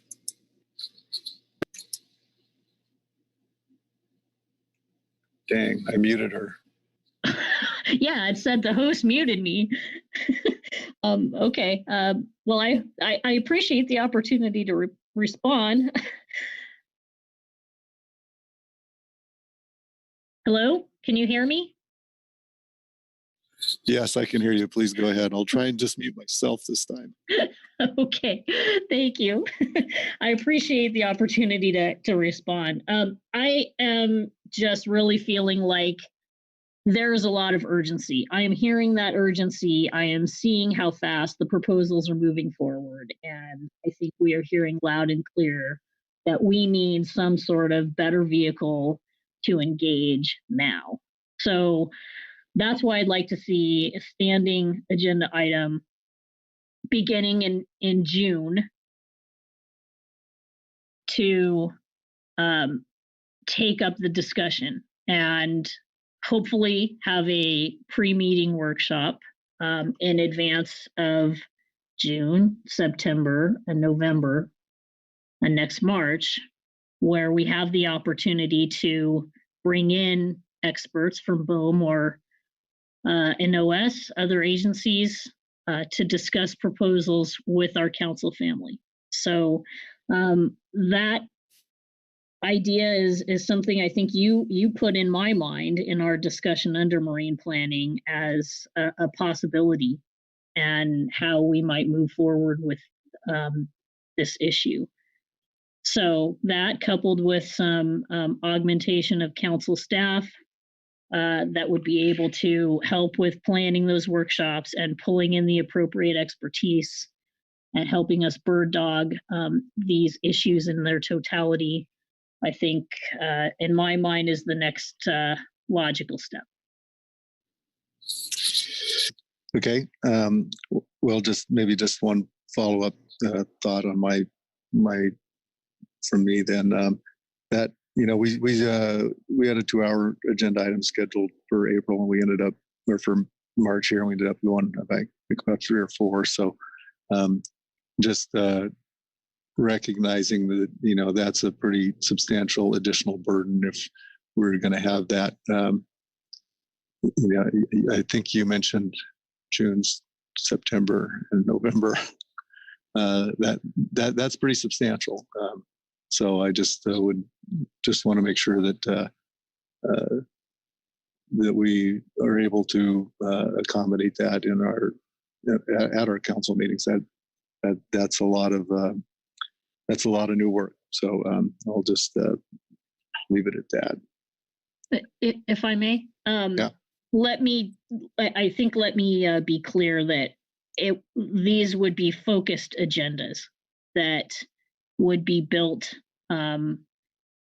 with the help of new council staff expertise to focus these discussions in these workshops to specific topics. I think what we had this time was a fairly broad discussion that crossed a number of topics, and we did get some very significant input from our advisors that, yes, took quite some time. I wouldn't envision the future discussions being quite so broad, and again would be tailored by the agenda that would be set for the workshop that would precede the council meeting. So I agree with you. We can't just, I think, here and now decide to add 3 or 4 hours of new work to every meeting. But I think that we can build on what we learned in the February 24th hearing, and that does set a great example for what comes next. So I don't know if that helps you, but I wasn't intending to add a 3 or 4 hour agenda item at every meeting. Understood. Okay. Well, Phil, you have your hand up. Yeah, I think how we organize ourselves, how we staff the council, how we devote meeting time to this big topic is an item that we ought to discuss under a separate agenda item. I'm more than happy to do that in June, but I'm not prepared to make the kinds of decisions that are being put on the table in terms of having this agendized for every meeting at this juncture. I would rather have, that may be what we end up doing, but I wasn't prepared, I guess, to, but through this agenda item, plan that out. So again, I appreciate the conversation. I appreciate the scope of the issue and the importance of the issue, but I think we need a broader council discussion of how we're going to meet this challenge.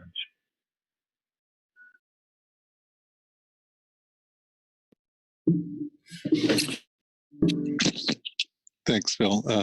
Yeah, I think that's worth a consideration as well, certainly. Maggie Summer. Thank you, Chuck. I agree with Phil that I think a broader council discussion of this is needed, and I really appreciate Marcy making these suggestions now and bringing it forward so that we can all really start giving these questions some thought. This is clearly a range of issues that are tremendously important to a lot of our stakeholders. We've had some discussions about the challenges of how to best ensure we are engaging the appropriate expertise at the appropriate times. And, so I think we really do need to make some changes and make some plans to set up the council well to make sure that we are effective in this and on the time frame needed. So I'm not expecting that's a decision. Any of these decisions are ones we're going to make today, but I think it really is good to start thinking about it.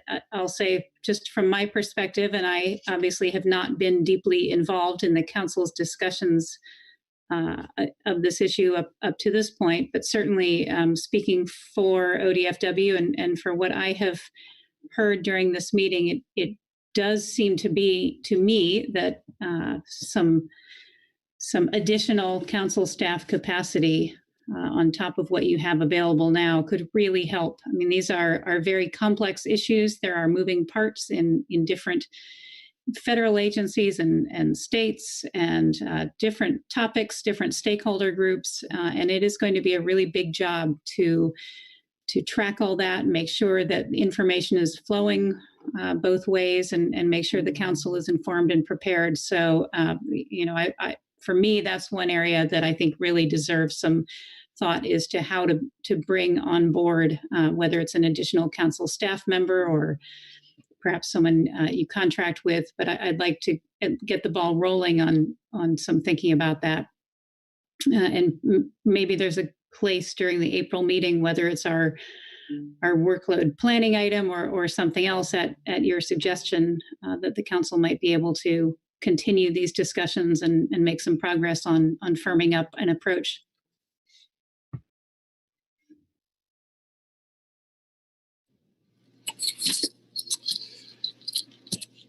Thanks, Maggie. I did hear Phil mention that perhaps June might be an opportunity.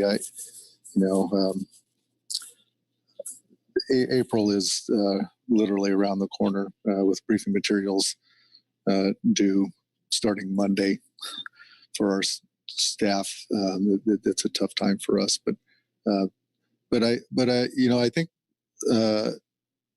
I understand what I'm hearing, and that is, a need to sort of take a look at this on a broader scope. And I'll probably I'm glad nobody's in the room with me here, but I'm almost getting the feeling that there's perhaps a need to step even further back and take a look at sort of a strategic plan for the council overall. I know we've got a groundfish strategic plan theoretically on our agenda for September, but if the council's considering shifting its or adding to its list of priorities, and how do we balance that, and how do we achieve what the council wants? It's pretty hard just to add on all the time. I mean, at some point you're going to have to make some choices, and so I guess I'm not suggesting we embark on that. I just want to put that out there as another way to look at this. But that said, I think if we want to take a look at marine planning, I think June could be an opportunity. Again, we're looking at things like advisory body composition and council operating procedures, and I think that might be part of the solution here.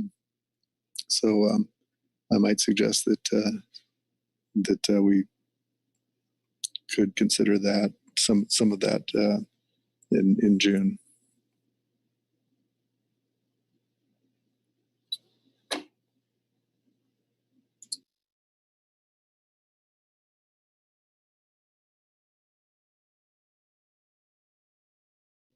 Krista. Thank you, Chuck. I think that June would be prudent on marine planning. I think we've heard a tremendous amount at this meeting and identified quite a lot of needs. And with the April meeting being so quick upon all of us, I won't speak for anyone else, but I know I would like some time to really think about the long-range solutions to how to incorporate it, because you're right, we take on a ton of items, and some days it seems like we spend a lot of time on just trying to figure out how to fit it all in.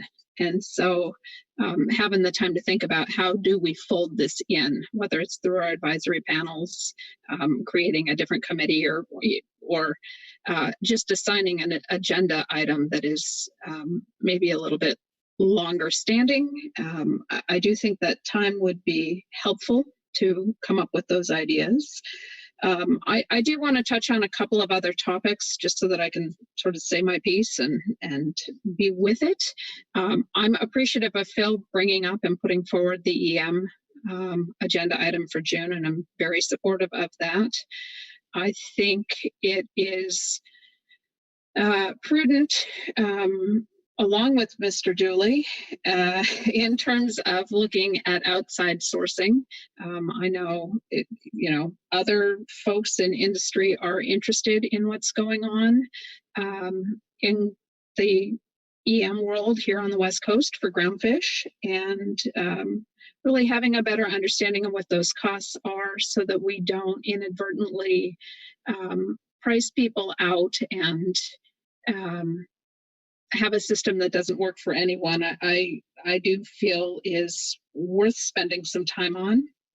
I'm Also supportive of Maggie's proposals for adding mothership, so just wanted to voice some support there. And then the other item that we haven't talked about, and I don't want to spend a lot of time on because it's still shaded for November, but we did hear in public comment a little bit of discussion around the swordfish management and monitoring plan.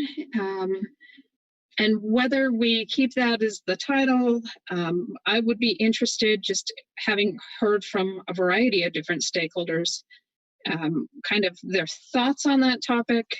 Possibly, if people want to reach out to myself or other people that are interested, I'm assuming, before that June meeting, kind of to have an idea of how to structure that item. I do believe that having a plan or some ideas of how we want to move forward with swordfish. And I realize there are a lot of moving pieces in all of those fisheries right now, but I do think having kind of those overarching timbers or a conversation around that is important. And I don't know that the title that we have may or may not be it. So just wanted to flag that for people to be thinking about, since we won't have HMS people at the next meeting. Thank you.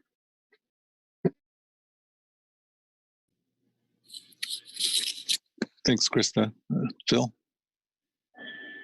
Do you know what your deadline is for determining whether we meet in September in person or via the platform?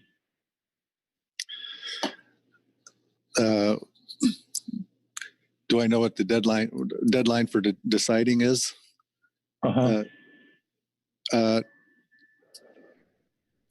Well, I would say at this point, it's when we file the FR notice, which is, so say a month before, so early August.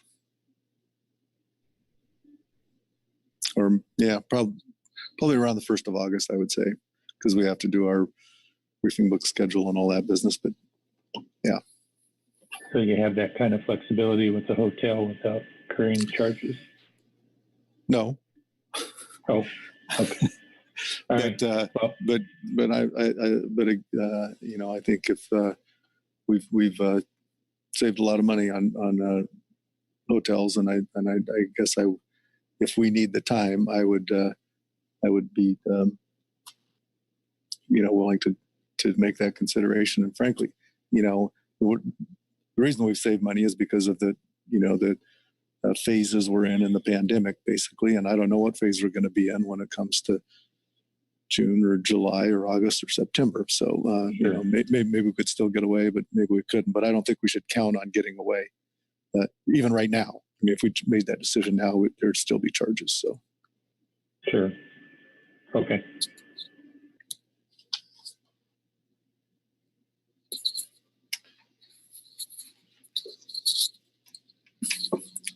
Okay. Well, not seeing any other hands up, so I'm going to go through what I've heard about for the year at a glance and what I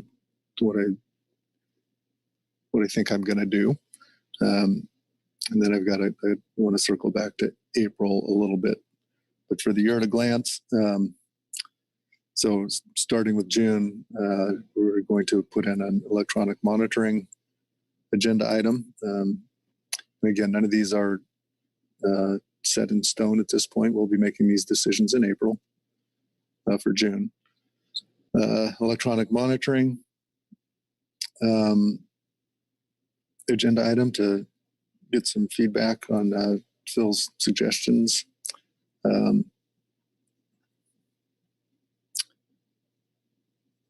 There's some interest in discussion about planning for marine planning, and whether that comes up under the COPs or not, or whether it's a standalone issue. There's some interest in doing that. I think we've heard some discussion about FEP initiatives and whether that should be in June or September. I think most of the feedback I've seen have been that September would be preferred. So that's that would be my plan, is to put that in September. We've also got requests from National Marine Fisheries Service to put the BSIA framework preliminary action in September, and also a mothership utilization PPA in September. And then for November, perhaps a shaded mothership utilization final action. And then probably for March or April, a BSIA final action. So that's what I've got for June through November. I guess what I haven't put on or mentioned yet is if we are going to have some more dedicated marine planning issues out into the future beyond the sort of planning exercise that I mentioned in June. So let me see if that comports well with the council's wishes. Any objections to that or anything that I missed? Good. I do want to circle back to April on a couple things. One of them, just note that we did not have a schedule for the salmon model evaluation work group. We did not put them on the agenda, but I think they should be. That's typically when they get involved in the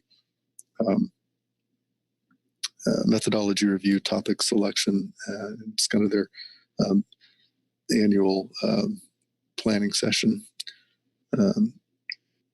So there's that.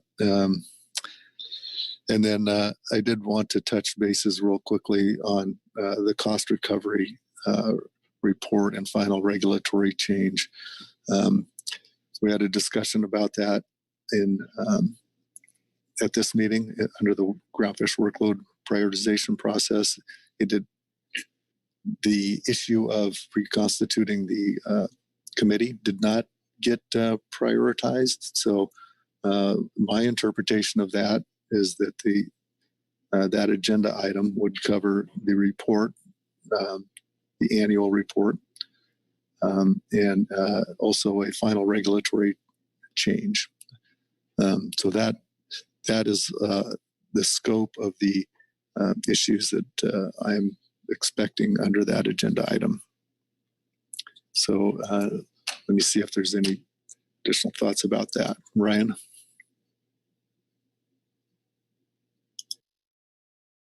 Yes, that is my understanding as well. That is the scope of that action is limited to the report that we will be presenting, as well as final action on the regulatory change. And that is all.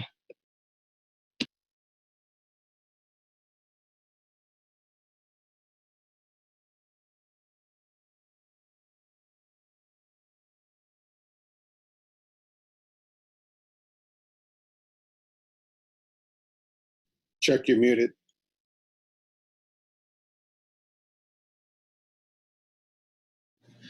Thank you. Okay, well, then one other thing I did fail to mention on September is the FEP 5-year review. That would not be final action. That would be the preliminary. And then final action would occur presumably in March on that.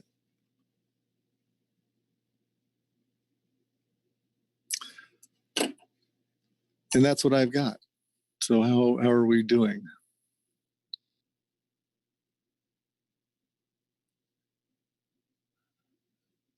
Well, I'm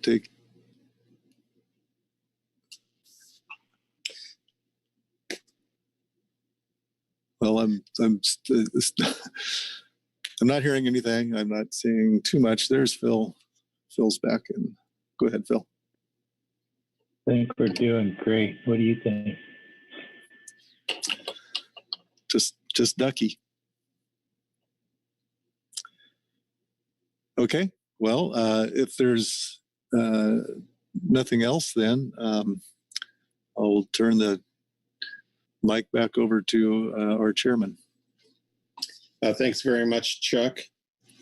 Thanks to all council members.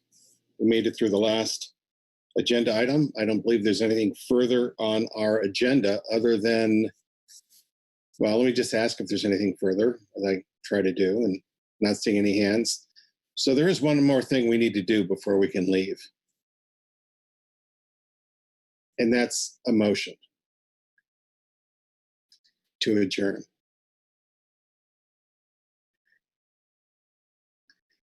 Does anyone wish to offer that motion?